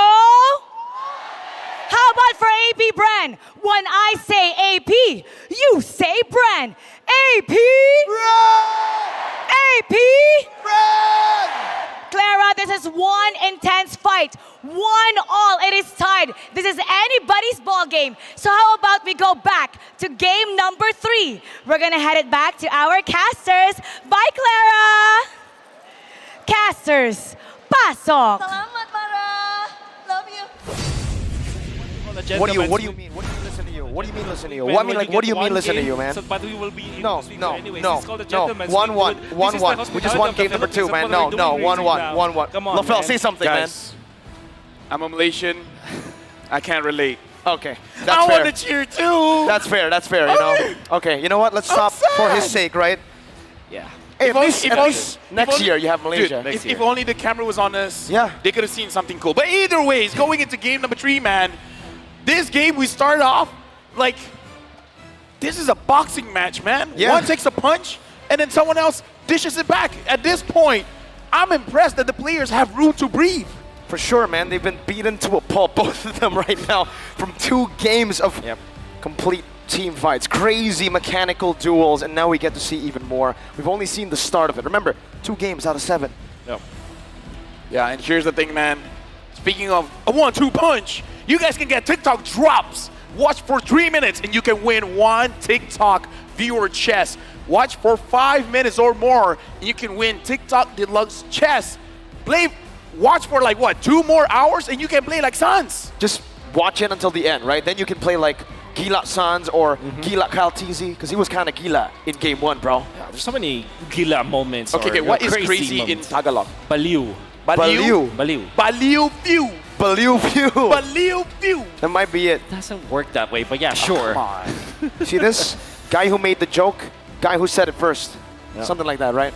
Yeah, it cut out before. I could read it. I'm amazed that even without your glasses, you can still see. Yeah, man. Shout out to Mirko. He broke his glasses, but he's still moving in strong. Yeah, somebody with the Grand extra final glasses can. I feel like I cast better without the glasses now. Hey, you know what? You're better Great. than great. You're better than great. You're better Exactly, than great. exactly. Going into this game, we saw the difficulties coming in from both teams. CW on that Claude. Does it have to be respected with the ban? Oh, and we see Cheryl Yao here Okay. going for Onyx. So SG Okay. is with Onyx. Is that right? How is that? wait. Okay. What this is guy this? is like, Onyx next on to the me is left? Onyx, and AB next to me is AB Brand. He's neutral. Are you Malaysian? Are you Malaysian, sir? I don't think he is. Either ways, going back to the topic, should the Claude be respected in terms of the bans? The Claude should not be respected when it comes to the bans, but should be respected when it comes to the answer to the late game, for example. Bruno, surely a great hero in the late game, but maybe they should match that. They should have a hero that can destroy the CW in the late game. With that being said, we're jumping into the drafting phase for game number 3, where both teams, they can take a punch, but more importantly, they can dish out the punch. We're looking at here, looking like both teams have already banned quite a few heroes here, and we're just waiting on the first pick. Looks like AB Brand will be the first pick, and Onyx will be second pick, banning out the Kadia, the Joy, and 1-1 for Onyx, banning out the Matilda, Nolan, as well as Guinevere. First pick, Frederick for AB Brand. Onyx follows up with the Faramis, as well as the Bruno. Ooh, great choices here, but we've seen from the 2 games right now, blue side 100% win rate, right? Yep. And I think Valen and Claude could be good for AP Brand. Claude obviously great against the Faramis, great against the Bruno. Valentina can be able to copy that Faramis. The only next option might be Lilia, so I'm thinking Lilia or Valen with the Claude here for AP Brand. Yeah, because I kind of feel like if you don't take those options, it is going to be banned out for you. Let's go 7 games. Oh, okay. Yes, we do want 7 games. Let's go. Let's go 7 games. You also have a picture of Alien there from Fireflux. Shout out to Alien if he's watching this. That's right. And again, looking at this, I agree 100% with you, Wolf. But looks like they're going for a different angle here. They're picking Totally up the Brody as well as the Arlet. But we can see when it comes to the fights, they can fight a lot of CC here. Yep.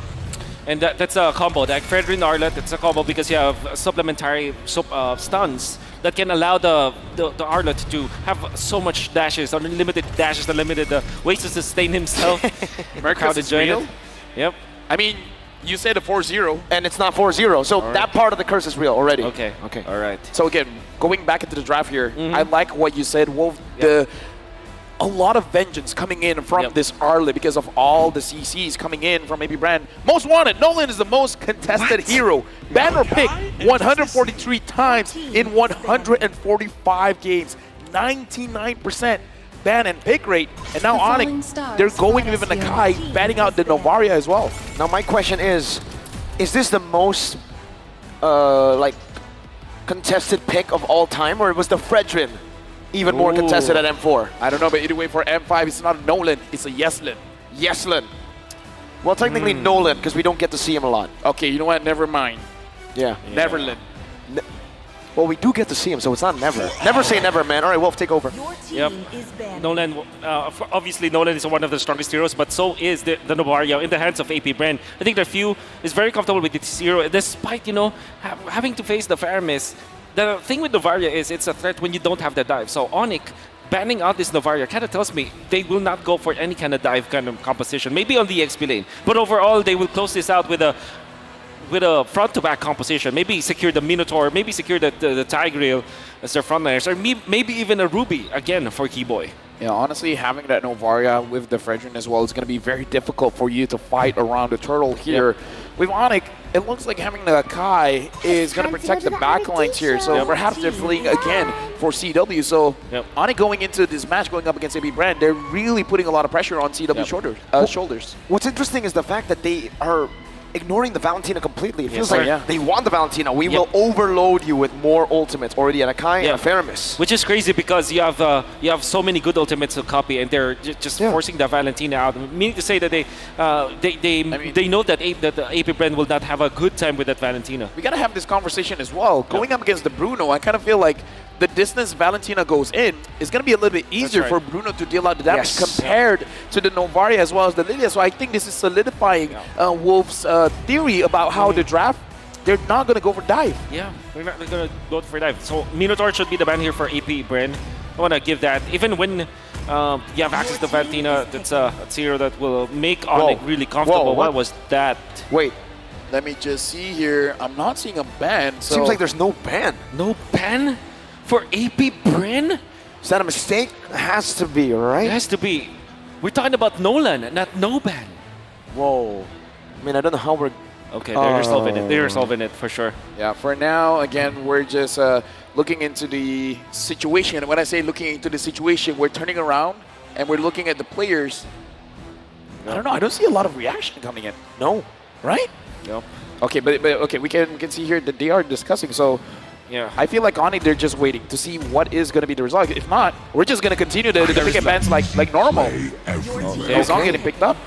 There is a bit of dive if this draft goes through. Yeah.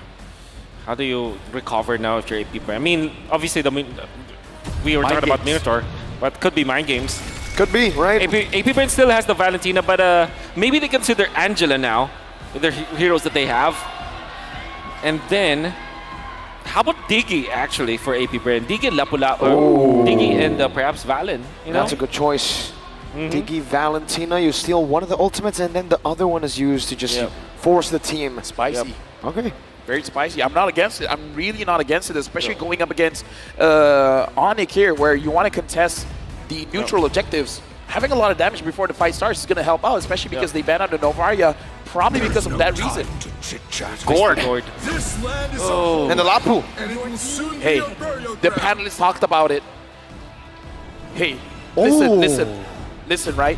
Okay. So we got word that, okay, we're going through with this, but we got to talk about this Gord because even the panelists has talked about this is the new age of an Eve, new age of a Farsa. So it's all about zone control.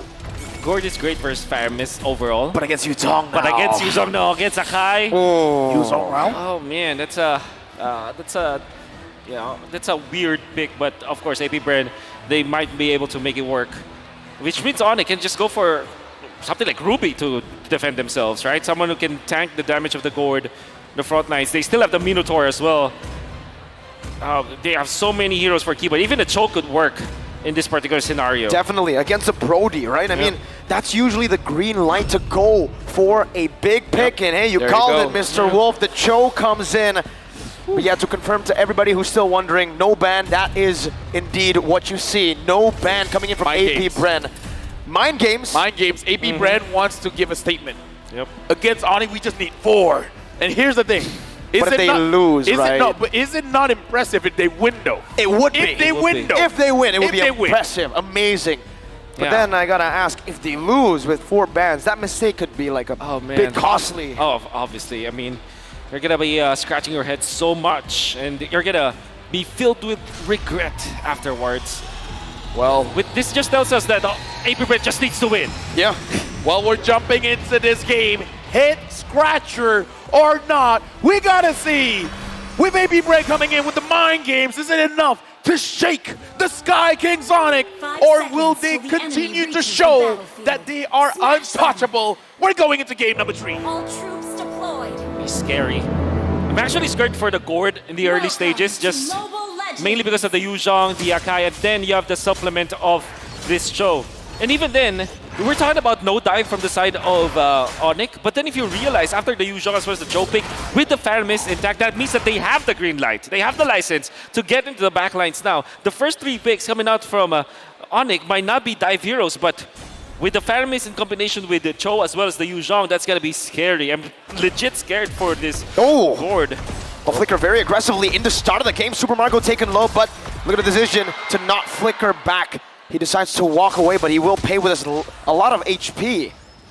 Now we got to see how CW manages the lane, because it looks like Super Mario, even though he was chunked up quite a bit, he is going to be able to last hit that gold minion there. So good effort coming in from Onyx, but Super Mario sticks to his guns, staying in the lane. Looking at the other lanes, it's Lapu Lapu versus the Yuzhong. I believe that Flapteasy will have a great time this game. I think that overall, this was probably the best pick here for AP Brand. Great versus the Faramis. Obviously great against CW. And CW did not go for the Purify, went for the Flicker. So that's going to be a target for sure for Flapteasy.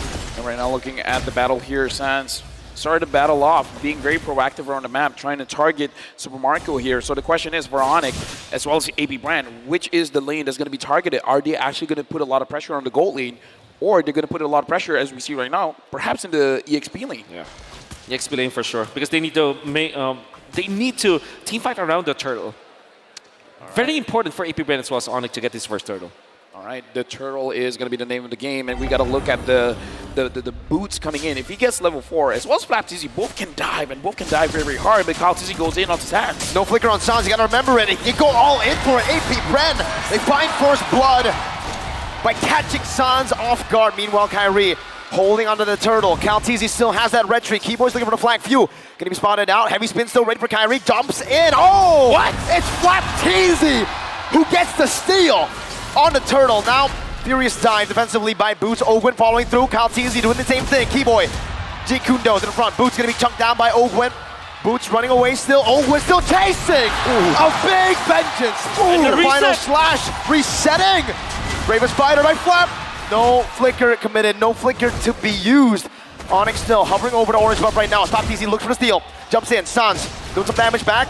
Bravest Spider, the third spot gonna be used up right now. Mystic Gush! No flicker used. Flap! He didn't just steal the turtle, he stole the orange buff too! Allow me to say, Onyx needs to breathe, because I don't think I would ever say this, but 1v1, an outplay from Sans pops the Netherrealm clutch. Massive play coming out from Sans, but my AP Brand with Open as well as Flapteasy. Early game aggression coming out from them, and Kyrie was holding on to the Retribution because it was cooling down. He was 2 seconds away from the Retribution to be off cooldown, but then Flapteasy steals that orange. Dual hero here, statistic as well, 70% win rate for Bruno and Faramis whenever they're paired up together. I was about to say, I kind of feel like Boots made a mistake because he was going down and he was going to, but before that, CW gets engaged on. Good stun over, flicker, backwards from CW. Keyboy with the way to the dragon defensively now as that's the Mystic Projectile, not connecting. Keyboy has got some stacks onto him, but Super Mario won't decide to pop that Torn Apart memory. Kaltizi will decide to invade the enemy jungle 2 levels ahead. Who gets it? Was that Kyle? Dude, at this point, even though Kyrie was able to scare it, but again, the difference there, 2 levels, that's a big impact, Wolf. Absolutely. And this is going to be a big problem for Onyx, especially because they're facing up against Brody Lapu Lapu. We're talking about the problems for Few, but now you can disregard that totally because AP Brand, they've created 4 problems for Onyx to solve. And Few is not a priority at all for Onyx. at this point, AP Brand, they can pick up the tempo because for a Lapu Lapu level 4 is all you need. And now with all the advantages coming in from Super Marco, I feel like he's just moments away from his second item. And then once he gets the second item, he's moving with the team. Okay, but Flapteezy on the other side gets picked off. Super Marco tried to go for boots there, but Kyle will be able to trade it back for a neutral objective. He knows the info. Kyrie has used his red tree, and he goes straight for the purple buff. Keyboy.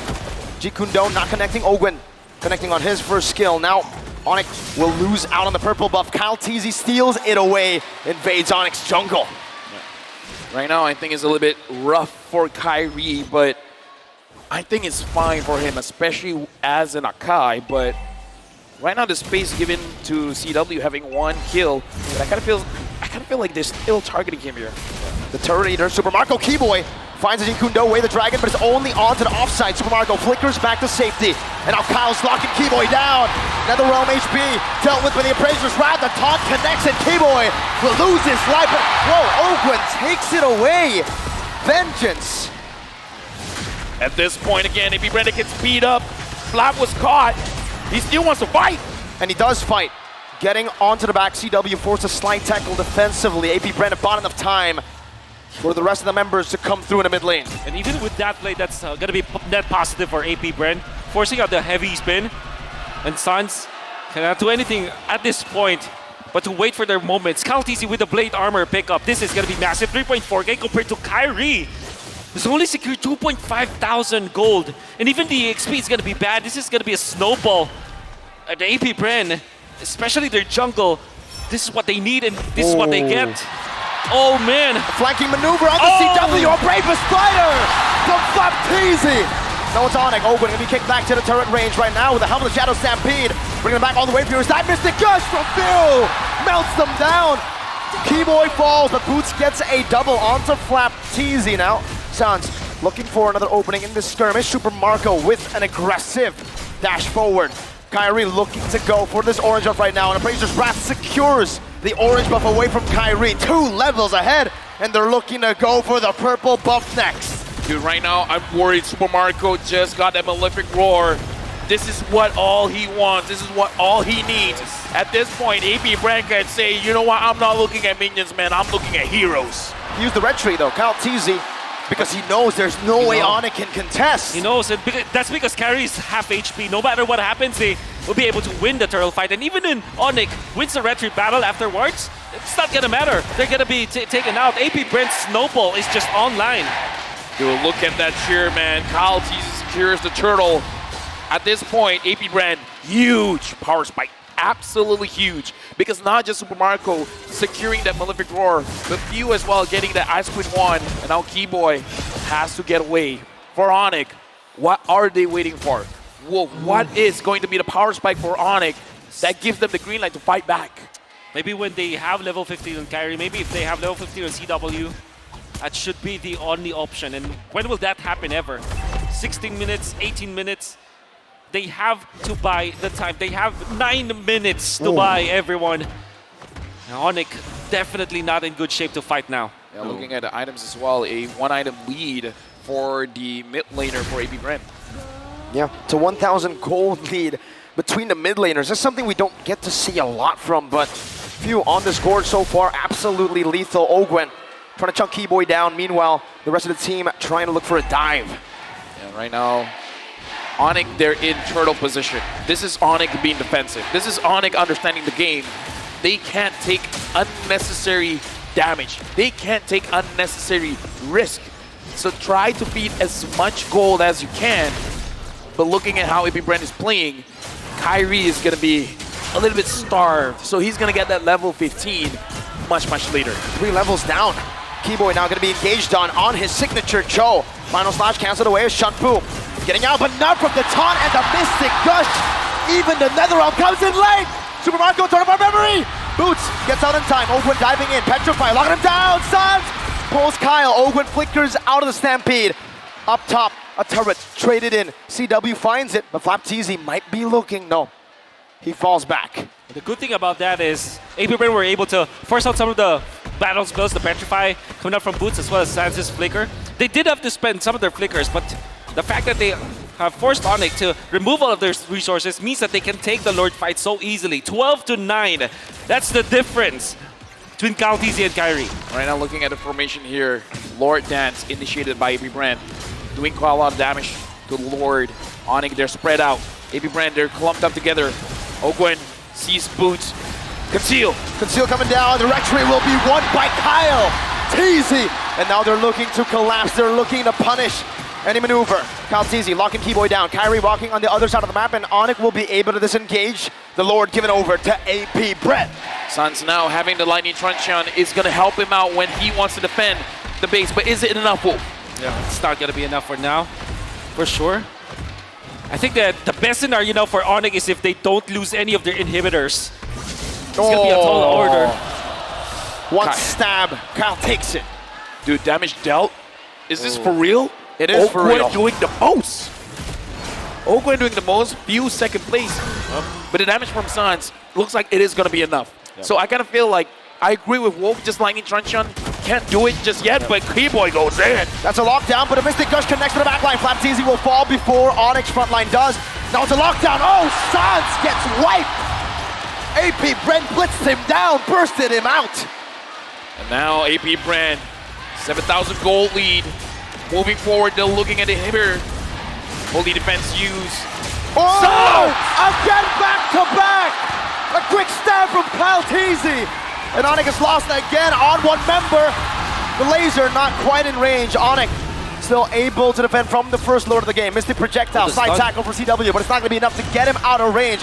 Even with the splash from the turret, Onyx lose a base turret with the first lord of AP Bread. And now Black Dragon form used by Bo. That damage though! Memory, oh my goodness gracious. Boots was almost melted down. Whew. 2 base turrets. Let me just say, AP Brand, their mind games is working. Yep. It's working. It's working. And the thing is, losing Suns twice in a row. I mean, losing him once, that's fine because they were able to get the kill out of Flapteasy, but losing him the second time meant that they will not be able to defend 2 of their turrets. That's a poke down on the Kyrie right now. Another round, not. Oh, it's going to be in time. Keyboy finds a good way to the Dragon, but it's not going to be able to survive in this onslaught of damage. Boots finds a Petrify, Wind of Nature, but still Sparkle falls. The Ghostburster is able to take him down. CW dealing some damage, but AP Brent decide to disengage. 2 for 1 in favor still of AP Brent. Look at the items, Wolf. What else does Onyx need? Another defense item for Kyrie for sure, because you see that when he turns up into the fight, even when he's not dying, he's put so low that the heavy spin is not going to be utilized properly. So he needs a second item for sure. We have Sky Guardian Helmet eventually for him to be able to tank up, and then eventually a Radiant Armor. They definitely need Radiant Armor here from Onyx. Somebody has to take it, otherwise Few will just destroy them.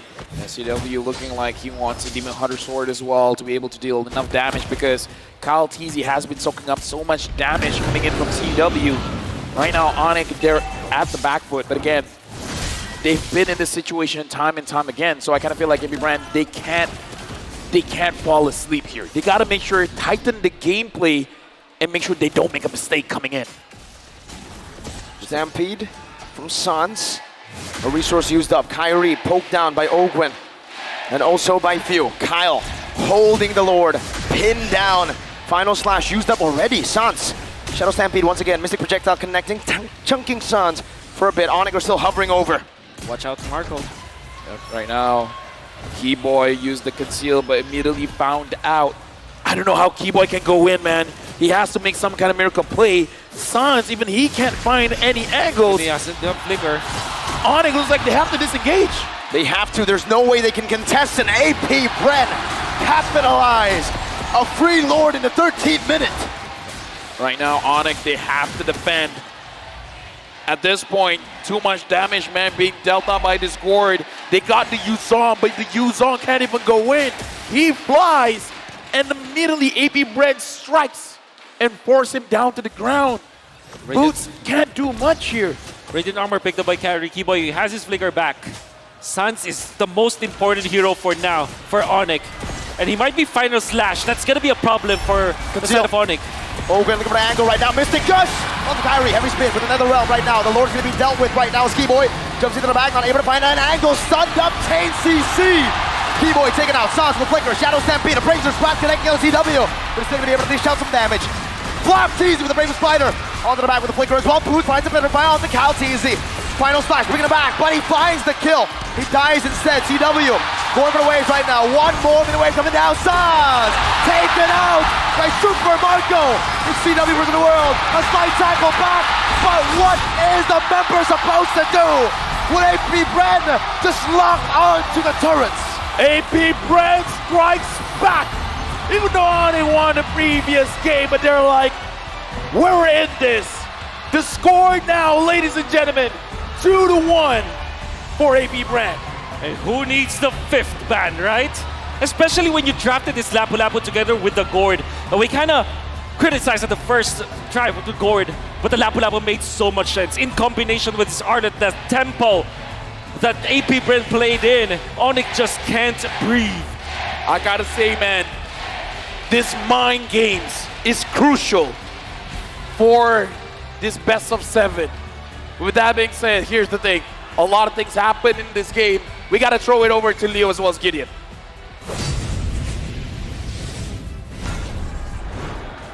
Darn right, LaFell. A lot of things that need to be broken down here at the panelist area. So far, so good, but the real question that I think it's on everybody's mind. Coach Ducky, Coach Ren, was that a mistake or was it all part of a big grand plan? Given how amazing AP Bren controlled the early, late to mid, I can't even say if the mid or the late happened where it did because of how well they forced the advantage. They bulldozed through Onyx, choked out all of their resources, and made it seem like they got all the heroes they wanted anyways and put Onyx where they needed to be to go 2-1 already, this deep into the series. Like, truly, it's interesting to see. Did it come to a point where everything fell according to plan, so much so that they didn't even need that final ban at the end of the day? Or was it really just nicely done? The team played perfectly well. Let's not forget the fact that they could stack their CC almost immaculately. But I think we have to talk about our MVP here, brought to you by the Republic of Gamers.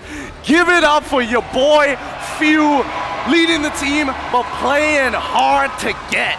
The way Few played this Gourd, one could not believe that he even went deathless, all right? There's a Yu Zhong on the other side.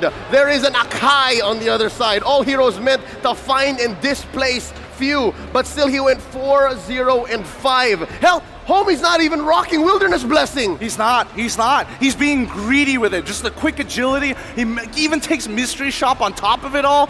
I don't know. He gets away with too much, and I think, a lot of these older picks, as we jump into the highlights, is going to make a lot more sense here, right?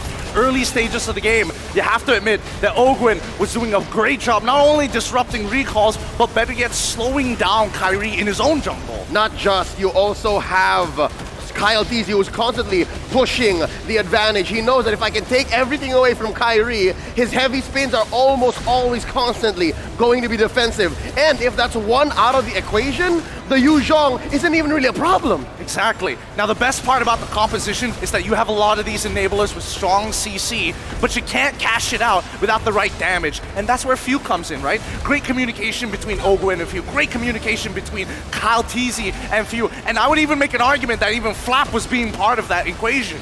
That's right, constantly threatening with the bravest fighter, and that just left Super Marco with what we would like to call in the business a gold lane experience. What a performance by Few. What a performance by the MVP. And Gideon, come here, let me tell you a little something, right? Few is a two-time SEA Games gold medalist. He's 2-time SEA Games gold medalist? No way! I mean, that's not even all. He was part of the original roster when they crushed it at the World Championships at M2! With that said, let's go ahead and check out the emblem loadout here. So far, we pinpointed the fact that it was a little greedy. Check it out. Oh, yeah. Not even a single Wilderness Blessing from AP Bren, save for Ogwin, right? Ogwin needs to be where he needs to be, and he needs to save up his kit for when he's going to compromise Onyx with those final slashes, which he did, like, say, almost on the dot whenever it came off of cooldown. Yeah, no, I think what's really interesting overall, right, when we're looking at the emblems, even the item builds start to get just a little bit greedier. Let's hop onto it right now, because as we can see, clearly Kyrie is so under-farmed, right? Can't do much about it. But then we jump over to people like Owen, people like Super Marco, people like especially when it comes down to few. He needs to be greedy, right? He's looking for the Ice Queens, wants to slow down his opponents, but more importantly, making sure that he quickly gets that Lightning Truncheon so that he can maintain his speed at all times. Looking at Onyx in their early to mid transition, it was clear that Sans was still playing Gila. He was still trying to displace the cores of AP Bren, and the fact that he can only really find Super Marco made Fuse transition into an MVP core winning performance all the more easy. Because look, even the purples got compromised. Even Few was taking a little bit away from Kyrie, and that's what allowed for them to barrel on forward. Because even if Onyx could find a solid heavy spin, that could have been the saving grace. That could have allowed for the little bit of damage from Onyx to come through and punish, but that never happened. But that was only one part of the equation, right? When you've neutered Kyrie, now then all your focus is on our sandbag here, Mr. Keyboy. Every single time he tries to go in for that big dive on towards Fue's side, he gets punished each and every time. There's just too many layers that he has to get through just to get on top of Fue, whether it be the final slash, whether it be the energy eruption, or even the bravest fighter who was starting to give him issues. Yep, looking at the damage dealt, again, Sans a hair ahead of CW, who had a decent amount of farm. Truth be told, a lot of the firepower from AP Bren was being laid on to Onyx Peel, onto Onyx front line. And that said, it's just the matter of what you got and how you use it. Onyx can't use it effectively. They have solid damage, they have solid output. It's just, it wasn't allowed to effectively excel. Unironically even, I feel like even when you're locked into farm, as you're trying to play a team fight composition designed around just finding the right team fight around neutral objectives specifically, that might have been the big punishing moment, right? Because you don't have those small skirmishes, you don't have those messy fights, you don't have those enablers anymore. You must move as 5, and you cannot divide and conquer. With that said, Onyx now down to their, I'd say, few left straws. There's a lot left in the tank for Coach Yeb and Coach Addy. So with that said, I hope they're ready to regroup and reset, because there's a lot left in this series. Let's throw over to Odin. She's outside. Let's see what's happening at the M5 Stadium. Hi guys, this is your very own Odin. Magandang gabi, and we're outside Rizal Memorial Coliseum, and happening right now is a watch party. You can watch Under the Stars with your friends, and if you are not able to secure a ticket, and if you're in Metro Manila, go over here, because the night is not yet over. Experience everything for free. No, not the merch, just the experience. And let's go get some fans to interview in the watch party that's happening. Oh, there are some guys here that are having a picnic. Hi, hello. You are live. What's your name, guys? Kate, hello. Hi, Kate. Sean, hello. Hi, I'm Aika. Hello. Can I join your picnic? Yes. Oh, so how's the experience here in the watch party? It's fun. It's like a music festival / gaming convention.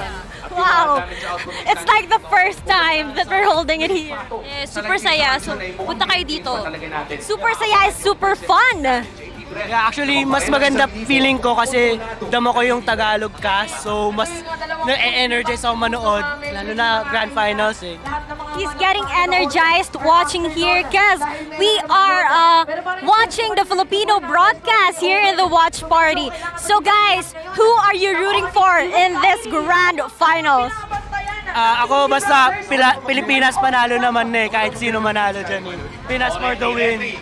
Whoever wins, Pinas for the win. Oh, that's not clear, huh? How about you?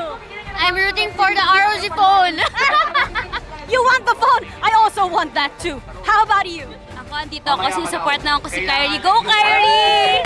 Here to support Kyrie. So you guys don't have a vote in common. No. That's why you're there and they're here. Are you guys sharing some food? Yes. Nagugutom na kasi kami, so habang nanonood, kumakain. While watching, they're eating because there's a food park right there. So thank you so much, guys. You got a shirt, M5 shirt. Yeah. Thank you so much. Yeah, it's my birthday today. Thank you so much. This is courtesy of Kadia. So I'm giving this to you because you're rooting for the Philippines. Thank you. So let's get another fan. Who am I gonna be with tonight? Hi! Hello! Hello! Are you alone tonight? Kasama ko po mga kaibigan ko. Oh, so you're with your friends. Where are your friends? Oh, hi friends! They're there. What's your name? Sandy. Sandy po. Sandy!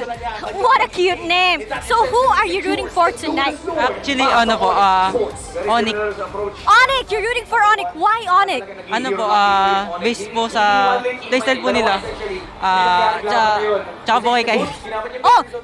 Simply because of Kyrie. Kyrie, you're so handsome.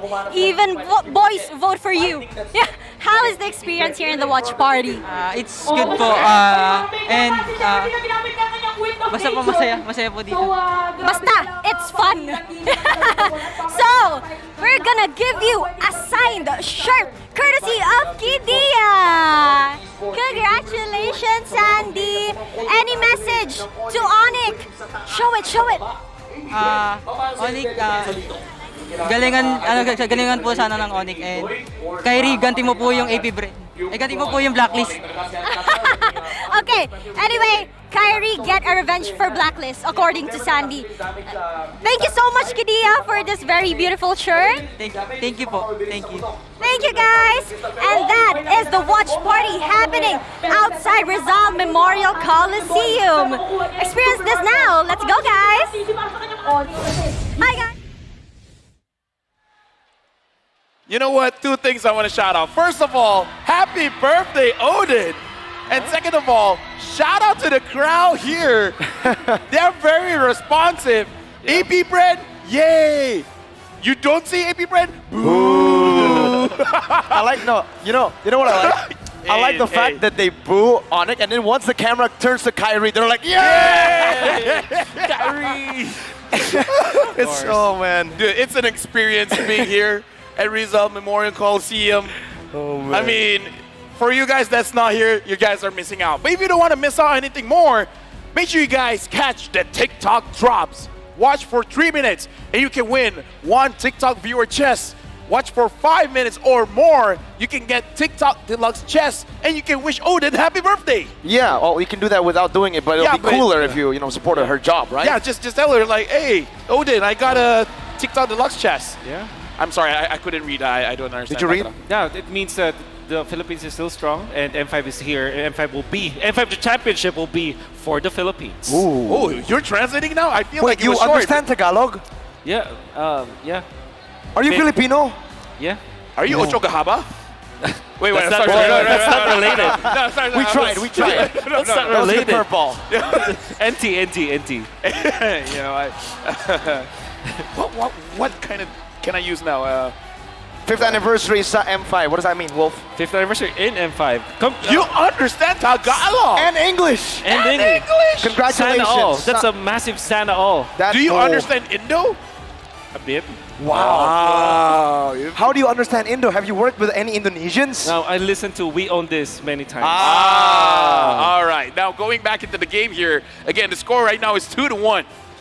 Looking at game number 2, what is percentages-wise Onyx making this a 2-2? Very high chance. I think 60%, I would say. 60%. Because what I want this series to be is like one team gets the first win and then the Time to drop the Onyx beat of the bounces clock. back. Eventually, if we stretch this to 7 games, AP Bren will take it because AP Bren took game 1, right? Yeah, Okay. yeah, true. You see what I'm getting? You know what? He's been really impressive with his predictions. Yeah. You want to give him a time to like shine now in the draft? Hey, you know what? Wolf, This is your time. This is my time?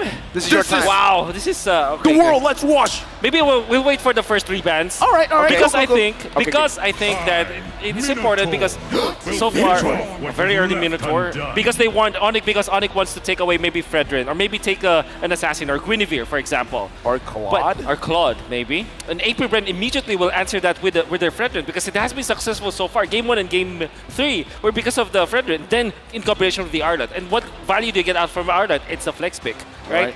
Then Onyx eventually will what? Will take probably their marksman afterwards, get the Bruno together with something like a Faramis, but the Faramis was banned out anyways. Right now, we're waiting for AP Brand for their final ban. Faramis Matilda as well as the Minotaur banned out by Onyx. For AP Brand, banning out the Nolan, banning out the Joy. They're really Guinevere. considering this. Do they want to ban out the Guinevere or do they want to open it up? Looking at the bans here. Looks like they're banning the Guinevere. So now, what is open? Endless time. What is open? There's the Bruno, obviously, as well as the Arlot. And then the Fredrin's going to be picked up. Very nice snatch coming out from Onyx. AP Brand might follow this by picking up something like the Arlot that they really, really like. And then, together with that, maybe take the Bruno. So Bruno and Arlot should be the prime choices or response here for AP Brand. I don't think the Valentina is a good pick anyway, so Onyx might get their hands on the Valentina, actually, their third pick, together with maybe their marksman already. If the Bruno is picked up by AP Brand, they answer with Claude or Brody, perhaps. Which kind of makes me think, what if AP Brand goes Arlot Brody immediately? Arlot Brody, man. I mean, based on what happened just now, I don't hate it. I mean, let's face it. Sans went to gank, and it wasn't enough to get a kill. Super Marco is just like, I'm fine. As long as there's minions here, guess what? I'm here. I'm Super Marco. He is super. Super Marco. Yes. And also, It's whoa. different, totally different. Completely different. Super duper AP different. Brand say, oh. Man, curious. Audience cheers. Kyrie. Audience fall silence. Onyx. Understand. This guy's making memes on the go, man.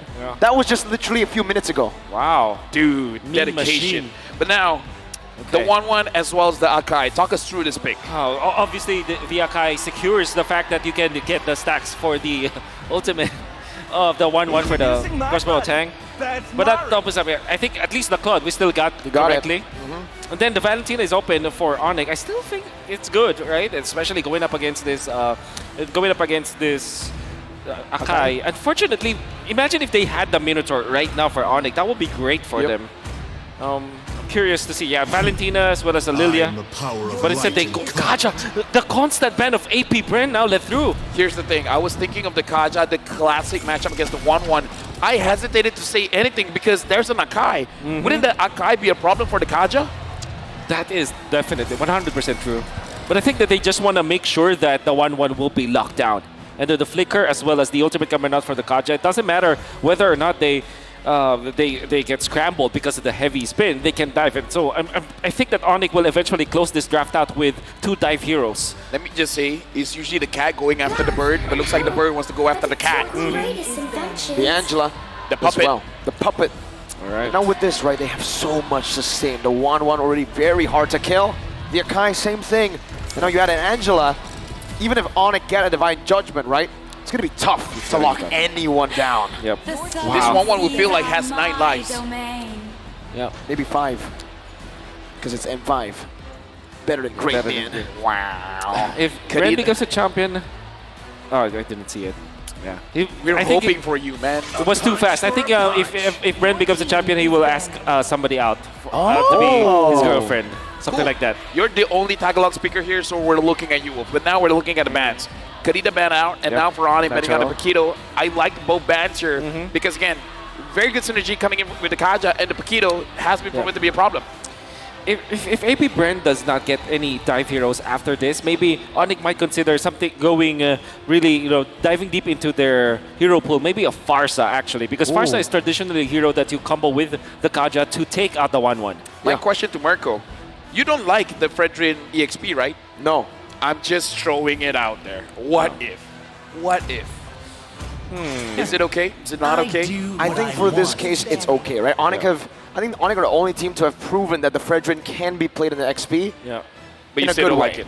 But I still don't like it. I hate the Fredrin XP. It's already such a boring hero in the jungle. Put in an XP, and he becomes even more defensive. At least in the jungle, he moves forward. Yep. As XP, he's just like, oh man, let me cover for my gold laner. Ooh, we gotta roll. Roll it. All right. May you have luck, my friend. The odds be in your If favor. it's a bad skin, it's a boo from the crowd. If it's a good skin, it's a boo. Boo. Oh, that's another boo, man. Yeah, that's another Anything boo. that's not the aspirant skin is a boo. Oh! Wait! Wait! Boo! Oh, Oh, that's a good one. That's good. That's my favorite. What is that? That's the Uranus. Yeah. Uranus. It's pretty good. Hey, overall a win. Yeah. Nah, if it's not the aspirants or a collector, it's not a win, man. Not a Hey, W. hey, hey. That's an L. Hey. Yeah, that's Let's go back to the Dire drive. Dude, by the way. Shout out to Dire I'm Dude. the priestess of primal lightning, Edith. the hunter of Okay, all so the evil gods. I'm thinking like Eve or Farsa for Onyx if they want to be Gord? Gord is great, by the way, but it's kind of, boring. I mean, listen, you doubted the core earlier, man. Yeah. Like, I mean, no, I'm saying it's good actually, but it's kind of boring, I don't want to Okay. see Sans in that kind of hero. I And they don't valid. wait, let me just Go recap. back to the Valentina. Gideon hates the Uranus, you hate the Fredrin EXP, and you hate the Gord. No, I don't. It's just that I Oh! don't. I want to see Sans in a different. Wait! Man's got stats! Okay. Man's just got the M5 Yuzong figurine. Now that's a W. Wait. That's a Who's double. this? That's a flex. Look at the face. Look at the face. Look Who at is the he? face. We gotta Who's this see. man? Okay. Dude. Dude, you're a Man. W man. W man. W. Should we give the one on the... No. Okay, We don't- no. Ooh, Hayabusa. there it is. Okay. Okay. Fredrin EXP, Hayabusa, the jungle. Mirko, talk Man, us through and- Kyrie. AP Brand, if you don't go Hilda, you can actually go Hilda here. You're right. The Hilda would be quite deadly. That was the same pick that Todak went for to dismantle Onyx at M4. Group stage. Group stage. Especially like Edith versus the Fredrin, that's a nothing lane, Oh, wait, yeah, I was talking about the Fredrin EXP. Oh, we're doing it again. All right. Are you Make it ready? quick, make it quick, make it quick. The stadium, are you Oh, ready? this is Manjin. If it's a Wait, bad insufficient skin, diamonds? bro, Oh, Insufficient diamonds? bro, come you're on, man. Manjin! Manjin! It's impossible. Bro, this big guy's L. the richest caster in the Philippines. What It's impossible the- he doesn't have diamonds. Oh, Thams is what we get against the Fredrin. All right. Bring it back into the draft. Bring it back into the draft. Looks like my prediction about Fredrin EXP was there. Hayabusa here, 0% win rate in M5 so far. The Thamus, again, performing extremely well. Everybody's just flexing. oh, it's What? No way. Reptar. Come on, man. Okay, so he's the richest caster. He is the richest He is. caster. No chance to defend yourself. No. All right, jumping into this game, well, what are we predicting here? Wow. I'm just happy that the Hayabusa was picked. Remember, the last time that Kyrie picked up the Hayabusa, M4, the highlights were made. And I do want to go to a Game 7, so please, I think that this could be an Onyx game. Well, to everyone watching, especially those Clippers, you know, Mirko, if we see an assassin on Kyrie, it'll be Kyrie! We're jumping into game number 4. As Keyboy said once, when he was told to imitate me, he said, oh my god, Kairi Hayabusa, and we get it now. So, yeah. You know what? The Hayabusa is really high. But talk us through here, because again, 0% win rate on M5, I cannot emphasize that enough. Yeah. I think it was used maybe twice. Yeah. And, but then again, this is Kyrie Hayabusa. So it's going to be very different. The thing is, they went for the Edith, which is a hero that doesn't really necessarily lock down the Hayabusa, but they do have the Akai, so I think that's good. And also AP Bren, we cannot forget the fact that they still have 1-1 Angela, a very strong combo. So I think that AP Bren will have the more comfortable draft heading into game number 4. My only question here, going with the high, is it like a desperation coming in from Onyx? Because if AP Brent wins the next one, it is going to be match point. But with that, let's look at the emblem set here. Yeah, gonna be a Impure Rage, in fact, for Kyrie instead of the typical Lethal Ignition, right? Where your RG, typical RG. But yeah, you can see the Thrill as well as the Season Hunter, and then of course that Impure Rage from Kyrie. We're gonna see if he's really good at it so far, flexing his quad shadow moves. Yep, and now looking at the item builds here. Ooh, that's Flicker. Looks like AP Brand right now as well as Onyx. I'm looking at the timings here because this is Ogwen using the Edip as a roam. We saw earlier in game number 1 how Flapsy was so impactful, and Super Marco survives against Kyrie as well as CW. Now, back to the question here, the timing from AP Brand. Yep. What time should they strike? Every time they have the heavy spin up. Fortunately, they have Tams, Edith, as well as this Akai. So I think that they don't really have the timing. But every time that the turtle fight is there and they have the heavy spin, they can absolutely fight against Sonic. Basically, with the assassin pick though, they have to give everything away neutral objective-wise, right? Flapteasy doing a good job right now, zoning Kyrie away. The Quad Shadow going to be used up as well for Kyrie. Getting full stacks. Hard guard ready. San steals away the Primal Wrap, but the Vengeance keeps them at bay. All for the Turtle to be taken for free by Kyle Teasy. Flap taken very low. Hard guard going to come down onto Flap, giving him enough HP, enough sustain to survive and disengage. Something that I do worry about as well, because we got to talk about Flapteasy with Vengeance here. A Claude going up against anyone with a Vengeance. Yes, sir. It's not going to be looking good for the Claude. CW has to think a lot before he goes in with the Blazing Duet. Yeah. It's like AP Bren got the Terizla, but a much faster damage build kind of Terizla. I'm not saying that Thanos is better than Terizla, because Terizla still is better overall. But the thing is, that's what they get. It has good lane prio, because if you're going to be looking at Terizla, it's quite slow when it comes to walking from lane to lane. Because of the passive as well as the first skill of Flapteasy, he's able to traverse the map from bottom to mid lane faster than a Terizla would. That's how they can keep up the pace against Onyx. So that's the general idea why Flapteasy went in for the Thams against Onyx. So AP Bren, even though they got the Turtle in terms of the gold difference, not really, because the only one that has a gold advantage on AP Bren is Few, where he has 100. Like, isn't that negligible at this point? AP Bren, they're trying to slow down Kyrie, but I saw his farm just now. It looks pretty all right. Yeah, and he just stole that. Well, he just recovered his own creep in the jungle with a Retribution, and then straight into the bottom side. So he's actually leading despite not having the Turtle.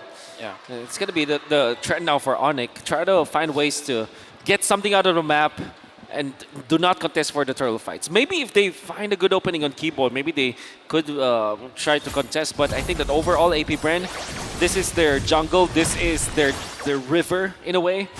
They will take care of the neutral objectives easily.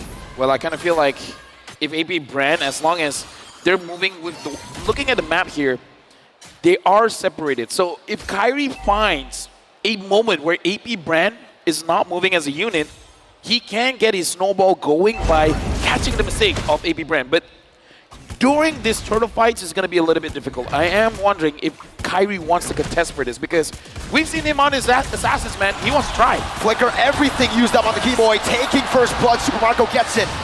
Kyrie in the midst right now. Quad Shadow in, and he finds it. Oakwood chases him down right now. The Quad Shadow going to be popped in. Kyrie versus the world. AP Brent chasing him down. Kyrie.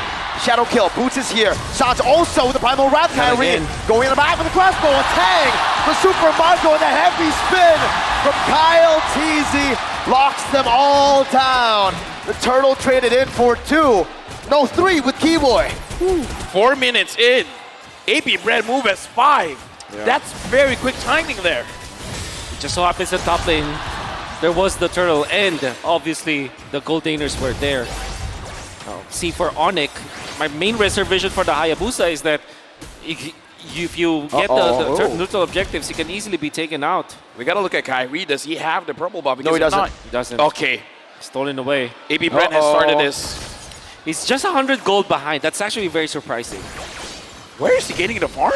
Well, he got the farm and he also stole the turtle earlier. So That's technically not that far, but now without the purple buff, right? Yep. That's where the problem starts. We got to talk about the Trojan Scythe as well on this Thomas. So whenever he tries to create space, even though he doesn't have defensive items, he can take care of himself. Yep, for sure. And it's a great rundown on the Frederick, for example. You can slow him down so easily. Even the Kadia might not escape your sights. And that is going to be good for AP Brand. Oh, some good damage. Onward and Earth Shadow. The Appraiser's Wrath deals nothing.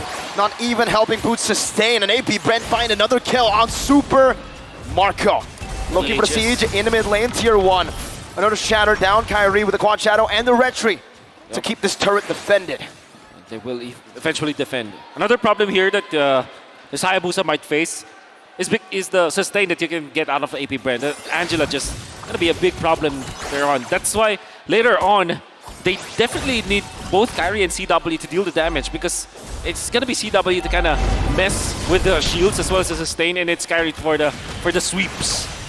Now the turtle has been started by AP Brand. CW Sans as well as Keyboy is there. Ogwen finds Boots. Heavy spin used up already. Primal Wrath gonna be going as well now. Oh, and you hear the crowd's reaction. Right before a big team fight. But ladies and gentlemen, please do be patient with us. We will try to solve this technical issue as fast as possible. So now we gotta talk about the possibility, because I'm looking at the draft coming in from Onyx. They could play with the map. They got the Hayabusa, they got the Claude, and we saw at 4 minutes, AP Bread was very much willing to group up together. Yeah. So is there a possibility of Onyx just splitting the map? Yes, that's what they need. But at the same time, you're facing up against Thams with actually his emblem. I'm looking at the emblem. No speed up, but that's okay. But the Thams is naturally very speedy when it comes to like going from one lane to another. So the split push might not be that fast for the side of Onyx. It's possible, but it's manageable because of the Thams. Who gets the turtle? We're back though, it seems we're back. The players are already ready. Might still be testing, not too sure. Yeah, but either way, man, looking at the screen just now, you saw a 39% win possibility for Onyx and 61% win probability for AP Brand. We got to remind everyone here that if AP Brand wins this, it is going to be match point. That's so right. It's going to put a lot of pressure onto Onyx. If they want to get that trophy, they got to work super hard for it. With that being said, we're now going to be jumping back into the game with a turtle. Who gets the turtle? It's AP Brand. Oh, what? Sonic with a win. Oh, went flickering forward. Kyrie's next. Super Marco! Triple kill on the board. 5-0 and 2. Right now, AP Brand, this is a big lead. Sans can protect. This mid lane journey is super important. AP Brand just takes it like that. And immediately they go for the purple buff. Nullifying this assassin pick again from Onyx. They already had the Fredrin, but they switch it back to the EXP lane. And even without something like a Hilda or anything, there wasn't any problem. We're gonna see through the replay what happened in that fight. It's brought to us by Kadia. And you can see that Sans already stole the heavy spin, but it wasn't enough. I mean, Super Marco just kited all throughout. Everything. What a play by Marco. Yeah, honestly, Marco, you're the 1-1 expert. In this position right now, when AP Brand has 3.4k gold lead, and looking at the items here, 3 items for Super Marco, how ahead is he actually? Oh, he's super ahead, man. The thing is, on the 1-1, you might take a look at the gold lead and you might say it's just an 800 gold lead, not even 1,000. But the thing about 1-1 is, if you reach that corrosion site and the DHS, that's already your power spike. That's why you can go for the Wit of Nature, and now he becomes lethal. Because he can find those weakness points, take more of a risk, and still be doing maybe even more damage than CW. Yeah, and Kyle TZ took quite a lot of damage there, but again, the fact that he can take that much damage shows that Onyx is not ready to fight just yet. We see Kyrie again. I feel like even though he's under this much pressure, he can still do it. Sans doing the most damage here. Onward, catching his dash. The prediction from AP Brand from Ogwen. Keyboy taking out Sans now. Looking for some sort of retaliation, but AP Brand are utilizing this chaos to go for the Lord. Onyx in shambles. Yeah, but look at Kyrie, man. He's looking for the side lanes. Vengeance. Flapteasy just standing there menacingly. CW can't do anything, and Lord gets taken without the help of the Retribution. Kyrie in the bottom lane, looking for a trade. Boots brought back to the team. Kyle TZ there. Should be able to retreat, and does. Takes away another purple buff from Kyrie. And Kyrie can only get a tier 2 in the bottom lane to trade the Lord. And a purple buff, whoa. Yep. It's nothing that Onyx is getting right now. They're trying to defend. They're trying to just go for the clear out on the side lanes, but it will not be enough at all. AP Brand might just steamroll into the top lane, especially because they have the massive objective here. Super Marco is already so farmed up. Kyle TZ is tanky enough. And even Flap TZ. You can see Flap TZ manning up against the members of Onyx, standing in front of them. Not scared at all because he does have the Vengeance and he's very tanky at this point, even getting the Dominance Ice. 10 minutes. Yeah, but a big power spike from Kyrie. I saw that he built the Blade of Despair, so I think it's not quite over yet for Onyx, but AP Brand wants it to be over. It's really hard now for Onyx. I feel like for Super Marco especially, right? The main idea for Onyx was they want to get Super Marco assassinated, but he has the win in nature. So what comes next? Where does the damage come, Sans? Now the Lord is down bottom, but looks like AP Brand is able to secure the tier 2s. Oh, CW wants Kyle Teasy. He has to be careful. Shadow Kill also used up some damage back to AP Bren. Onyx still trying to defend from the siege that AP Bren are still going at it full force with. Conceal coming down. BMI getting him out. A good splash of damage from the turret to try to take these minions down, but AP Bren do a lot with that minion wave. The base turret in the bottom lane is low, very low. Oh, look at this purple buff here. Kyrie wants it, but AP Brand wants to deny it. He wanted more. Mogwen needs to time. No, he doesn't even need to. AP Brand have done it. They've taken another purple buff. For the longest time, we haven't seen any Flicker Divine Judgment play from Onyx. In fact, there's no play that we saw from Onyx. The last time that we saw was probably the turtle fight where Sans was able to copy the heavy spin. But that's just about it. Onyx cannot find an opening for a team fight.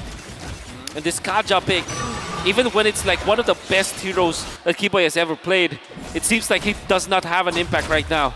I mean, look in the lineup here, man. When Flap TZ as well as Ogwen is up in your face, there's it looks like there's no right target for you to catch, because in theory, Super Marco and Few is the perfect target you want to catch. Yeah. But having Flap TZ as well as Ogwen, man-to-man defense on you, and even if you're able to penetrate that defense, Kyle is there, man. Yeah. He's going to nullify your engage. Heavy spin. Heavy spin. Just one tap away from a cover. So, I don't know, man. I feel like if you ran with the draft, they've successfully nullified the advance that Keyboy has on his Kaja, but if he can prove me wrong, I'm all for it. Oh. Keyboy up top. They spotted him. Keyboy all alone, isolated. Still with a flicker now. Kyle Teasy with a heavy spin. Locks Keyboy down. Super Marco has a monster kill, 6-0 and 3. That's a problem. And AP Bren, even though Retribution forced out, Boots might be in trouble. Is in trouble. Onward, Earthshatter locking him down. The top Boots gets him out with a flicker. Flapteezy chases him down. CW now pushing some damage. Vengeance! Flapteezy able to escape the shadow kill. Not able to take him down. Super Marco dashes forward, looking for one more. Boots zoned away. Meanwhile, Kyle, all this time, he's still on the Lord and he gets it for free. The Hive in Rizal Memorial Coliseum. Go wild! AP Bren has been hiding this Damus pick, man. He just, like you said, stands there menacingly. As long as he has the vengeance, dude, he feels strong. He feels invincible. He can make a beeline straight to anywhere and he'll be okay. Yeah.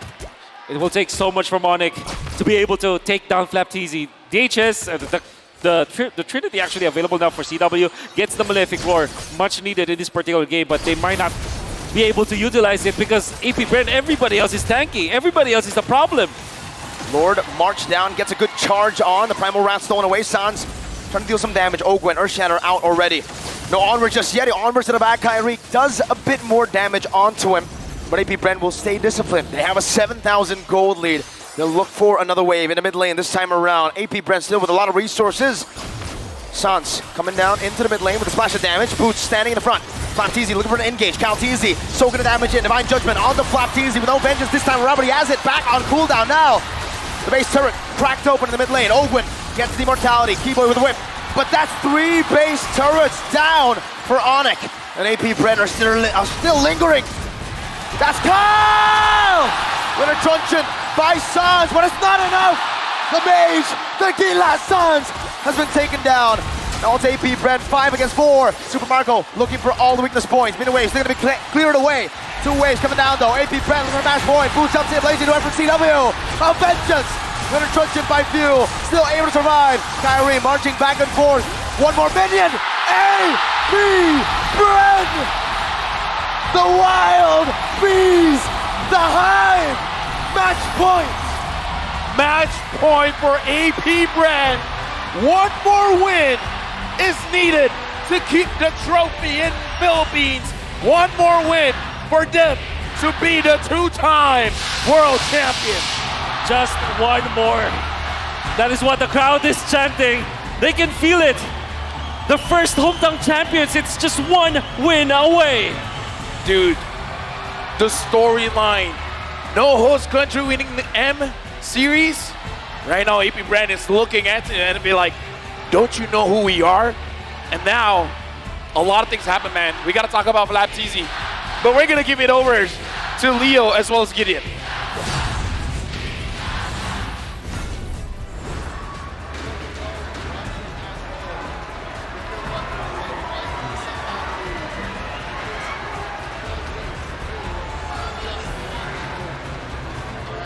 Ah, man, I have to agree with you, Leo. This is one of the few moments where you just let it sit in. The crowd is giving that extra bit of momentum for AP Bren, and it's understandable with the way that they are playing so far, the way that they are crushing it, not only in the lane, but also in the overall team fights, neutering Kyrie from his purple buff, and more importantly, just pushing the advantages, really abusing the weaknesses in the drafts thus far.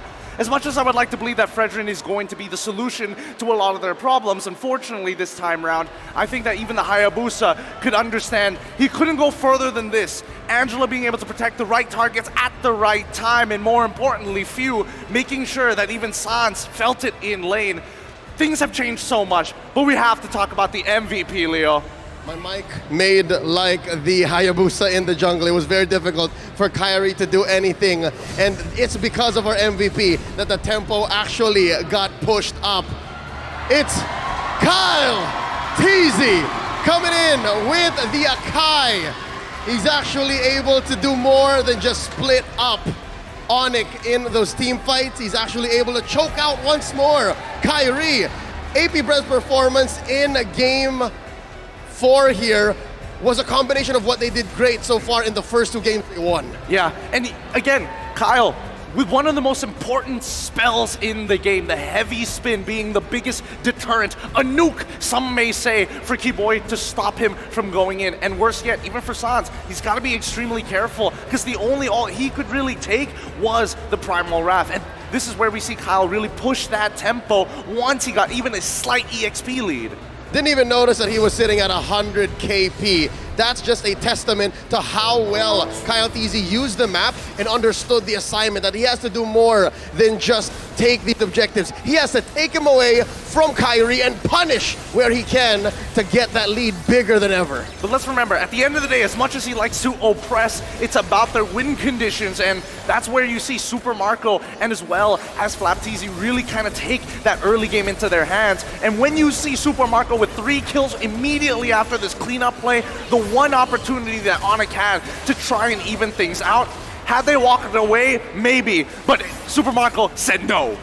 Looking at the way the KDA went throughout all of AP Bren, you're looking at just one core, right? You're looking at Super Marco. But the way Flapteasy and Ogwin also made use of the space that Kyle Teasy bought for them, it made them all the more confident in even blocking the main arteries, the movements of Onyx, to try and find even that one last Hail Mary play from Keyboy where he hung out in the bush to try and get a sneaky Divine Judgment, which now explains why, even in the hands of a very talented player like Keyboy, the Kaja has a very, very low win rate.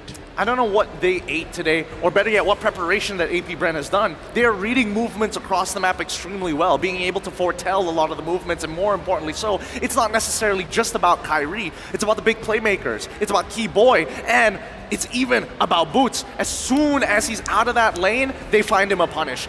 If Keyboy is missing off the map, they find that punish. Let's check out the emblem set once more on Kyle Teasy. It's business as usual. I like the touch on the Quantum Charge. As an Akai, you have a few choices. Again, the alternative would be a Concussive Blast, but here, he's just using it to always be on his targets, always be moving, and again, keeping Onyx on their toes, keeping Onyx honest. I think, keeping Onyx honest, is what's making AP Bren work out so much, right? Every single time we see in the draft, take away some of the comfort heroes, take away some of the problems that we saw in the previous game, and there's still another solution. Unfortunately, Kyle TZ might not be the person they want to look to pinch this time around for the upcoming game, but more so to escalate things even further and get CW a winning matchup. It's not just about the Claude anymore. These Wanwans, they've got to go. Yep, looking at Onyx though, it's clear that CW had an idea. CW was latching onto the fact that maybe they can hold out for the, 18, 19-minute mark, wherein the work he was putting onto the map would pay off. As soon as he scored the Trinity, it seemed like it was going to be a fair fight, especially since clearing waves wasn't going to be a problem. But that's difficult to assume that it's going to work out, that you're even going to make it to the 18 or 19-minute mark when AP Bren are hunting you down actively. Again, it's not just Kyle TZ, it's Flap TZ and Ogwin actively manhunting. They're actively looking for kills, and those two, actually there's a lot of damage between these two chunky heroes. Best yet, the biggest nullifier of them all, have any Trinity build, have as much damage as you want, but as long as Vengeance is available, you saw CW. He loses half of his health just auto-attacking this guy. He's got to be extremely careful. It is a big deterrent, and now that's something that they have to consider moving on. I think AP Bren, they figured out and cracked the code when it comes down to EXP exploitations, and now it's up to Onyx to find their own answers, because unfortunately for Boots, if they keep putting on these sandbags, it's not enough, especially when he's up against Kyle, who's doing a much better job. There's a silent MVP amongst us, and that is few. The fact that he does so well to hide himself in plain sight, to hide himself even from the map when it's so free to just clear waves as the Angela, he's able to provide for all of the highlight players for AP Bren right now. Rich guy, Super Marco, even if he gets ganked by 2 or 3, he's fine, he's got a heart guard. Kyle TZ, again, we've already talked about how he has controlled this matchup. And even Ogwin. Ogwin is so confident to actually even go for those Tokyo drift onwards, really, and find targets even if they weren't so sure what were in the bushes nearby. I mean, his greatest strength is the fact that they waited for the right time, the right opportunity, right? He can't just use his onward willy-nilly. The moment he uses it, he gets run down and he's forced to use his ultimate, and that's not what you want to do as an Edith. You're waiting for that one chance to catch a big fish, and whether it be Sans, whether it be Kyrie, doesn't matter which, as long as you catch them in the middle of that fight, it's all over.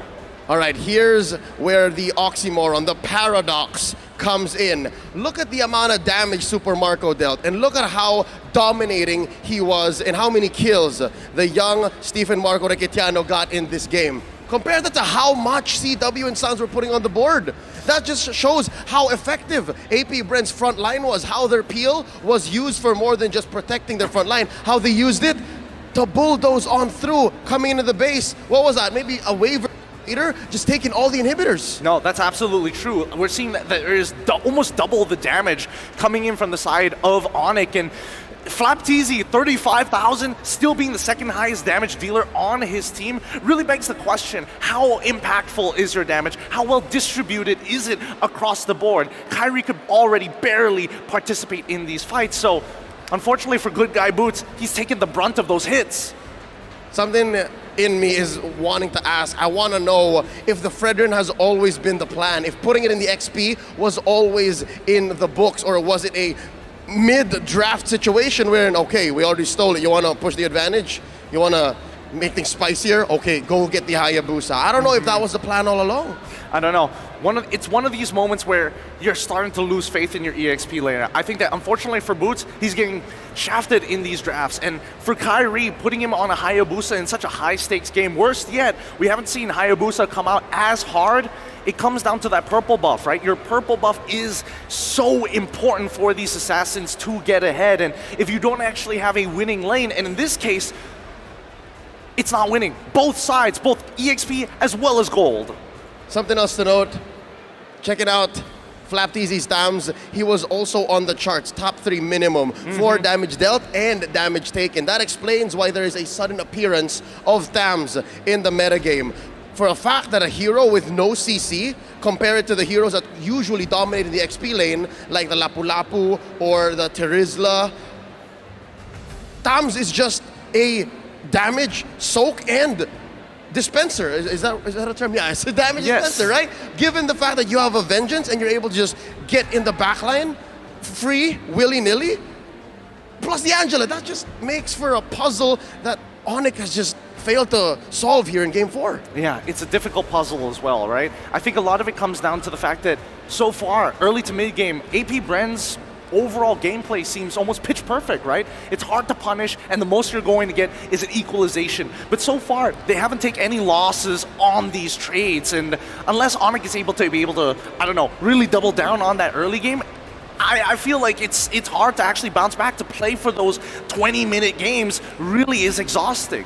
One can only imagine what's going on in the dugout for Onyx with Coach Yeb and Coach Addy at the helm. I'm sure they got something left in the tank. Let's throw over to Mara and Mikey. They're in the crowd. What's going on? Solid analysis as usual, and ladies and gentlemen, AP Bren is 1 win away. And with me and Mara here are two of the biggest personalities in the MLBB community. Oh, you're not? Literally and figuratively. Physically lang kami. Physically. Oh, physically. Okay. Let's give a warm welcome to Eruption and Ghost Wrecker! All right, we'll start with Eruption. Eruption. Yes, sir. Who do you think is gonna win? Who are you rooting for? Okay, may konting trivia. Okay. Yung nanalo ng M1. The winner of M1. Sino nanalo ng M1? Who won M1? EVOS. EVOS. Anong bansa? What country? Indonesia. Indonesia, okay. Okay, sino nanalo ng M2? Who won M2? Bren. Anong bansa? Philippines. Philippines. Sino nanalo ng M3? Blacklist International. Anong bansa? Philippines. Sino nanalo ng M4? Echo. Anong bansa? Philippines. Now, ito. Sino ang mananalo ng M5? Oh, that's good trivia. Oh, Basically, okay. he's just saying that the Philippines will get So, M5. You're rooting for AP Bren. How about you, Ghost Wrecker? Onyx. You're rooting for Onyx. Oh. Whoa. Whoa, the crowd. There's a wild reaction from the crowd. Mikey, how about let's see how they can cheer the fans. Oh yeah, let me see you hype up the bees of AP Bren. Talk to the bees, Eruption. Alright, alam natin ha, yung gagawin natin. When I say AP, you say what? They know, Okay, they isa know. pa. Ito, testing lang yan eh. Oh, okay. Testing, testing. Parang Just ito. testing. Hip, hip! Yan ginagawa natin sa Pilipinas eh. Okay. Hip, hip! AP! There you Epic go. yan. The Oh. bees are alive. He's good. Ghost Wrecker, we gotta make sure that the Onyx fans have the same level of energy. Whoa! Oh, Nick. I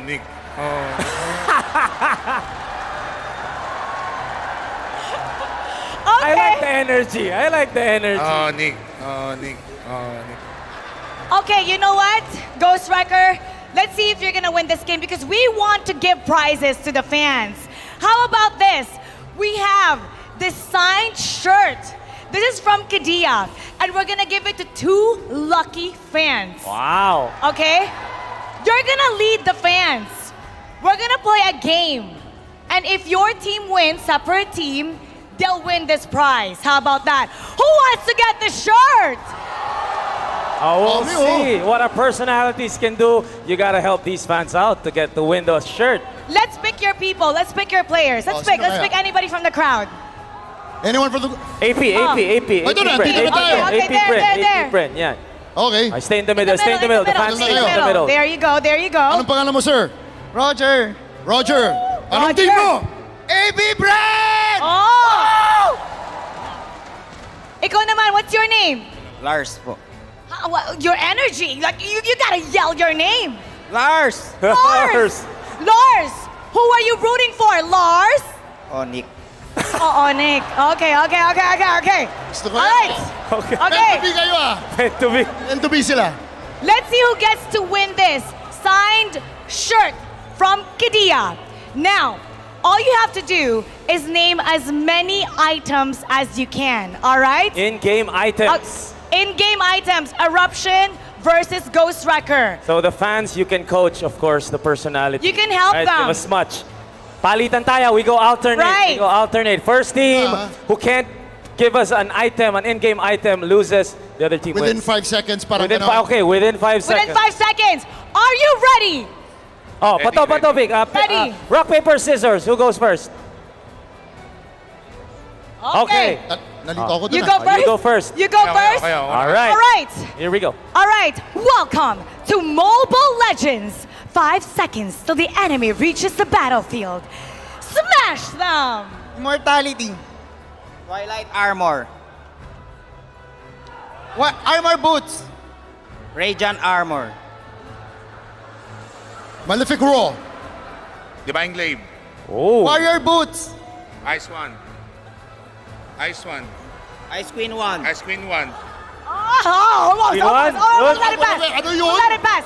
Tama Let it daw. Ano Tagalog? Ice Queen 1 nga eh. Ice Queen wand. Hunter Strike. Brute Force breastplate. Oh. Ano ko? Five. Ano mo sa akin? Five. Windbreaker. Windbreaker. No. Hindi, Windbreaker? Wind Talker. Wind Talker.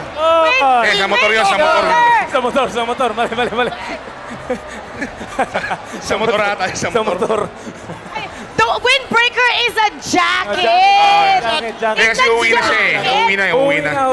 Ang sinabi ko, Wind Talker. Sabi niya Windbreaker. Gusto niya tumakbo. Okay na. Okay. Ikaw na. Antikiras. Anti-cuirass. Okay. Oh, anti-cuirass. What do you have? 5, 4, 4, 3, Boots. Meron. Okay. We'll take the boots. We'll take the boots. Rose Gold Meteor. Rose gold 5, meter. 4, 3, 2. Endless battle! Endless battle! Endless battle. Match. Oracle. Oracle. 5, Oh. 3, Call a friend. 2, 1. Call a friend. Tawagan mo siya. We have a winner. Congratulations. Nick. Whoa. AB! Nick. Congratulations. This is yours. Oh, you know what? How about we also give him a prize? Kadia is so nice. We're gonna give it to 2 of the best fans in here. Hindi sa akin. No, we're gonna give it to them. Do you want to say a message to your favorite players? Go ahead. First of all, I want to thank you to Kadia for this shirt. Yes, And thank you, Kadia. Good luck. Even idol ko po si Kyrie, pero good luck pa rin po. His idol is Kyrie. AB Bren! Whoa! You switched! They switched sides!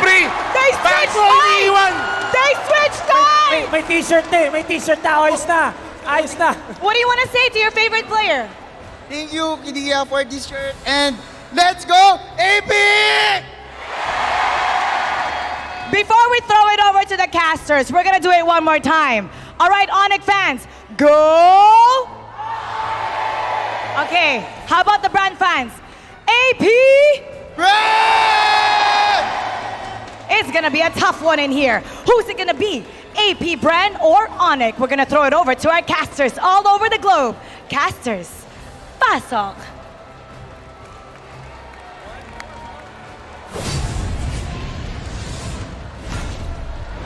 Man, I love the energy. Oh, wait. Should it be the hype? Man, I love the energy. I love the energy, and I love the energy because it's both sides of the spectrum, man. What about you, Wolf? You love the energy. Nick. Hey, no, sorry. You want to do the other one? What? What? You said Onyx. You want to do the other one? AB Brand! No. Now you got cheers. You know what? Here comes the TikTok drops, all right? Watch for 3 minutes, and you guys can win 1 TikTok viewer chest, and watch for 5 minutes or more, and you can win the TikTok deluxe chest. And watch way more, and maybe you will have the energy that the crowd here has today. But we got to talk about match point here. Match point. Onyx wants to win this. I kind of feel like they do. But here's the thing, man. Before we talk about that, there's something I gotta announce. Okay.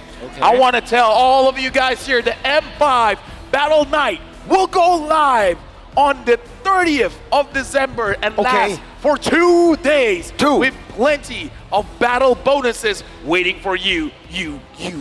Battle Night Skin Chest from 30th of December to the 31st of December. Complete battle tasks in the game to unlock chest levels. Then choose a permanent skin from the unlocked levels for free.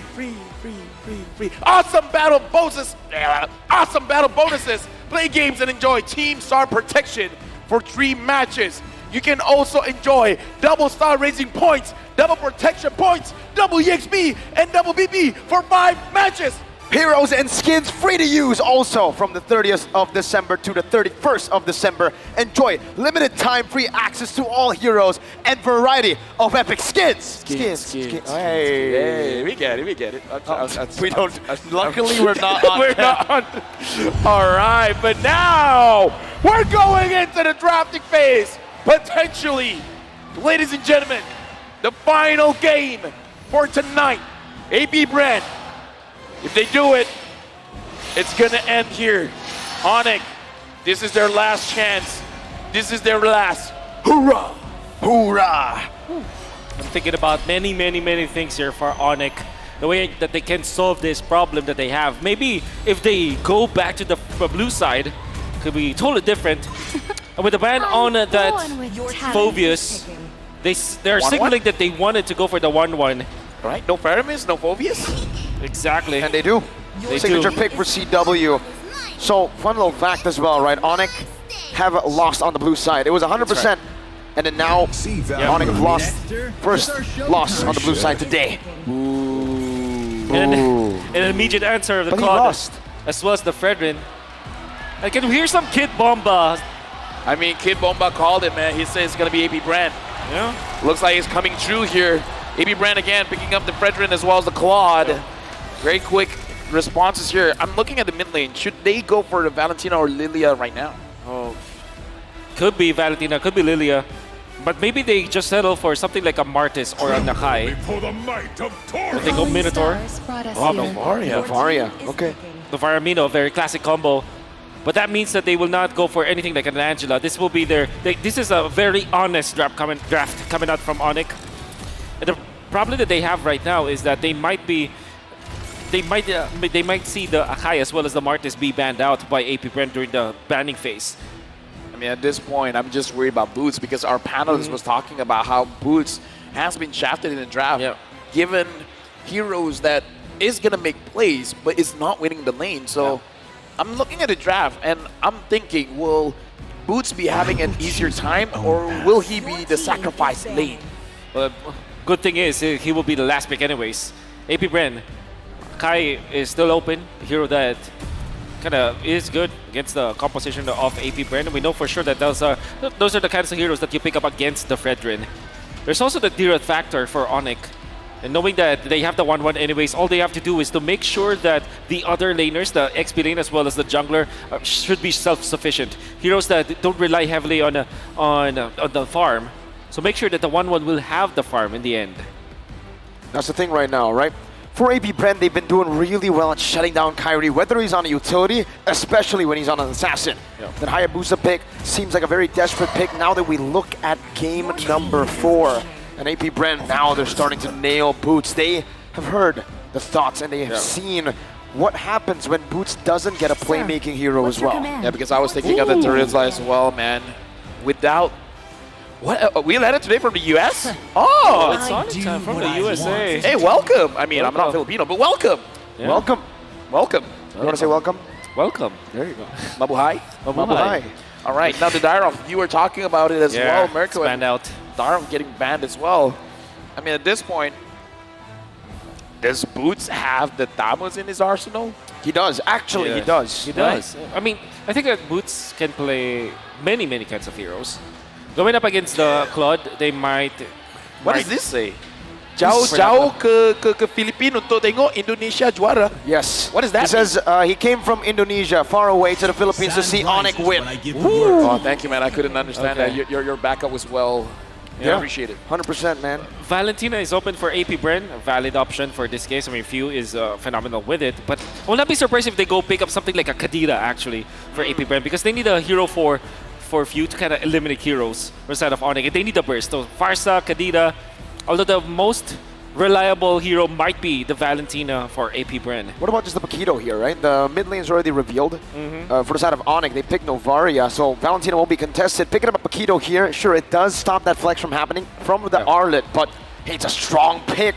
You get it on Flap TZ. You also get Mr. or Master Ogwen on the Arlet. Well, the clock is ticking. AP Bren has to make a selection right now. So the hero that they're going to pick up looks like it's going to be the Lilia. Okay. So if Onyx is going to pick up a utility jungler, he's going to take quite a lot of damage. That means that Onyx might just go for Lapu-Lapu on the EXP lane or the Paquito that we talked about. But Lapu-Lapu should be a wonderful choice. Then when it comes to their jungler choice, they still have Akai as well as Martis. They might just go revert back to the Martis because what they need to do right now is to just rely on the 1-1. They have solid pickups for the 1-1 anyways. They have the Minotaur as well as this Novaria. So Akai or Martis should be the choice. And then something like a Lapu-Lapu so that they can dive the backlines. Right. Looking at the selection here. A lot of crowd control as well as a lot of damage coming in from Onyx. The Paquito getting picked up here as well as the box. Yeah. I can't believe that the box is still open. Yeah, I completely forgot but about also it. the Baksha into the Lilia, right? That's it's a true. tough matchup here. That's true. Very, very tough. Okay, now AP Bren can choose to go for the Arlet again. They can actually go for the Lapu-Lapu. They picked it before. It's Fredrin Lapu-Lapu Arlet. That would be crazy, right? A Filipino hero in the final, perhaps, game. Yes, sir. Of M5. AP Bren might be able to do it. What is the voice line that Lapu-Lapu says? This is our homeland? Exactly. Right? Exactly. This is homeland. And soon be the burial ground of Onyx. Let's How see. fitting would that be? I think if he does go for the Lapu, the crowd will go wild, right? Yep. Right as he says, oh, he doesn't. Okay, Grok.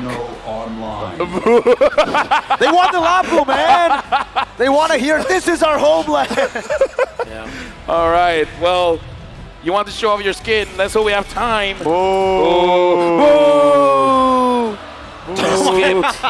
We have too much power. Dude, we're influencing the crowd. We're very sorry. But again, we're jumping in potentially the final game for today.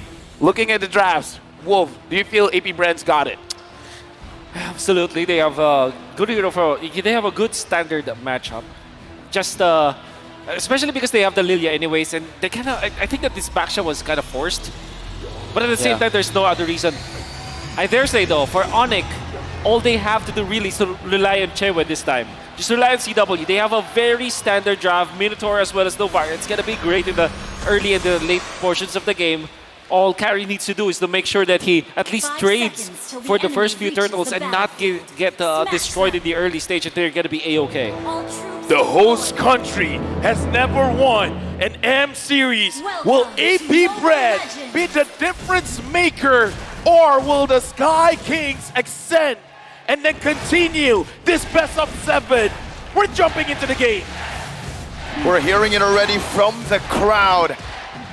This is our homeland, they say, as they yell out AP Bren. Ogwen early on invading the enemy jungle, gonna be knocked out. Flicker already burnt out. Kyrie hunting him down. Ooh, the Astrosphere dodge away from CW, chasing. Ogwen gets out. Ogwen, oh my goodness. But that's Flicker that they committed. Burnt a lot of time though. Amazon Onyx will be very happy about that. Flicker not being available for the Lord fight, for the turtle fight. Looking at the emblem set here, I want to see a little bit more aggression coming in from Boots, because Boots is going very aggressive, having the Rupture as well as the Festival of Blood. And interestingly, Converse want to take a look at the gold lane. 1-1 versus the Cloud. We saw yesterday that the trend was go for the Master Assassin, but this time they went both for Tenacity. So both are playing for survivability. Both are playing not for the lane, but for the team fights. That's what they want to do the most. And so far, let's look at this matchup, right? The skill matchup, even in the jungle. It's Baksha versus Fredrin, but Count TZ has been able to invade early on, getting a level lead. Yeah, it's mainly because of the Graph as well, being very aggressive in that regard. I would say though, Baksha is supposed to be the hero that has a faster jungle take It's rate. the distraction from But Ogwin. it's the distraction from Ogwin. At the same time, though, few can leash, and Novaria cannot leash as much. Interesting though. Looking at Caltesi, wait a minute. A knock-up, a taunt onto Keyboy. Should be able to escape this one, but look at the emblem that Kyle actually chose. We've seen many times that now it's the concussive blast that has become the norm for Fredrin. Why Brave Smite here, Wolf? It's a standard. Actually, was the first emblem of choice. And then there was the Quantum Charge, eventually the concussive blast, and they're now going for the Brave Smite because he wants a team fight. I think that AP Bren, particularly for Caltesi, they're recognizing the fact that it's the Claude that is the main character here. Minions Fury and the knock-up. Keyboy now knocked up himself by the wild charge from Ogwin. That's Few, the man who is on a mission to get his second M-Series title. Let me just say that play was possible because of Ogwin. Ogwin saw the pathway coming in from Kyrie, making AP Brand know that Kyrie is far away so they can burst down the turtle. No hesitation at all. Onyx having both Keyboy as well as Suns trying to create the illusion that they want to contest for it, but the illusion was shattered because Ogwin found out where Kyrie really was. Amazing play coming out from AP Bren for sure. The spacing that they have, they're not stopping. They're not. Keyboy very low, the wall to keep him at bay. No dash, Keyboy still able to flicker up the wall charge. Now Flapteasy caught under the turret. One more shot, he finds it. Sans looking for the turnaround by Flapteasy. Just walks out. Now Sans walks down. Astral Meteor going to be committed down. The mid lane cleared away by Few to stop that from happening. And what a juggle coming out from Few. He took the aggro of the turret and then survived because of the ultimate, making it so that they can dive. That was wonderful juggling coming out from AP Bren. We gotta talk about the late game scaling here because Onyx, we've seen whenever they have the Novaria, their Lord Dance is gonna be very difficult to handle just because Sans can deal out so much damage in the meantime. And now we gotta look at the Novaria Astral Recall comparison, both Sans as well as Few. Games played, Few has more advantage, and look at a cast count. 396 for Sans, but 776 for Few. Very similar. They 36 hit to 35. 1 out of the 3 shots they make. But that's actually pretty impressive. Very impressive on the Novaria. Boots chunked down by Few, but Ogwin now, Power of Nature, getting him out to safety, but Boots dealing a bit more damage. Knockout strike as well. Ogwin gets out again. Master Ogwin doing the skadoosh here. Few knocked up, but he still has the black shoes and even a Purify. Kyrie canceled out on that shield unity. Flapteasy doing a bit of damage. The wall comes down, the Guardian's barrier. Minas Fury dodged away from Caltesi, gets out. Oh, it's a wild charge, a final slash. Everything. Boots forced to flicker out the safety. Kyrie returns as Poisson's Keyboy isolated. And a Brazer's Wrath to take him down for the 3rd time this game. But Onyx find this time around a kill back onto the enemy roamer. This is a very good start here coming in from AP Brand. 1,000 goal lead. They are in prime position to keep controlling the map because at this point, I feel like it's hard for Onyx to even move forward. Exactly. Right after taking the turtle, they know that Kyrie doesn't have the retribution. Then Caltesi steals it away. He actually gets 2 creeps, gets the Rakursa as well as the orange buff. That's gonna be massive. I mean, you will not feel it right now, but every time that Caltesi takes away a jungle creep away from Kyrie, that's double the effect. Because not only do you get gold, you also take away gold from your opposing jungler. And now Boots, he's taking a long way around. Boots will be taken out. AP Bren have come alive again in Game 5. Onyx right now, they've been making a lot of mistakes, getting caught out. Ogwin, even though he's taking quite a lot of damage, he's not going to get taken down. Few is here as well. Onyx, I kind of feel like they got to slow down, they got to breathe, they got to figure out what is their game plan because I feel like they're trying to force things and AP Brand is just catching their mistakes. They've been catching way more than just mistakes. They've been forcing mistakes out as well. All in onto Keyboy, the roamer. A taunt as well. Caltesi put out the stacks. Wild charge of Brazer's Wrath. Keyboy taken down again. Blazing away from Super Marco as well. Almost ECW down. Meanwhile, in the mid lane, Few gets assassinated by Boots. Yeah, I don't know, man. Keyboy right now as a Minotaur 0-4-0. 6 minutes in the game. AP Brand has 5 kills. 4 of those is Keyboy. AP Brand, they have a target. And that target's name is Keyboy. Big problem. Turtle is going to be available. They're forcing the retribution onto Kyrie once again. Level 10 to level 8. And Kaltizi gets it, but he does utilize the Retribution. Now Kyrie, Shield Unity, instantly onto the Turtle. That's now already being started up by Onyx. This is a desperate move, but it might actually work out for them. Kyrie has the Retribution. AP Bren forced back. That's Retribution secured for the Turtle right now, and Boots is able to pop in that Black Shoes, and Astral Sphere dodge away by Pew. Boots still chasing, but Pew gets out.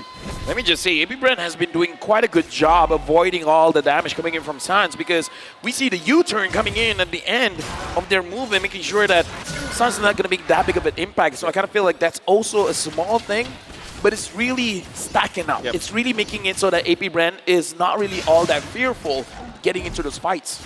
And AP Bren also transitioning into overtaking the jungle. And that's the reason why they prioritize utilizing the Retribution. Onto the purple buff. Boots in trouble. Flickering back out. Easy chasing and Battle Mirror Image is there. Boots will be taken down again. This time it's Super Marco who picks up the kill. Meanwhile, the bottom lane, not the same thing happening. AP Brent stopping any sort of trade from happening this game 8 minutes in. Oh, right now. Disastrous for Onyx. I'm just listening to the crowd. I mean, at this point, AP Bren 1.7k lead for Onyx. What is the timing here? Super Marco's pushing, man. The only timing for Onyx waiting right now is again for the game to equalize once again. They might forfeit the early to mid game again. The first 15 minutes, it's gonna be AP Bren for sure. And all they can do is to hope that Keyboy lands a beautiful Minion Fury into CW's ultimate. Until then, it's gonna be difficult for them to find a fight. Unfortunately, AP Bren has the better heroes, these early stages of the game, and the better items, the better economy. They just have it right now. One way out for Onyx, it's to fight.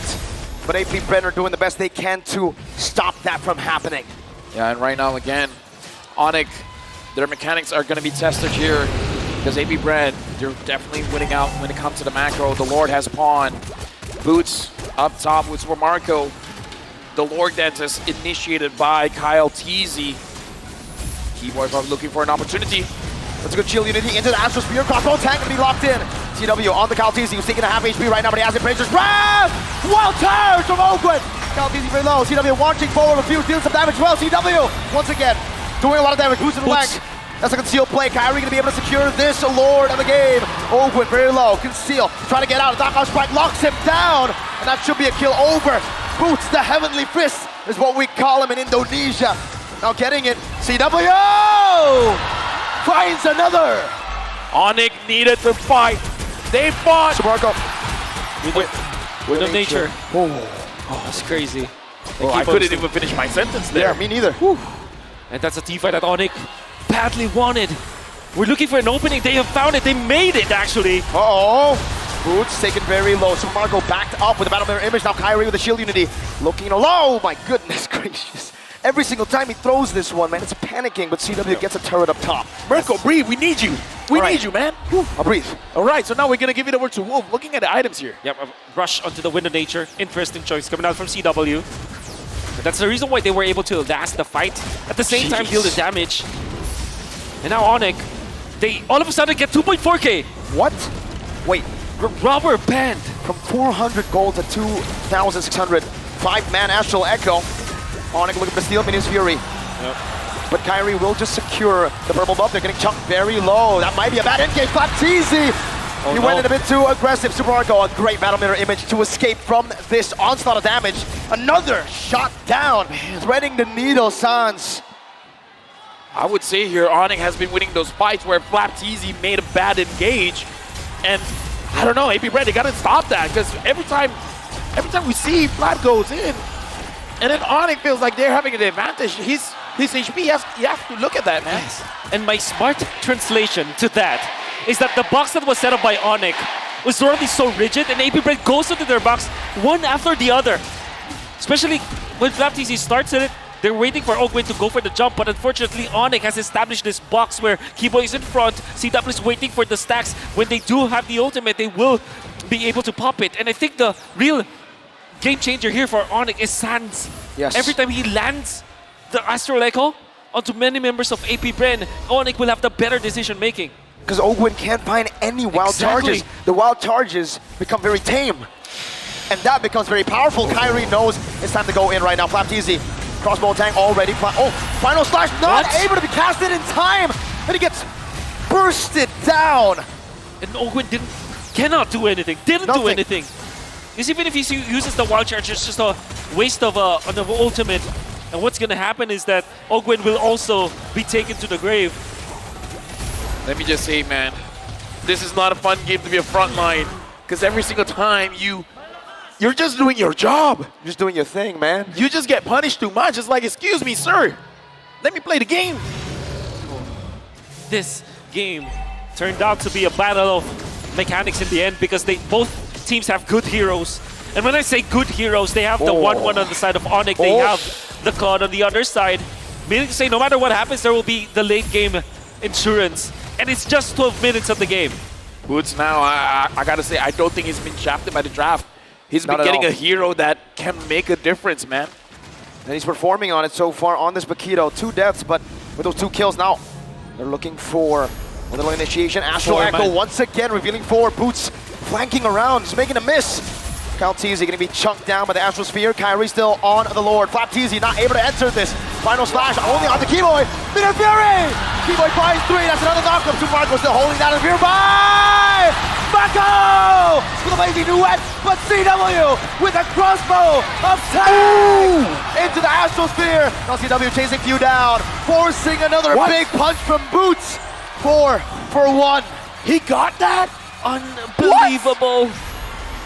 And it's Suns again landing the Astral Echo to 4 members of AP Bren. Then immediately what they did afterwards was to go to Kalteezy. The front-to-back damage coming out from Onyx cannot be contained anymore. Kalteezy steps into the box of Onyx once again, gets punished for it.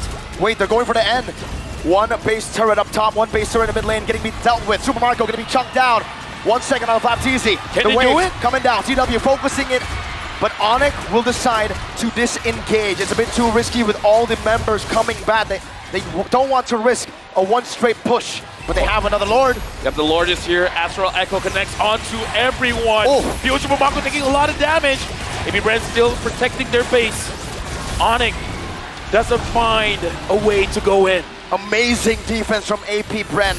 Onyx now looking for the bottom lane base turret, the final 1. Flapteezy looking for a big play. Weakness points, getting caught out. Flapteezy 2 more. That's a good final slash on the TW for nature. Wild charge, and that's the turn.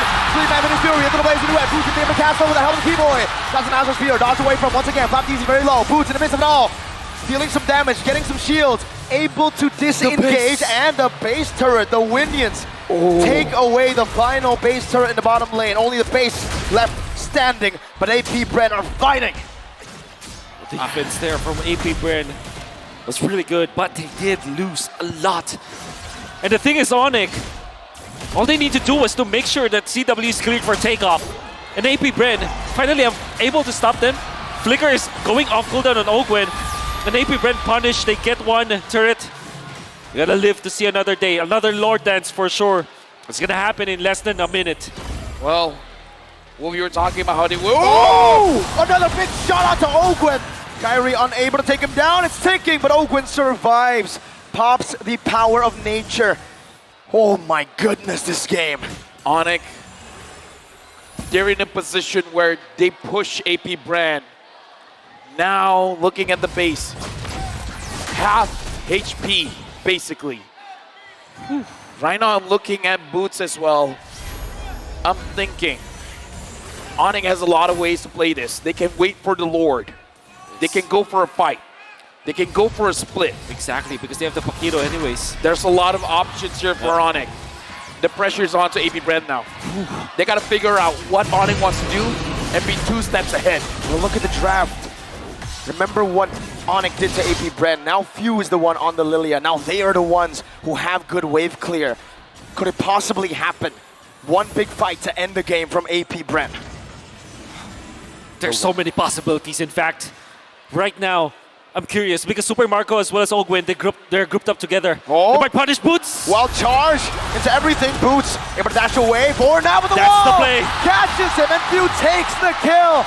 That's the play indeed. AP Bren, that's the opportunity, the golden one. But Calteezy gonna be locked down, crossbow tank ready. CW popping it now in the final second, able to translate it over to Oakwood and finding the kill. Forces the black shoes, CW alone. When they should be popped in, Super Marco jumps in as well with CW's dive and a guy away from him. Super Marco survives, Keyboy right there. Sans dealing damage with the help of Keyboy. 4 for 2 in favor of AP Bren.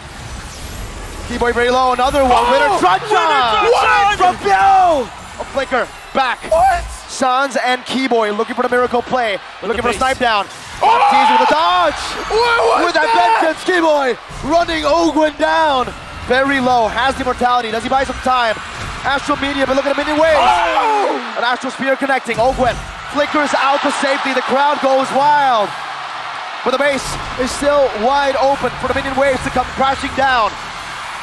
Right now, Sans finally gets it! Dude! Sans right now! What is this game? It's like playing tag! Sans trying to catch everyone and everyone just dodging him left and right! But look at the timers, now it's Ogwin who's down for 20! And he doesn't have the immortality when he wakes up. This is what happens when you have two of the best teams in the world of Mobile Legends going up against each other in the best of 5 series. We're the best heroes that we could ever expect from them. It's a duel. Right now, the Lord has been started by Onyx. AP Bren will not contest. Onyx now has the Lord. They will push with this. The question is, AP Bren, they have the Lilia, they have the Claude, they have ways to clear the minion. But Onyx, can they force this out? Sans, Gila. Gila Sans. And I want to say, majority of the damage output of Sans obviously comes from the Astral Sphere from the second skill, but actually his Astral Meteor usages were so much on point. The choke points. The choke points, he's utilizing it to... He's playing it like a Lilia. Exactly. He's making a lot of space for the team because he's blocking so many of the passageways of AP Bren, and the slows are actually super duper annoying to deal with. Look at the timing though, it's not an Evolve Lord. It's not. Right now, And they have the Lilia. the Lord marches in. The wall has been brought up. Astral Echo hitting a 4. Look at Boots. Very low, able to get the shield down. Now the base wide open. Minish Fury not going to be casted just yet, but the Lord has been cleared out. Kyrie taking low. Towards the Poisons to run away. Oh, they go and collapse out to Kyrie. With the final slash as well. Minish Fury catching everyone. CW looking for the play. On the few, putting the black shoes. 4-man knockup from Keyboy as he flickers out to safety, but Flapteezy is chasing him down. Sans clears out of midway. Flapteezy with a good stun. That's another Astral Sphere not connecting this time around. Keyboy taken down. Flapteezy finds the vengeance. Onyx has to change their strategy, man. They gotta take advantage of Sans. They gotta let Sans do the damage. And it looks like AP Bren was able to protect their base, but back to my point. 30 seconds. Oh, wait. CW Can he do it? No, he can't. No, he can't. He can't. He can't. It's very risky. Very risky indeed. Has to recall out. He's keeping at it. He's keeping it. He's waiting for information. Few. Can he take a few? The assassin, 1v1, black shoes used up. CW needs one crossbow attack, but he saves it. He saves it. He outplays Few, but immortality gets bought out, and CW will back away. Few has done it. What a play. Oakwood a turnaround. Now it's going to be Kyrie, who still is able to pop in that Poisons. He's isolated from the team, but he is soaking a lot of damage. Final clash might be happening right now. The immortality, no immortality. Kyrie has been taken down. And it's mainly because of Ogwin. The usage of Guardian's barrier to isolate Kyrie away from his team. Then the supplement of the final slash. The displacements. Ogwin, wild charge, keeping it at bay. Super Marco now trying to turn it around. CW jumping forward. A mechanical duel between the two best goal laners in the world currently. Let me just say, I don't envy the position of CW as well as Super Marco right now, man. Too many things is going through their heads. A very intense fight. I mean, everybody's trying to outplay each other, forcing so many mistakes, and at the same time, like making the mistakes their own. Kyrie, 12 seconds before respawning, does have the shield unity, so he can get back. And the lanes are naturally in favor of Onyx. Final slash, CW is down! The final slash that might have just ended this game. Another wild charge. Super Marco finding the kill. Kyrie jumping on the Super Marco, who buys the immortality. An Astral Spear from Gila Sans. Super Marco, Battle Mirror Image, boosted in the midst of it all. Trying to look for a big fight right now. Sans comes back in with the Astral Meteor. An Astral Echo, another immortality pop. Kyrie still going to fall. Few finds another for the base. The minions, the drama. Oh my goodness! Oh my goodness! The cannon event! The flappening! David Charles Gallo, that's his name! Saving this game with the final slash to take out CW, then saving them from the Minions! It's the cannon event! This is the game. Sans has to carry the team, man. He has the damage, he just has to connect them. Altitude very low, but looks like AB Brand will secure this Lord. This is not looking good for Onyx. And the wave clear is not that good for Onyx. It's not like for AB Brand where there is the Lilia as well as the Claude. This is the 1-1, single target hero. This is the Novaria. Although you have the Astro Meteor, it will not be enough. AB Brand, because of Flap TZ, the flappening. And here, you can hear them. End it! End it now! Well, Onyx gonna try their very best to deny that. Because again, this is match point for AB Brand. Once that crystal is down, we'll crown a new champion. The Lord is marching up top. Ogwen's delaying it. He's trying to sync up the minions. This is gonna be very difficult for Onyx to defend. Even the base turret down below will be taken down by Super Marco. An Astral Sphere in the mid lane. Can they clear it away? Is it still possible, Wolf? Again, for Onyx, I think anything is possible. They still have boots. Or maybe that's the wayfair that they're looking for. And Sans, a key hero, needs to survive for the entirety of this defense. The base is cracked. Onyx on full defense mode, under siege. The Golden Road at risk. AP Bren in their world tour. In the mid lane, cleared out. Super Marco gonna be chunked down. The Infinite Shield already popped away. CW is able to clear out the minion wave in the mid lane. Kyrie, the Shield Unity, backing away once again. That top lane now gonna be dealt with by Onyx. And we are back again to the waiting game. Rizal Memorial Coliseum! Are you not entertained? Listen to the crowd. This is an amazing match. 24 minutes in. AB Brand with a 6K goal lead, but at this point, the goal is only about switching your items. View, as well as Ogwen, finds all members of Onyx. And AB Brand, they're just moving around. They're just waiting for a point where Super Marco can just go in. Lilia, the super duper late game, the ultra late game is so good. A full NCW again. Oh my God! A big mistake! A big blunder! AB Brand has found it once again! An Astral Spear, this time from Sans, an Astral Meteor in the bottom lane to try to clear things out.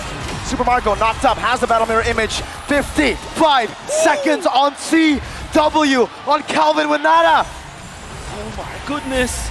Flap TZ once again. Boots going in, trying to force out the Black Shoes. Minion wave in the mid lane, gonna be chucked down once again as Boots is able to dish out some damage in the bottom lane to clear the minion wave out. Both waves dealt with, but AP Brenner slowly sieging. Flap TZ. Oh, he's jumped into the base. Very low. Astral Meteor. Ogwen tanks it up. AP Bren. What a juggle. Super Marco, no! Still gets out.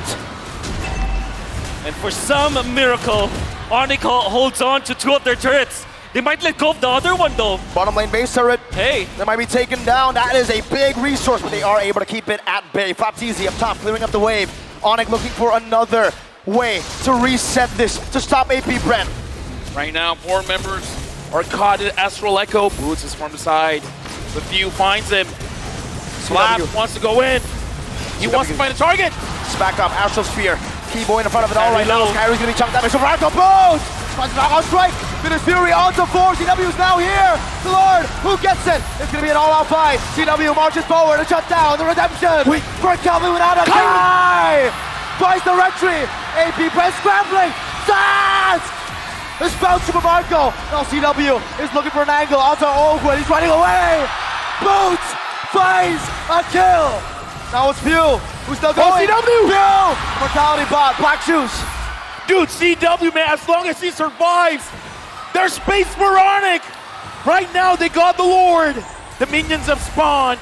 Onyx can push right now. But look at the positioning here, Sans. CW, they're in the face of AB Brand. Sans is preventing Few from laying down the glooms so that there will be no defense. Sans with the place, the aggression, turning things around. We can hear now the chant coming in from Onyx. Ogwem. Sans looking for a shot. Kyrie jumping in CW. This might be the end for this game. Ogwen running away. Onyx have found a miracle. Onyx denying the 4-1. Onyx continuing this battle. Onyx has one more chance to push us. Has one more chance to become the world champions. After so many heroics coming out from Flap TC and the entirety of AP Brand, it was Keyboy who finds the Minoan Fury in the end. Kyrie buying the immortality out of nowhere, under duress from the Lord Dance, and then eventually Sans acting as if his base is the other end. What a game!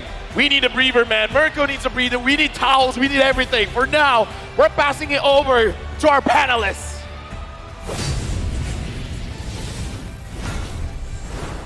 Boys, I don't know what to tell you. I thought that was it. I thought AP Brand, they were going to close out that game, but Onyx pull it back somehow. They look so broken in the early game. I think it's safe to say, and I speak on behalf of everyone watching, that was the best game so far in this series. Oh, my lungs are giving out. This, I don't know, if Onyx can pull it all the way to make this a full best of 7, good luck to them, because the crowd is against them, and it doesn't help that AP Brand had so much momentum, and yet, despite all that, they were able to synchronize, calm and down for just the moment. A split second, some might even say. Sans poking them out, great job coming in from him.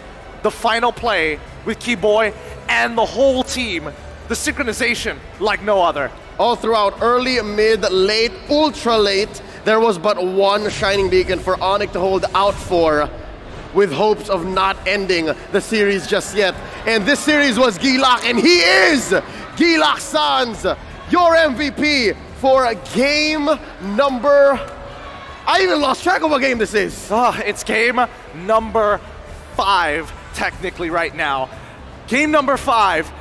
I can't even explain how insane this man is. The number of shots that he was able to connect, the number of times that he has saved his team, turning a losing situation into a winning situation with a single click of a button. This was game 4. Now looking back, I'm doing the math, this is game 4.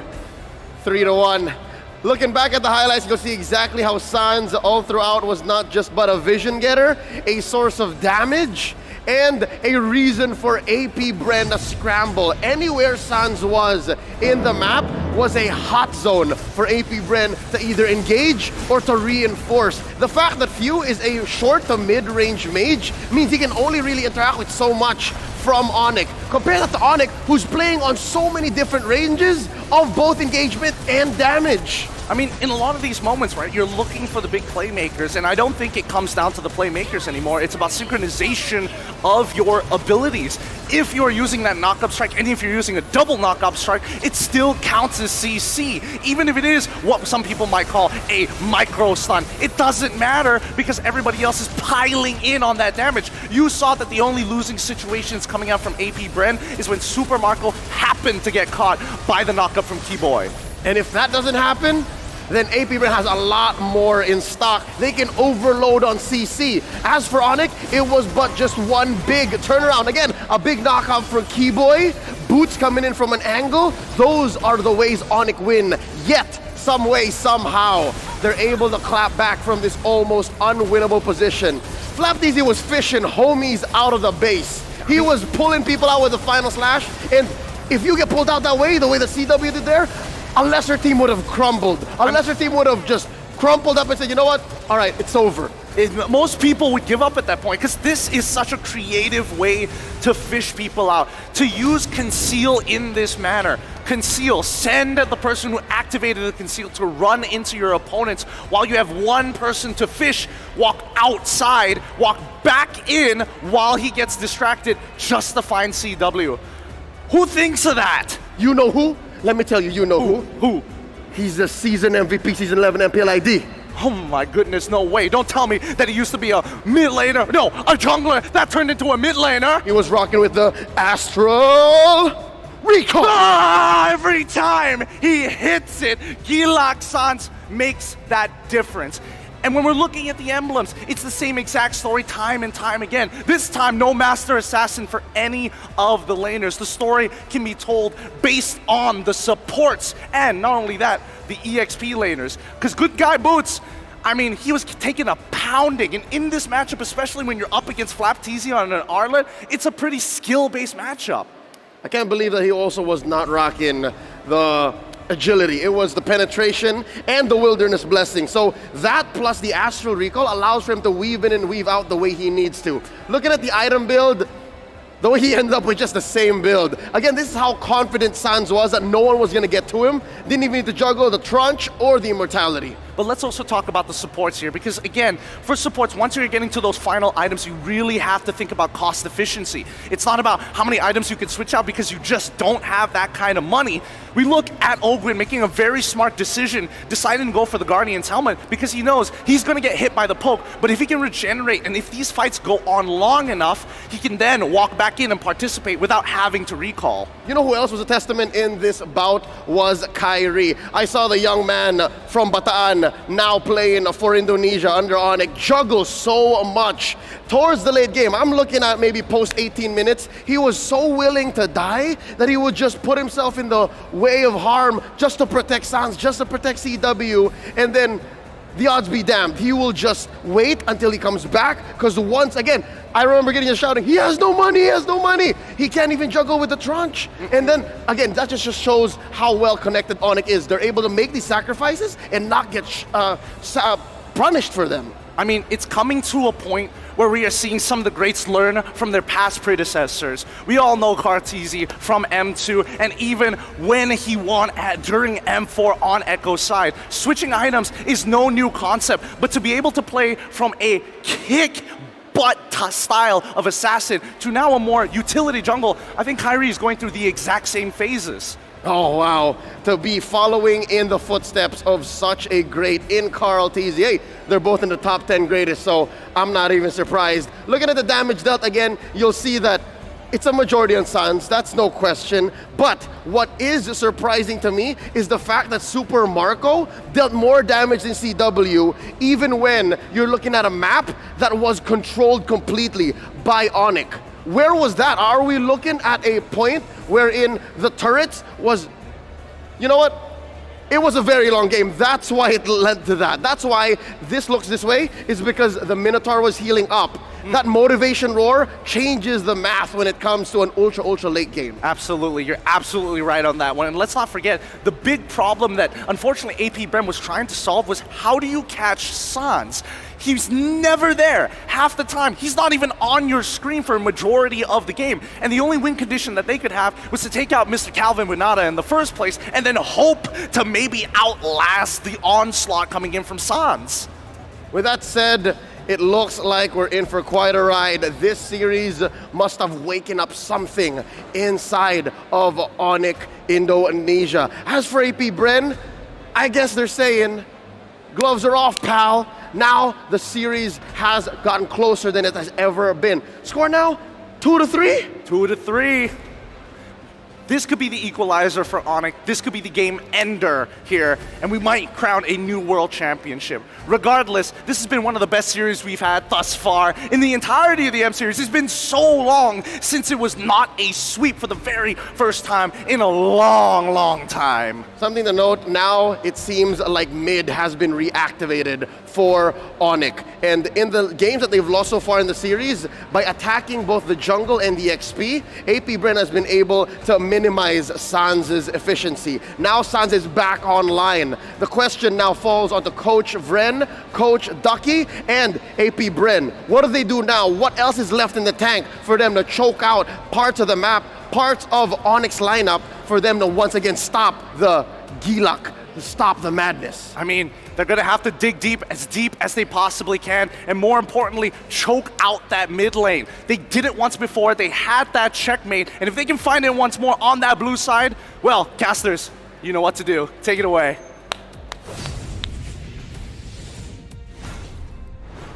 Well, we're taking it, and the score now is 3-2. And let me just say, from the English desk, shout outs to Chantel. I heard from all the PH talents whenever she's on, we're expecting a 7-game here. In fact, she's actually called the mother of all series. The mother of all series. Of all series. That's right. Seriously? It is true. So we got to thank Chantel for this 3-2. That's exactly. Okay. We got to go back into the game. Sans, if he wasn't there, I don't see how Ani could have came back from that one. I think it's straight up they would have lost, right? I mean, looking at that MVP performance, looking at his performance, how did he not die? Exactly. Well, I guess the biggest answer here is Gila Sans. Yeah, and for all those who don't know, Gilak actually means crazy. He's local, man. He's Bahasa insane. Bahasa Indonesia. I know that. Why? How do you know that? Have you visited Indonesia quite a lot? Yeah, for events, you know. Damn, rich caster. No. He is a rich caster. That's not true. Going into this game, it's still not impossible for AP Brand to close things out because we saw so far the trend in this game, AP Brand controls the early and the mid. So it kind of looks like Onyx, they kind of figured out a draft that transitions well into the mid and transitions well into the late. And I kind of feel like AP Brand will start sniffing that out. Yeah, for sure. For AP Brand, we can, if you look back at their lineup, they already have the Claude, which is a hero that's great for the late game. And even Lilia is arguably good in the late game right now because of the changes, the revamps that you can reset easily your spells, your stacks. Most importantly, though, I think the reason why the Novaria didn't die in this game is because there's no actual dive from the side of AP Brand. Surely they have Flaptizi, but it's not like a dive kind of hero, right? Because you want to bring back people towards your own box anyways. So it's not like an actual dive hero. That's the reason why Novara didn't die in this game. Yeah. And I got to say, man, Flaptizi did a lot. Yes. Like, okay, sure, early game, he got attacked quite a bit. But the moment he got a little bit more tanky, vengeance goes in, final slash, man. Flaptizi is a game changer, but now we're looking at the players here. We got to talk about their mental strength. This is where, if you want to be a champion, a lot of sacrifices have to be made. A lot of preparation all year, all throughout 2023 is on this point here. Can they handle the stress? Can they handle the pressure? It's been like, what, 5 games going into the 6th? This is going to be a lot for the players to manage. Sure. Doesn't change at all, right? Even after winning that game, AP Brent are still at match point. That's correct. 1 game. Onyx need 2 back-to-back to become champions. Heck, well, if we count last game, 3. Back-to-back-to-back. And the thing is, that particular game number 5 alone is a series on its own. You think about it, it's with what, 28 minutes? It's almost like a 2-0 If it was series. best of 5, it would have been over. Exactly.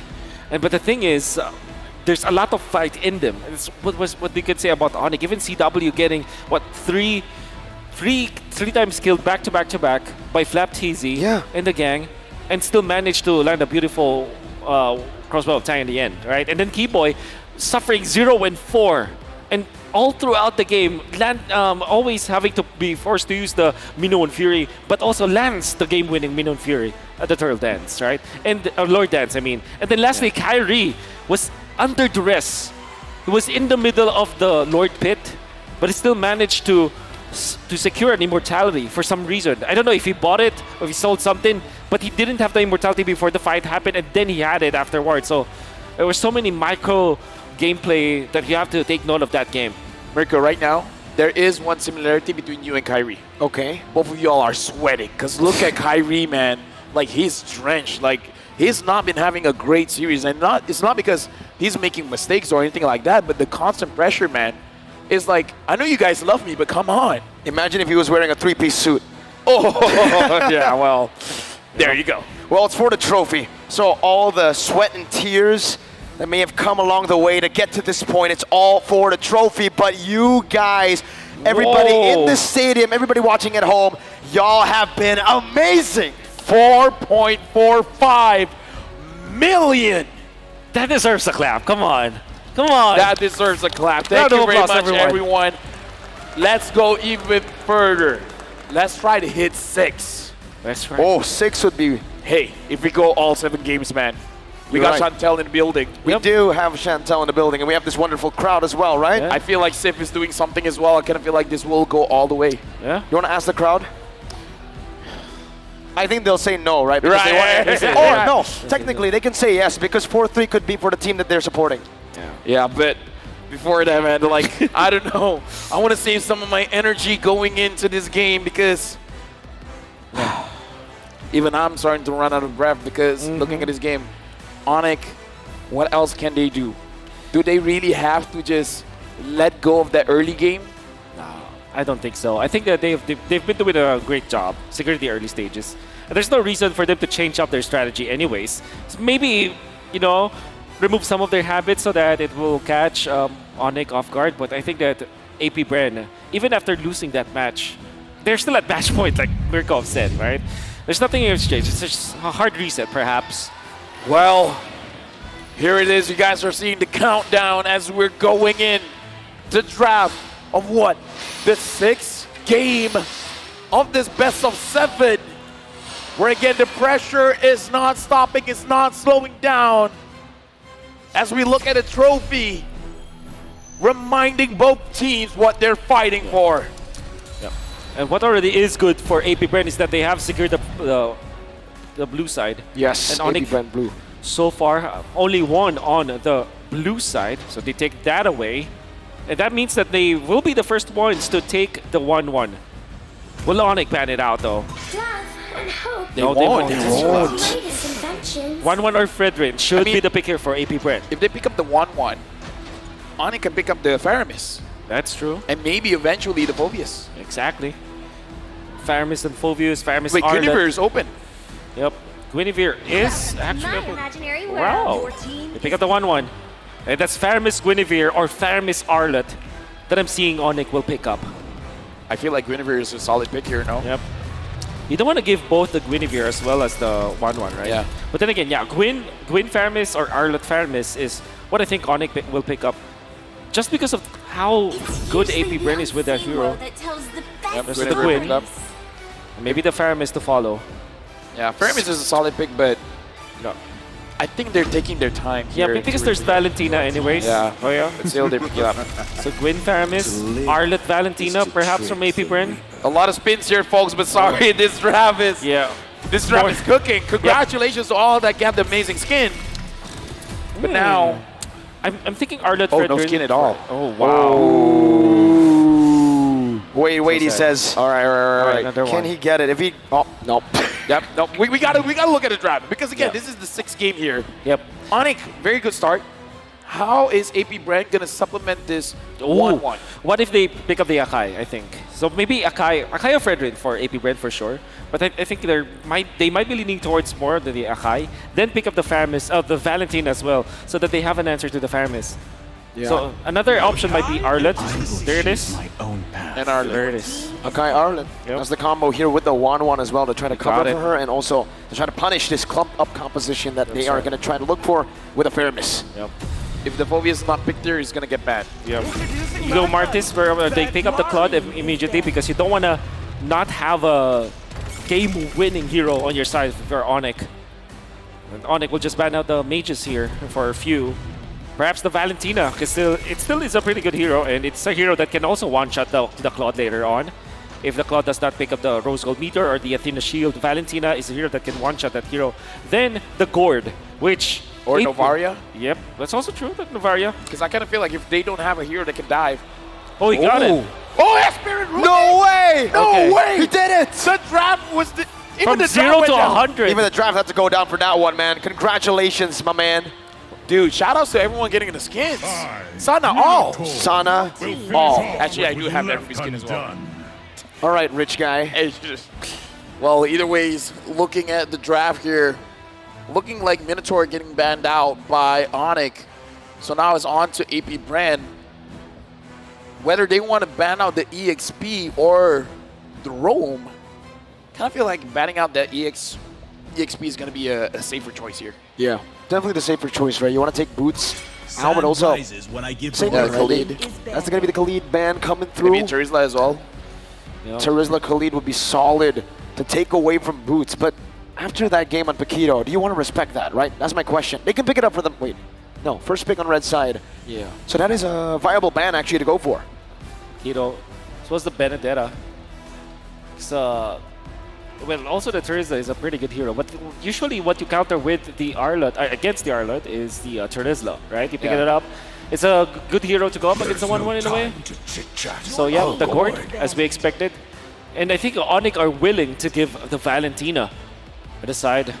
Oh, by the way, there is a chance for AP Brent to also pick up the Lapu-Lapu once again. Okay. We've seen that it worked before because it's a, like I said, it's a great hero versus the Faramis. So I'm thinking for AP Brent, they might just mind out the Terizla for good measure. Yeah, I would say because again, the Paquito was strong. But Boots on the Terizla, we see that it's a comfort pick for him. And I kind of feel like, I don't have the numbers, but if Boots gets the Terizla, the percentage of Kyrie actually securing those turtles and lords significantly increase. Yep. There's a massive chance of a Hoot as well from Onyx. Ooh. Knowing that there's the Arlott and the Kai, that could be a 1-1. And 1-1. Yeah. Oh, they banned the Dyroth and the Khalid, so you're right. The Diggy could actually still come through for Onyx here. Yeah, but they might pick up the Boots hero first, though. Because they want to keep this Guinevere kind of flex. So what are the heroes that could be there for Boots? Maybe they steal the Edith, or the Lapu-Lapu, actually. Again, a lot of EXPs are open. Yep. You could just go for Terizla, right? Yep. Terizla is like the safest. It's like one of those, like, just pick it up and then almost like you can autopilot. Because I'm guessing Boots has been playing this hero even in his sleep. Yeah. I'm sure. Like, oh, penalty zone. zone. Penalty zone, yeah. He's a lot of XPs. I think XPs in M5 have just been that way, right? They can play Terizla in their sleep. It's the most common hero. They go for the hero that's not as common, but it's a Grok in the roam, I am thinking now, right? Technically flex still. Yeah, but technically. So far this tournament, have we actually seen a Grok XP? That's my question. I don't think so. We haven't. The pickups. For AP Brand, Lapu-Lapu still is a prime option. There's also the option of the Edith, because Edith is naturally a good hero going up against this Faramis. Where you spend that out, and then the Valentina. It's a valid choice as well for AP Brand, unless they want to go for Eve, which has been proven to be good against the Faramis. It is. Great against the Faramis. I mean, there's a reason why the Gore was banned out, right? Exactly. But they could also just go for the safest choice, Lilia. Lilia. Lilia is the safest choice. So now the clock is ticking down. A lot of good choices, and Lilia has been picked up, and Damas flap again. I mean, he's been winning on this Damas, man. No reason not to pick it up. This might be the game-winning draft coming in from maybe Ren. The series-winning draft. Board wins all. That's why it's banned. That's why it's banned. That's why it's banned, Naisu. With the Dyroth being banned out, what else is left for Onyx, for Boots to use going up against this Thams? There's still this Edith. It's just technically not a very bad hero, but at the same time, it provides you with the front line that you need. And then you can run down the enemies with it. Maybe they might even consider Uranus, actually. Oh. For that, they have the split push. For them to be able to have the split push, go Purify, and then you can stay in front of this Akai. Yep. Clock is ticking down. It looks like Onyx. They're going to pick up the Phobius. It's all part of the plan. It's all part of the plan. AB Brand 4-3. I mean, we talked about the Phobius the moment we saw the 1-1. That's right. Yeah. And then on top of it, the Arlott comes around, and then you think, okay, Phobius, if it's not picked, it's going to be banned. That's what you said in the first phase. It wasn't picked or banned, so it was picked up. We have Mr. Bomba again. Oh, there you go. And Mr. Basic as well. Mr. Basic and Mr. Bomba, the two Bs. We just need Beloyski to complete the BBB. All right, going into this game, Wolf, the Phobius, will it be a difference maker, or will Boots won't be able to do much with him? Difference maker when it comes to the team fights, 100%. My problem is, how does it fare against the Thams in the EXP lane? I would assume that it's not that good.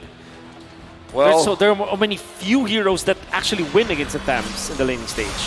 The golden road for this year's for the Sky Kings. 5 seconds till The dream is still alive for them to complete it, but they got to take down AP Brand. That is again in match point, where we're going into game number 6 to see whether it will end here or it will go all 7 games.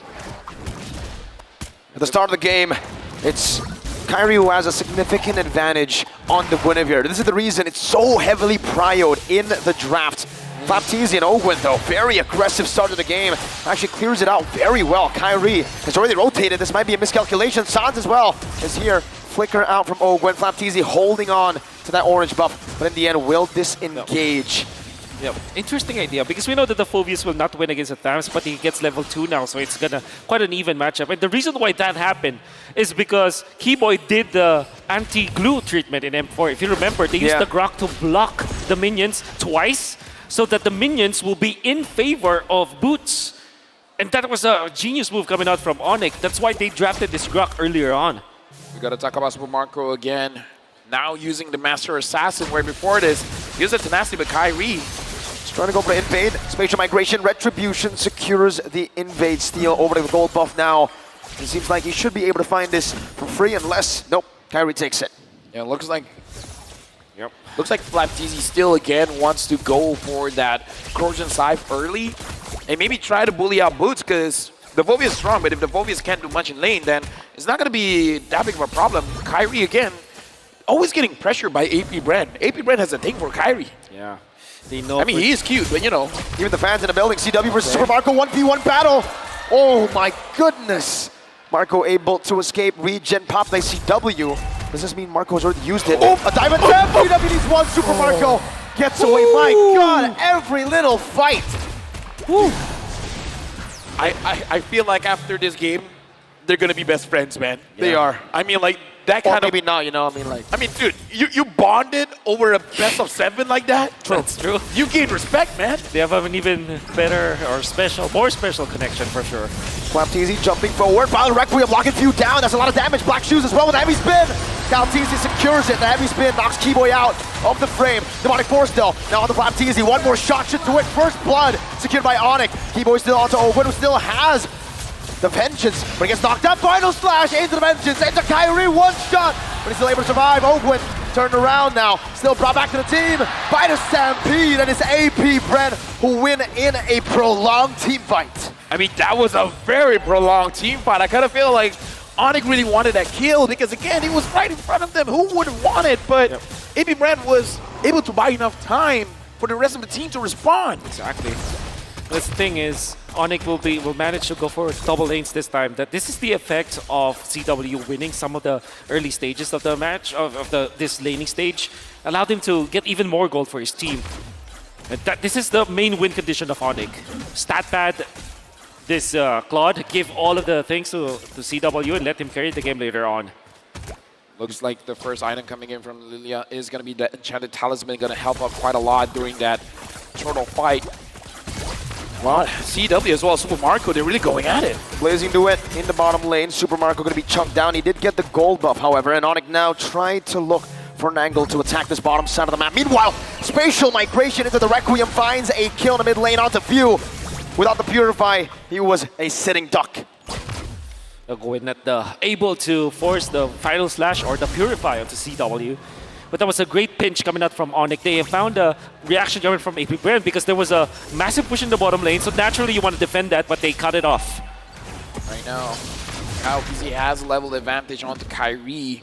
So for me, it just signals that the invasion onto Kyrie was definitely worth it. Because Kyrie is, I don't know, this is Kyrie, man. Even with a level disadvantage, I feel like he can still secure the turtles. Final slash though on the Suns. Might force a flicker out with Baptiste jumping in, but he actually instead goes for the nether realm. Brought back! Suns taken out. The flicker with 1 second off. Spatial Migration though, locking him down. The turret gets the kill back, and it's a 1-for-1. Now it's Boots who's rotated over. Demonic Force already used earlier, so now it's going to be resetted. It's going to be on cooldown. Yep. Nice reset coming out from Keyboy. Coronation Wild Charge, Blazing Duet, getting him down. Keyboy gets the kill. CW goes for another wave push in the mid lane with Sans respawning. Kyrie holding the turtle down. Yeah, right now the turtle has been started. Sans is there. Ogwen Chewe sees it, but looks like Kyle PZ is going. Yep. I don't know. Heavy spin. Still has it. No Demonic Force, Spatial Migration, Violet Requiem, Retribution, Kyle! Teasy finds it, and even a pin onto Kyrie, and AP Bren come alive once again. That lead going back and forth. Absolutely. AP Bren taking advantage of what they have. They have the heavy spin versus the Guinevere. The Keyboy getting chunked down. Oh my goodness. What was that kill? That was Flapteasy. The fadeaway. And what he does is, I think there's one thing that I want to comment about Flapteasy, a very smart move that he made. After he was able to take out the Nether Realm, there's a suppression, right? So he threw his sight, waited for Sans to be not invulnerable anymore, then swings him back with the sights, then gets the kill. And he does it, almost does it again against Keyboy, taking full use of the sights. We gotta look at the goal lead though, because even though AP Brand has the goal lead, but CW has the goal lead. Oh, before that, Sans getting jumped down.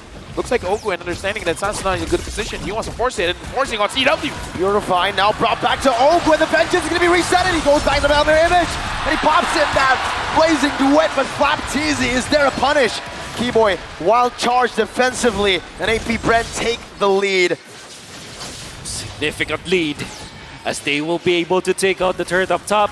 They get a kill onto CW, who we have been commending to be able to farm out the early stages of the game, but now it's stopped. And AP Bren have the absolute lead in the first 6 minutes of game number 6. Oh, Flapteasy. Looks like he is not the one getting caught here. He aggresses even though Kairi was the one initiated. Yeah, even Keyboy now opens it up. Super Marco getting the turret in the bottom lane. Ogwin poking Keyboy down, doing a good amount of damage. But right now, AP Brand, they're moving as a unit. Boots is moving around Sans to make sure that Sans is actually able to survive, actually able to farm up. Look at Marco. Super Marco is just pushing. He's alone in the bottom lane. It's a 4v5 for Onyx, but they're not actually going in just yet. They go for it. Spatial Migration, Battle Requiem, locking Ogwin down. That should be a kill. Kairi picks it up. Meanwhile, the bottom lane, Tier 2 should be taken down by Super Marco. Few, so able to pop the Glooms in. Demonic Force, zoning Flapteasy away. Keyboy taking very low. Flapteasy with a good pin down, but the Demonic Force is still on him. Few, Black Shoes, back away. That's Sans flickering forward. Kairi finds the turtle. Meanwhile, Sans will fall. Flapteasy outplays him under the Tier 1. I mean, he was greedy, man. Like, he really wanted it. And the thing is, he paid for it. Right now, Onyx, even though they won that tournament again. I don't know, man. I feel like losing that Tier 2 is going to hurt Onyx 100%. in the long run. 100%. The only good thing that might have came out from that is the fact that they pushed the mid lane. And the fact that they pushed the mid lane means that they have access to, better access to the mid lane. And obviously, somebody just can take care of this long lane anyways. That's the only good thing that came out of that. And of course, the goal that they had afterwards. And look at this is interesting. CW. J-Way. Wow. I'm looking at Boots because usually you see the Clock of Destiny, but he went for the Lightning Truncheon. Yeah. I think I like this build better. Dominance Ice Rush into the Lightning Truncheon as the Phoveus. You're not that required to actually output the damage anyways. You have the Claude for that, and you have Sans to dive with you. You badly need the Dominance Ice because you're the one to be in the front lines. And AP Bren, with the fact that they have both Ogwin as well as Flapteasy, good sustained heroes, somebody has to really man the front lines and then take over with the Dominance Ice. I'm very interested to see the Lightning Truncheon on the Phoveus. But before that, Kyle TZ finds Kairi. It looks like they want him. Heavy spin, but the Battle Requiem cancels it out. Sans gonna be pinned down to the wall. Final slash used up another round. Gets Kairi forward. Keyboy finds a wild charge of Few. Gets Kairi down. CW able to fight. Bench is still gonna be popped in by Flapteasy as Boots jumps into the back line. Demonic Force from Boots. Crossbow attack though from Super Marco. Sans Ghostbusters in. Super Marco is down. Ogwin jumping in. Another one from Boots. Flapteasy, one last member standing, and Ghostbusters to shut him down. Onyx won a big W there. They got a wipeout.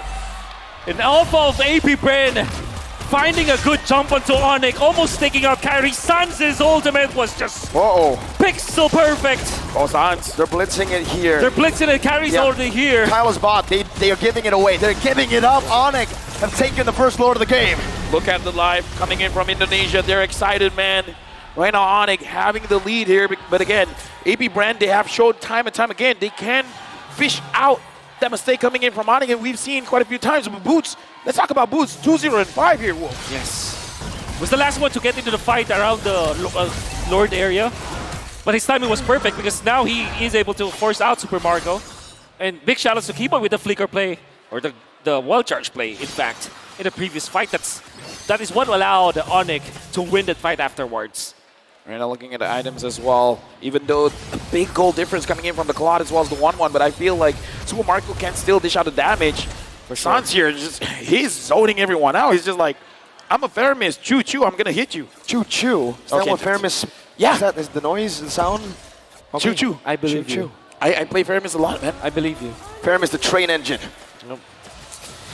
Doesn't have the right ring, but you know what? We'll work on it. The most important item for Boots gets the Winter Truncheon. Able to tank damage coming out Super Marco. Definitely going to be able to dive that. And now that's a massive problem. Spatial migration onto Flap. Final slash, we can Kyrie back, but Flap TZ is still going to be isolated. Kyrie taken down. Another round blade, but the wild charge still connects. Demonic Force in the midst of it all. Kyle TZ now with a heavy spin. That's still Flap TZ falling down. Boots in the midst of it all again. Now with a Winter Truncheon, he buys it in time. Another Demonic Force onto the Marco. Boots finds it. CW. Marches forward. Finds a triple kill. Oh.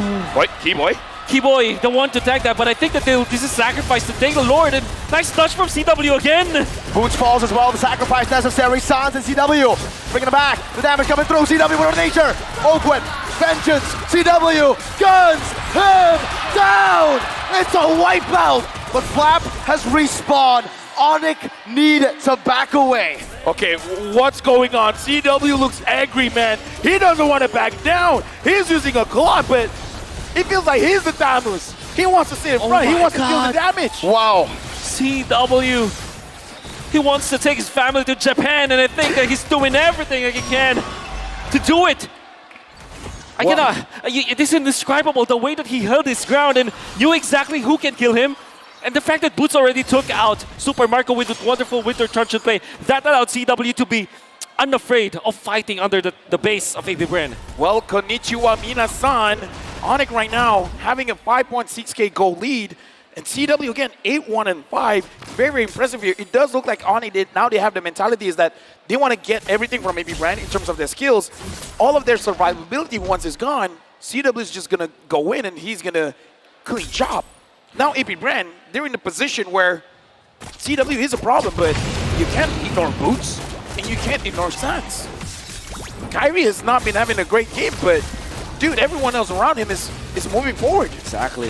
Even Keyboy with the wild charge usages, the way that he's tanking for his team. And then there's Boots, the proper timing all the time. No contest, they're waiting for 13-10. Yep, there you go. It's not going to spawn this wave. They'll have a bit more time to prep for it.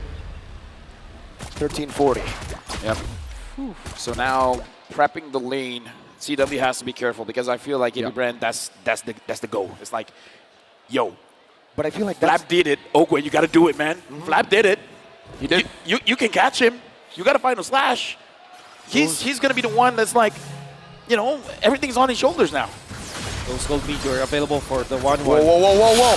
Final slash. Oh, my God. Okay, Oakwood. I know what I said, but not like that. Not like that. Not like that. NLT. Not like that. All right, now the Lord is marching down mid. Kyrie's down bot. The top lane is coming in a little bit slower, but the mid as well as the bottom, they're going to crash together. In sync. Mid lane held down by the barrier. There you go, the three-way push that they built up. Top lane going to be taken down by CW right now, but Baptiste has dealt so much damage. With an nature going to be popping in right now as another round gets used up. CW has to back away. Baptiste has used the vengeance while charge. No initiation from Onyx. They'll be happy with a base turret. CW is too low for them to go for anything else. Great play coming out from Flap, forcing the vengeance and finding CW, even forcing the Wind of Nature. That's going to be a massive resource that Onyx will not have, but they have to defend for more. Well, CW is top, but we got to think about Sans. He doesn't have the Net Realm anymore. Can Onyx give a force? Oh, Oakwood, that's a big mistake. Plays in the web from CW right now. The pullback from the Stampede. The demonic force to execute them in the back. Now it's going to be View dealing some damage, but that's a double kill. Oh! Super Marco finds a crossbow tag. Galtene. That's Keyboy with a wild charge to take us to game 7. There is absolutely no way we can end the M5 World Championship without going all 7 games. Onyx and AB Bren. This isn't a best of 7. Now it's just a best of 1. And I wish this will go Game 9, Game 11. I wish to see these teams fight against each other time and time again because every single play is just amazing. It's smart, it's amazing, it's mechanically skilled. I'm so entertained. I'm gonna pass it to the panelists, and let me just say, the question is, I don't think Boost is getting shafted anymore.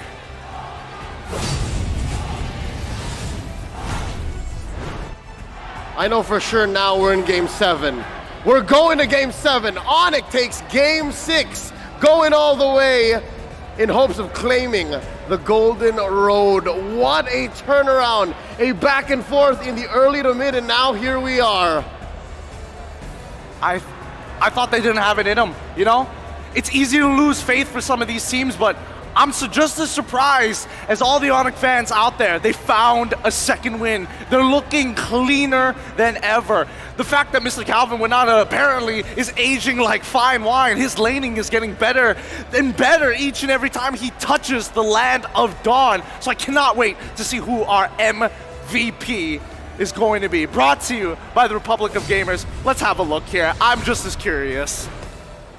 For Game 6, we're handing it over to Calvin Winata. Stone cold, thumbs up, all according to plan. Amazing. He's able to duel, he's able to own lanes, he's able to threaten after Boots, after Sans, after even Keyboy engages. And that's after a game wherein Kyrie was clearly struggling. I cannot believe it, you know? From where he came from, and more importantly, the fact that this is not exactly the easiest lane to win. He has been abusing every moment. He's ending with a GPM of 990, 10 off 1,000. This is as high as it gets in the current metagame. We are far from the days of 2-3 years ago wherein MVPs or even cores would be hitting 1,000 and change. He got this much of gold throughout Game 6 because of how Onyx controlled the map. It came in at a turnaround, a rubber band wipeout in the mid game, wherein they so well orchestrated, even after AP Bren pulling out some punches, presenting threats in the early. It's just this lineup right here, this team fighting lineup.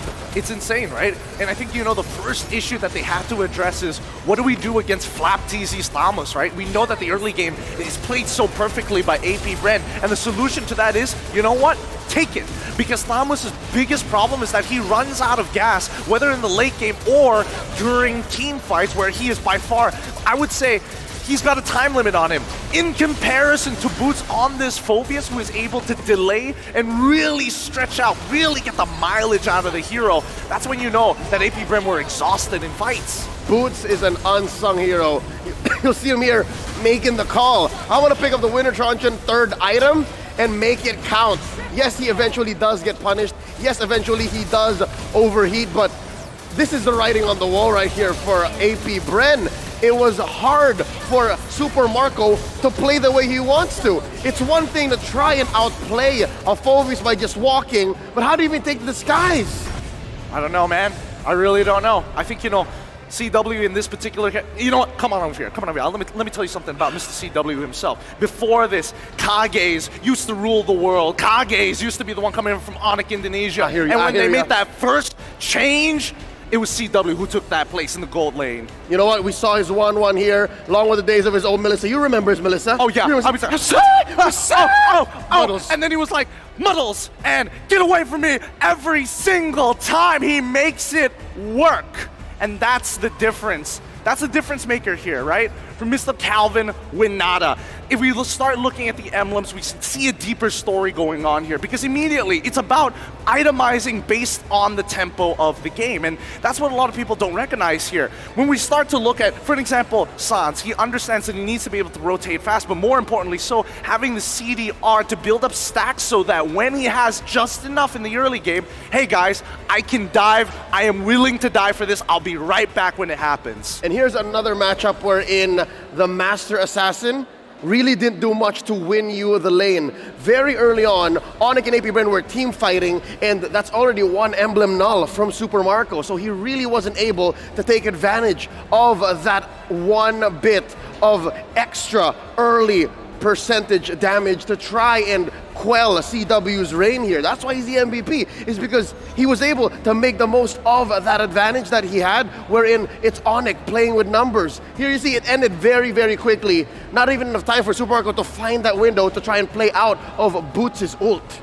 Absolutely, and I think, the biggest problem that we're seeing right now in the laning phase, considering that Super Marco should technically won the lane, is the fact that he is not as generous with his battle spells compared to Mr. CW. But even then, right, we look at the items generally about the same, and of course we've already touched on the Phoveus. I was surprised that he didn't go for the Ice Queen's wand, but again, tempo of the game. He's looking to dive, he's not looking to chase. He already had it on the way. I believe after that Radiant armor, it would have become eventually an Ice Queen wand. Again, Rich Guy, 990, carry, 95.4. It's what you can expect when everyone from Onyx is just setting it all up for a big time blazing. And not to mention, Flap was really overloaded here. Now you kind of see how in the games that he actually won with the Tams, it was working, is because AP Bren were able to close the fight out. But when you're on the back foot, when you're up against the ropes, you're just a big dude with a lot of cardio. You're not really punching back as hard. And we look at the damage dealt, right? CW coming on off top, of course, coming up with 95,000, 85% of the overall Team 5 participation. But the question is, what could have AP Bren done better in these cases, right? And obviously, there were a couple. However, it really comes down to the micro mechanics of it all. The fact that Few was getting chased around in the manner that he did because Keyboy was holding him hostage with that wild charge, making sure that the black shoes were always covered. One could only theorize, and here's mine, all right? The fact that AP Bren's playing with a Tams able to come in from the flank and try to stop via damage, again, absorption and dispersion. 2, you have the final slash from Ogwin, and 3, you have the heavy spin from Kyle TZ. They never really got to break up Onyx formation. Onyx had superior communication here, and that's why after Boots took to the skies, they were the ones left scrambling. Note the places of which they actually took these fights. A lot of it happening around the river, a lot of it happening around neutral objectives like Lord and Turtle. Even though, yes, it is technically an open and a very enclosed spot to be in, as long as Sans is nearby, that Netherrealm makes all the difference. That extra bit of time makes all the difference for people like Boots, like the Art of Thievery on this claw from CW. So now we've come to this. Game number 7, all on the line. The last time we were in this situation was about 2 or 3 years ago in Singapore when Bren Esports went all the way against the Burmese Ghouls. Here, in the now, the greatest finale. What else is left? It's just a matter of who doesn't overheat. It's just a matter of who doesn't just tilt first and who has better communications. I think, mechanically speaking, these teams have shown that they're the best of the best. I mean, it's 3 variables that they have to worry about. The laning stage, the team fight, and most importantly, the heart at the end of the day. Can they coordinate just as well as all of their team members? With that being said, this is going to be the final panelist with me, and as well as Leo. It's been good doing good work with you up here on the panel. Oh boy, with that being said, we're going to be throwing it over to a break, and when we come back, the grand finals will conclude.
Ladies and gentlemen, we are here now in the Philippines. It has struck 12 midnight, and we are going to a game 7. Let's go! This is the grand finals we want. This is the grand finals we deserve for the final game here again. LaFell, Marco, and Wolf. It could not have gone any other way. This golden road from Onyx, this travel all around the globe for AP Brand, it's gonna be completed in the final game of the day. They had to work for it, right? Everybody has to work for it. If you look back, everybody's shooting for AP Brand now. If you look back, in their M2 run, it's another best of 7. So every time that Few plays and Flap TC plays in the grand final so far, it will go to a game 7. Hey, you're right. Gym memberships, man, it helps you out in a lot of ways. That's right. They are here for endurance, man. And right now, 3-3. I think it's safe to say for us on the desk, whoever takes it, we're satisfied, man.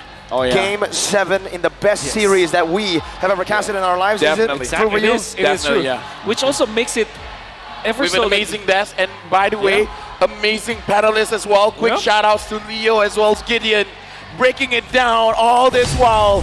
You guys have been great. But now, we gotta look at the players, man. Look at the trophy. Remember what you're fighting for. Look at that trophy, Mirko.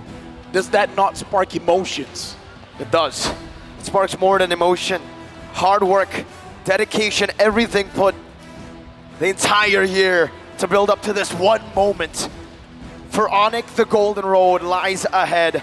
For AP Bren, the world tour shall be completed with one game victory. And it's gonna be the most nerve-wracking game for sure for everyone. The winner will celebrate so much, but the losing team, how do they recover from that? Game 7 in the World Championship awaits, and it's totally intense for anyone. All I can say is, we're gonna bring our best. The players are gonna bring their best because the energy from the crowd here, they've been here since what? This is like what, 7-8 hours now? Yeah, that's right. They're still strong. And looking at all the players at this point, I'm even questioning what is going through their brains, if anything is going through their brains at this point. I wonder if it's all just muscle memory, man. It has to be. At this point, it's mental, it's mechanics. Everything goes down here. Well, this is the best of the best. This is the final draft of the day. We're jumping to draft game number 7. AP Brand against Onyx. Who wins this one will be the world champions. Right off the bat, we can see the Guinevere gonna be banned out as the last ban. 1-1 also banned out. So does this mean AP Brand will take the Fredrin immediately, or Arlet? As we know for sure, Arlet has been the favorites of AP Brand, but Matilda also banned out. Kind of makes me think, yeah, surely Bruno or the Fredrin should be the pick here for AP Brand. I almost feel like you got to set up for that Claude, man. Either you're going to use it or you're going to go against it, because both Super Marco as well as CW, which in my personal opinion are the standouts for this tournament, they're really showing up with the Claude. And I kind of feel like it's going to be picked up in the first phase if you ran pick up the Fredrin. The Theramis is the typical answer for Onyx this time. Maybe they pick up the Claude with that. Or maybe they take up the Bruno. Bruno Theramis or Claude Theramis. No reason not to pick it up if you're Onyx. Yeah, especially considering they might be up against either a Claude or a Brody. Two heroes that up against the Netherrealm will struggle. Onyx can definitely go for the Theramis here with, I mean, just take a look at the bans, right? Just throughout this series, the progress that we've seen. AP Brent started out with just Cryo heroes. Kadia! It's a Kadia for Sans. It's an Indonesian hero. Keyboy. Oh, you're right. That We're flex talking potential. about Onyx. We're talking about Onyx. Oh my goodness. Do you still want to go Lilia for AP Brand, or do you want to pick up the... I mean, the Bruno is good. Theramis plus Fredrin though, that's a valid option here for AP Brand because it's a classic combo. decent versus the Kadia. Oh. There it is. Maybe they close it out with the Arlet. Here's the thing, man. I kind of feel like that Kadia pick was forcing that Faramis pick because it's a good answer, right? Kadia goes in, wants to burst. What does the Faramis do? Cancels out that burst. So this Kadia feels like a bait, man. Yep. Something about this doesn't seem right. The art of Brody, miracle. a very early Brody here from AP Brand. I mean, it did work before. It's instantly answered by a Terizla. Onyx are going in for their signature picks. Or the picks that work. I'm looking at the draft here, and I kind of feel like Onyx, they want to have a very solid front line. I feel like they want to go in. I feel like they want to pick up the pressure. They want to pick up the tempo, not letting AP Brand time to think. Because AP Brand is a very disciplined team. That's right. And if you break up their systematic, and if you, I would say if you break their formation, maybe at a game 7, in a best of 5 you can't do it. In a best of 3 you can't do it. In a best of 5, sorry, in a best of 7, that's where you see the cracks. Yeah, you're right. Because you've seen so much games, you've seen so much, you've battled against him so much, and you even mentioned like CW versus Super Marco, they might have developed their own relationship in that gold game because of how many times they have poked each other out. It's a very likely option here. AP Brand, gonna be looking for some bans on the marksman for sure. Like the Claude still is a good ban for AP Brand because you don't want to give that out, and also maybe the Bruno. There's no time to chit-chat. They banned the Gord anyways. They're seeing this pick as suspicious as well. Yeah. This might be it. But if it banned out too many mid laners, maybe San's just like, yeah, no, I can't use the Kadia, no worries. That's the beauty of using the flex pick here in Game 7, right? Meanwhile, for AP Brand, they've gone for solid picks in their own roles for the Brody, the Faramis, and the Fredrin. Yeah. I would say the Fredrin can be flex, but for AP Brand particularly, we've never seen it at M5. Yeah. We've seen it multiple times into the mid lane, even in ISF. Yes. How about the Dairoth here for Onyx as the ban? Because we know for sure that the Dairoth is great versus the Baksha. Gonna be pick up, and obviously the Novaria from a few. Yeah, we gotta look at both players' most used hero, 71% win rate for the Valentina for San, 77% win rate. Novaria for few. Again, very impressive heroes where we saw doing quite well in this game so far. The stats is on the screen here, and looking at Onyx betting out the Grok as well. Yep. My inference here is that it is a hero that can be used against the Kadia in a way that you can spot out where the Kadia is. It's a bush checker. I don't know if that's a proper word, but yeah. It is now. You said it on the world stage at what? 4 million people watching? That's right. If we can go up to 6, that would be amazing. But the final ban here, coming in from AP Brand, we will see if Brand wins, I'll propose to my girlfriend. W-Mans. W-Mans. Wait. Do it now. Do it now. Yeah, do it now. Do it now. Why are you waiting? Projection, right? Yes. You gotta imagine it. You gotta do it. Do it now, man. Do it now. But Lilia getting banned out as well. They're really not taking the bait here. They do feel like this might be a key boy, Kadia. Now that they see this Brody, do they pick up the Bruno or do they still want the Claude? Claude is going to be a solid option for Onyx, but if they don't pick up their gold layer now, I think they might be eyeing for something like a Harith. Yeah, I was about to say that too. It's a good hero. Maybe they pick it last. So now it means that they might pick up... Happy anniversary, by the way. Yep. Happy anniversary. They might pick up something like Edith here. Oh! It's the Faramis, of course. 1% ban pick rate, 100% win rate. That's right. And it's against a Faramis, against a Brody, 2 heroes that struggle against a Yves. That's right. This is what happens in a long series, man. You wait to hold on to your ace. Exactly. You exhaust everything and then... Bad Mirko? I'm sorry. Nani? I said 4-0 something, remember? You're not fair. You're not fair. Fair. You're fair. Yeah, that's true. Oof. Okay, now you're going to be looking for maybe a Roamer, maybe a Rupee actually for AP Brand because it can check the waves. Minotaur is also open. That's also a valid hero going up against Eevee. I mean, you don't get some of the real word manipulation, but at the same time, you stop him from doing it. So they Edith. They go Edith and the Khalid. So this leaves us with the gold laner. Will it be Harith? But that might be an overload of magic damage. Yeah. So they might just go standard. Go for Claude. Yeah, go for standard, man. This is game 7. Game 7. You don't want to leave it up to chance. If they do pick up the Harif, then again, keeping their ace in their sleeve. Yeah, Bruno or Claude. Claude, yeah. Yeah, Bruno or Claude, definitely. I think Bruno, more consistent damage. Claude can do the same thing, technically, with a lot of pressure they already have already, but Claude. CW is feeling it. CW is feeling it after an MVP performance in the previous game.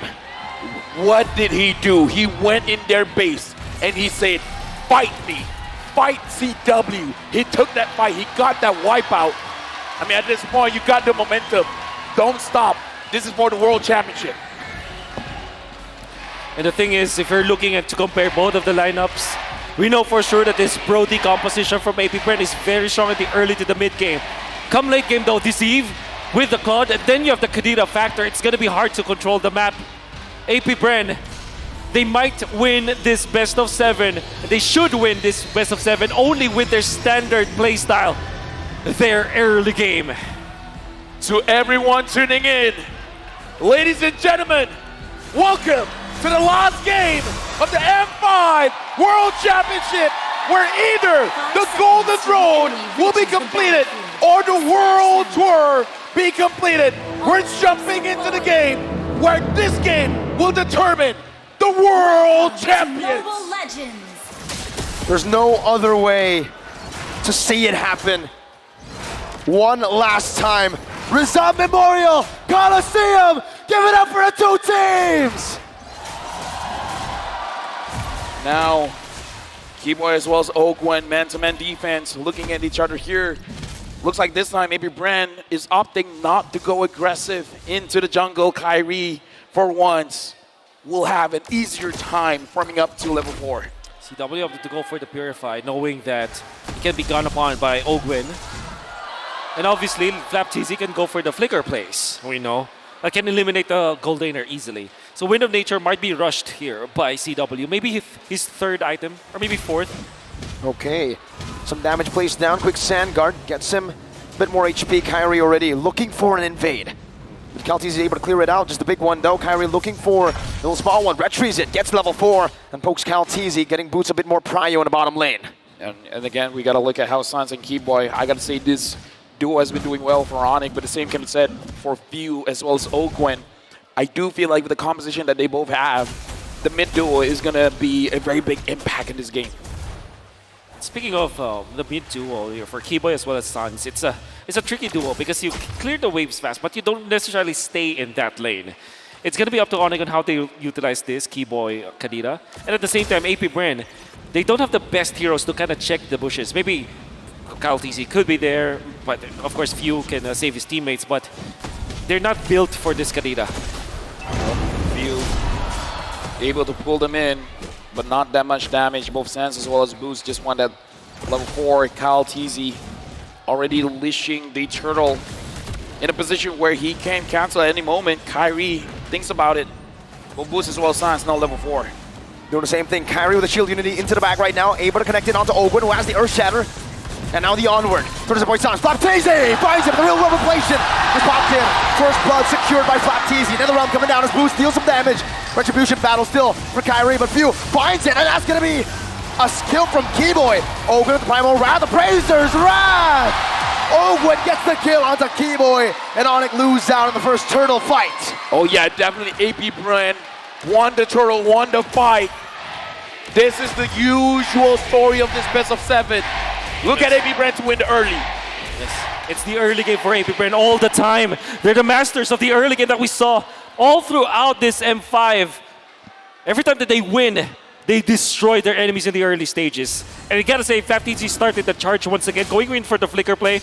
In fact, they have Pope Sans. Sans forced to use the Flicker and the real-world manipulation to try to keep himself alive. But in the end, during the turtle fight, he was a non-factor. And it's all thanks to FlapTZ. Yep, now looking at the item builds here, the Claude has to delay a little bit just because he has to build a little bit of defense, but Boots getting attacked here.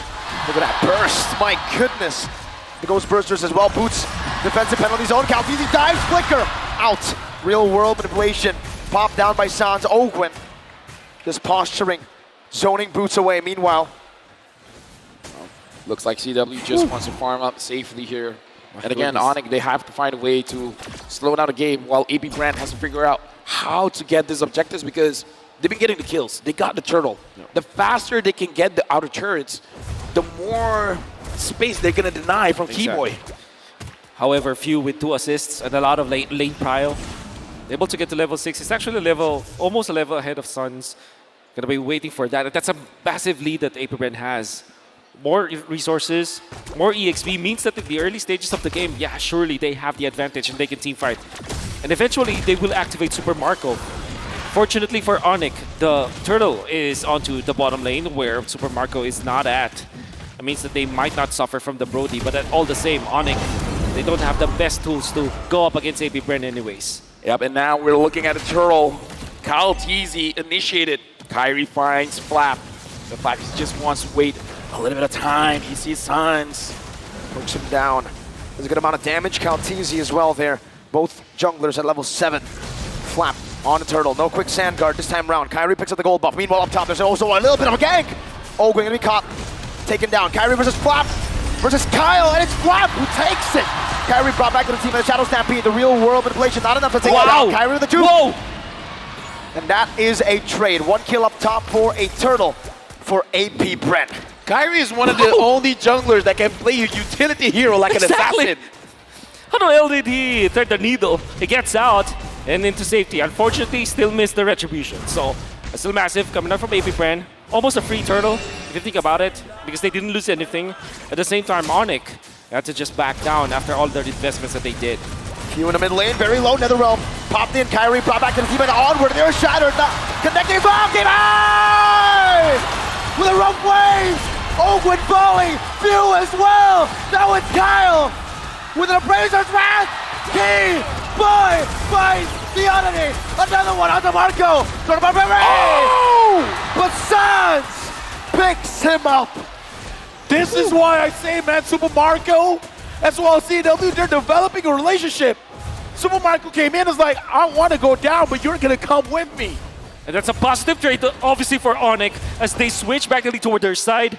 They give two assists to CW, 1 kill after that. Eventually, he died, but that's all good for a Claude who's looking for farm in this early stage of the game. Most importantly, they have punished Kyle Teasy, and Onyx have recovered. It's going to be good for the Dilution squad. Hey, I just want to say, man, this time they're picking up the pace. Both teams are fighting, I would say, in a faster tempo here. Yes. Both teams are finding the mistakes, and this is what happens in the best of 7. Keyboy, I got to say, very good counter engage. Wonderful. Coming in from AP Brand is like AP Brand, it strikes, but then Keyboy is just like, I'm just waiting for you guys to clump up. And look at I want to deal maximum damage. Look at his position right now. He's trying to pin down Super Marco without the flicker. Does have the petrify.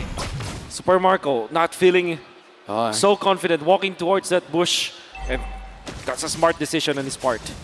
I mean, at this point, he doesn't want to get wet, man. Like, he smells something, and he's like, I'm smelling a fish. Kyrie smelling an engage. Flapteezy jumps forward to Petrify. He knocks Flapteezy out, but he's still able to get out in time. The quick sand card buys him a little bit more time. CW able to bap away with a battle mirror image, but he did just bait out a raging sandstorm and a quick sand guard. That's good enough because Sans can pop the ultimate this time. No Petrify this time though for Keyboy. CW no blazing duet. Flapteezy jumping forward on the Sans. Giving a bit more damage. CW trying to turn it around. Earthshatter. Oakwood compromised. Oh, look at the turtle. Out turtle. Calteezy finds it. A beautiful retribution. A beautiful macro play by AP Brett. Looks like Onyx, they just want to get some kills. They don't really want to contest with the turtle because we saw that they are basically avoiding the turtle. They just want to go in. They want to get Super Marco down. Speaking of Super Marco, looks like Keyboy has to use the rough ways to escape. We see AP Brett pushing the envelope up top. Blazing duet on the Super Marco. Still able to disengage for now. Punts in the stacks to zone TW away. Does the same to Kyrie, and Boots is waiting in that bush. Flapteezy needs to back off. And Onyx and AP Brett, both these teams. Look at Kyle Teasy. He's taking advantage of this chaos. He's like, hey, if you guys want to go up top, I'm going to go to your purple buff. It's a massive win. The retribution, he steals it. AP Brett are making micro moves that eventually pile up. And now it's great macro from AP Brett. They have regained the lead because of the small things that they have done. And they are doing it cleanly. Oh yeah, very clean. Right now, Onyx, it looks like they're being more responsive than being proactive. Whatever AP Brand is doing, they want to counter it for better or for worse. And AP Brand, I kind of feel like they're starting to understand the mentality coming in from Onyx. So if you guys are waiting for us to make a move, well, we're going to give you the sleight of hand. We're going to show you the left side while we take something from the right. Proteus up top. That means Onyx might go for the push here. But Flap TZ ever so on point with the defense. And AP Brand are just denying everything away from Onyx. Onyx just can't catch a break. Yeah, look at the position from Onyx. Everyone is on one side of the map. Sans now engaged on right now, No not able to flicker. pop anything in time, and falls. Keyboy in the midst of it all, petrified, rough waves, taunted up, cancelled out, What a two-man! cancel. Kyle Teasy shuts Keyboy down. A turn of our memory onto Kyrie, who pops in that Tortoise's Poissons, and AP Bren now with a significant advantage in the mid-game. The mental distress, man, is getting to Onyx. That's right. Sans now making mistakes. And the problem there for Sans as well as Keyboy is that they're not tanky heroes. They're eliminated easily. They didn't have their flickers. And the thing is, the Lord was already respawning during that time, so every single move that Onyx did in that fight is a mistake. And AP Bren punishes with the Lord take. Right now, AP Brand 3,400 gold lead. Onyx, they have CW on this Claude. It's possible.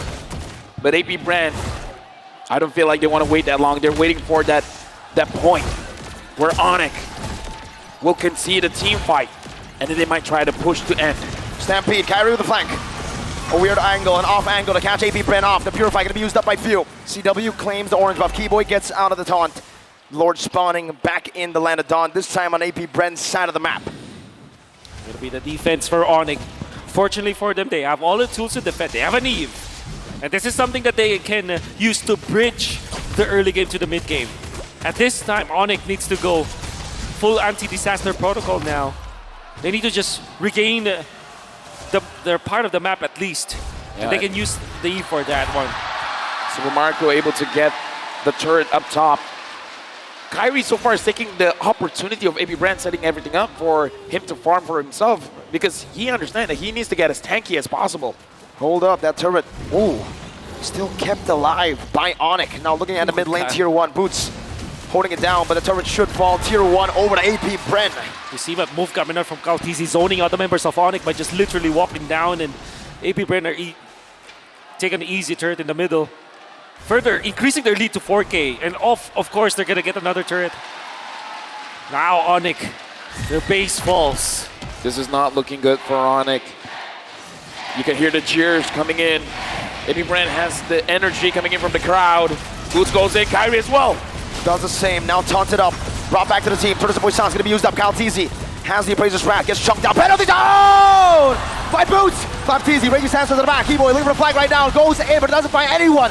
Rough waves, only onto one. Boots brought back once again. Ogwen, conceal, Earth Shatter to lock Boots down. Kyle doing the same thing. Keyboy with the oddity. Kyle Teasy locked up. Ogwen with the follow-up, and that's the Earth Shatter to lock Onyx down. Onyx, they made a move. That was a brave engage. Everything went right, but the damage was not enough. Mid lane base turret at risk of getting taken down. One more shot. Two base turrets. 10 seconds on the clock for Keyboy. 6 for Boots. Admirable coming out from Onyx to go for the play. Because Boots landed a beautiful penalty zone, but they didn't have the damage. And Sans was sitting back. In fact, CW was babysitting Sans during that time because he knows that the Khalid will eventually jump and they needed to punish. What that meant is that after the jump coming out from Boots, there wasn't any follow-up damage. Even the real-world manipulation is not enough because the Nether Realm is available. So Onyx tried to go for the play, didn't have the items to back it up, and unfortunately lost so much because of that gamble. AP Brand now doing the Lord as Kyrie. 1 against 3. No. Brought back and taken down. Onyx on the brink. And AP Brent capitalized. Now onto Boots. DPZ. Keyboy with the oddity. With the rough waves. The Netherrealm saves him. CW with the Purify. AP Brent are running Onyx down. Keyboy gets another South close. Super Marco has slain the mid lane. But there's no defense. Sans is Down for 30 seconds. There's a fat minion of waves in the bottom lane, and they have the Brody. Mid lane gonna be cleared up right now by Boots. He's still holding on to the bottom wave. The It's gonna base! clear out as well. They're gonna They're end looking for the this. base. They're looking for the base. AP Bren, the Sky Kings have been taken down. The Golden Road being down. Bren Lang Malakas! The host country has never won a World Series. Look to the stage. They kept the trophy here. They continued the domination. They are the Curse Breakers, the two-time World Champions.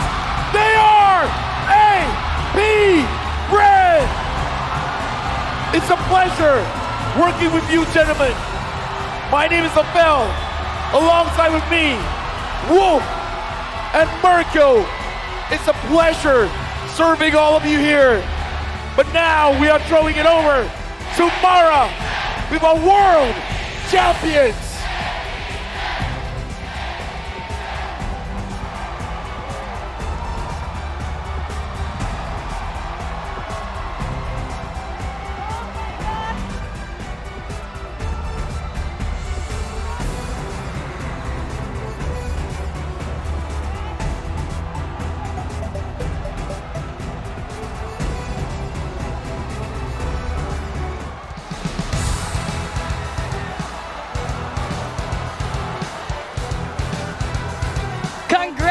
Congratulations to AP Brand.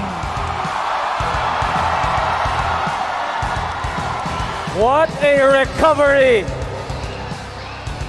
And now we'd like to call Onyx. Please come forward. We'd like to call on our first runner-up, Onyx. Onyx, thank you for showing us greatness in your M5 journey. You may now take your final bow.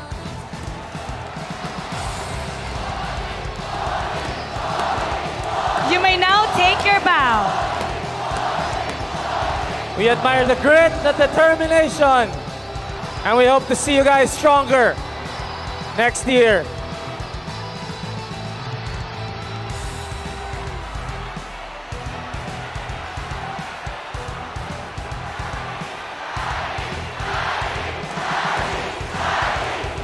Kyrie, listen to them. Say your name. Thank you so much, Onyx. Let's give him a big round of applause. Thank you. And now, give it up for your M5 World Champion, AP Brand. The first ever two-time world champion. To commemorate and officiate this moment, we'd like to welcome Mr. Lucas Mao, Managing Director of Moonton Esports, and Ms. Sophie Guo, Regional Esports Head of Moonton Games, to award the champions medals and check.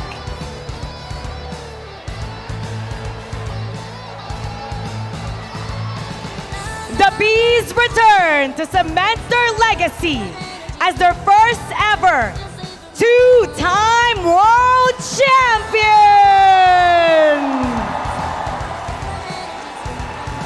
Team Manager Addy.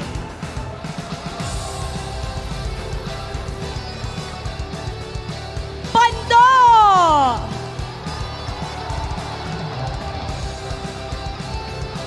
Super Marco.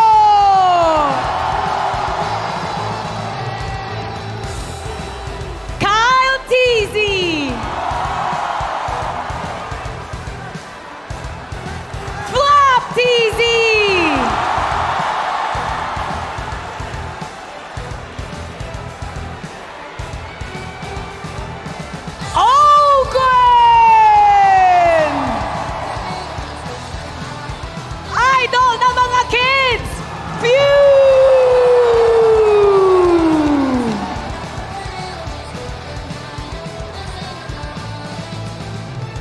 course, all the people behind the scenes.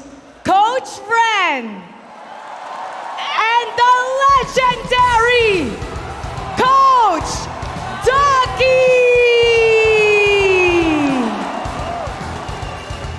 All the people behind the scenes, managers, staff, and everyone who made this win possible. You are now two-time world champions.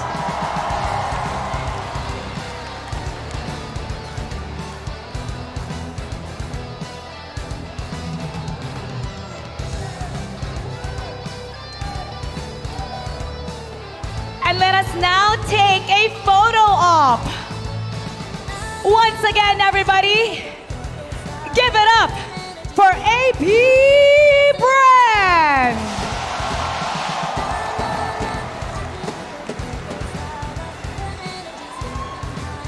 Thank you, Mr. Lucas Mao, and thank you, Ms. Topigo. Now it's time to announce the MVP of this grand final series. Let me hear it from you. And to celebrate the achievement of our finals MVP, let us all welcome Smartphone Country Product Manager of ASUS Philippines, Sir Jerry Chow.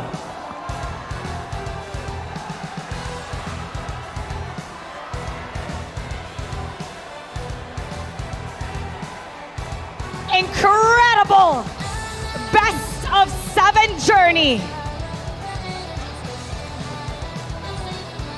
And now, it's time to announce the M5 World Championship Finals MVP. Congratulations to Flap TZ!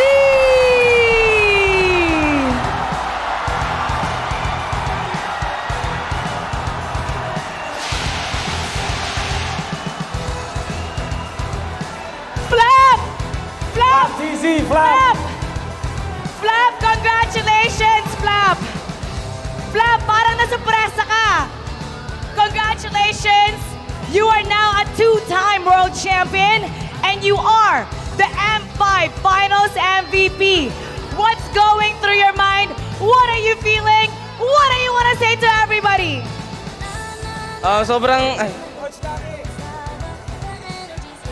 Sobrang nakakashock po kasi di naman ako yung nagpanalo eh. Yung mga teammates ko yung nagpanalo eh. Actually nagpatalo pa nga ako nung Arlot ako. So, di ko akalain parang surreal. He did not expect that he was gonna win the finals MVP. He thought he made them lose.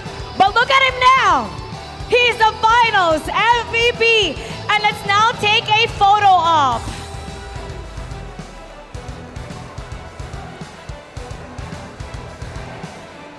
Photo op. We'll have a photo op with the finals MVP. Thank you very much to Mr. Lucas Mao and Miss Sophia Guo. Thank you to Miss Jerry Chow. All right.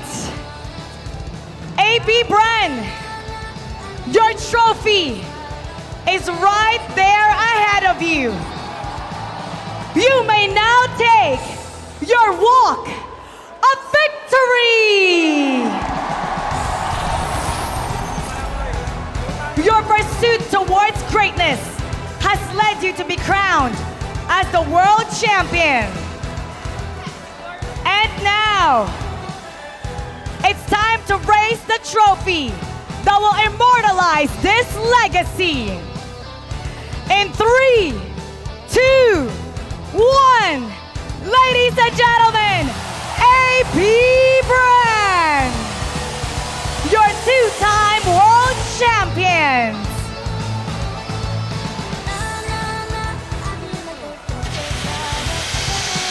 This epic clash of titans, AP Bren has proven their greatness.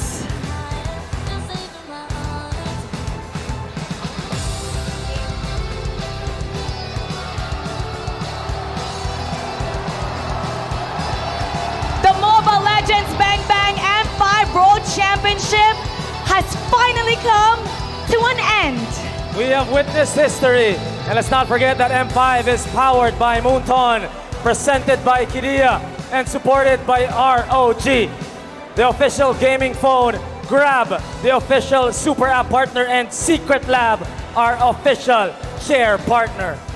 On behalf of all our sponsors, our partners, our production staff, the players, the talents, the crew, we hope you enjoyed this tournament, and we thank you for supporting Mobile Legends Bang Bang World Championship and for being part of the AP brand's journey to greatness.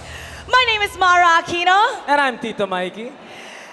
Thank you for watching, and we'll see you in M6. Pinas lang! Malakas!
Making my kind good to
Yeah. Hit me like I might get over, but you could give me in no corner. I know I can make a comeback, ace this round and finish this game now. Got the power on my shoulders. Yeah, you know that I'm a soldier. You could keep me off my guard, but you can't keep me from my honor. Nah, nah, nah. I feel like the floor is lava. The energy's getting higher. You're saving my arm.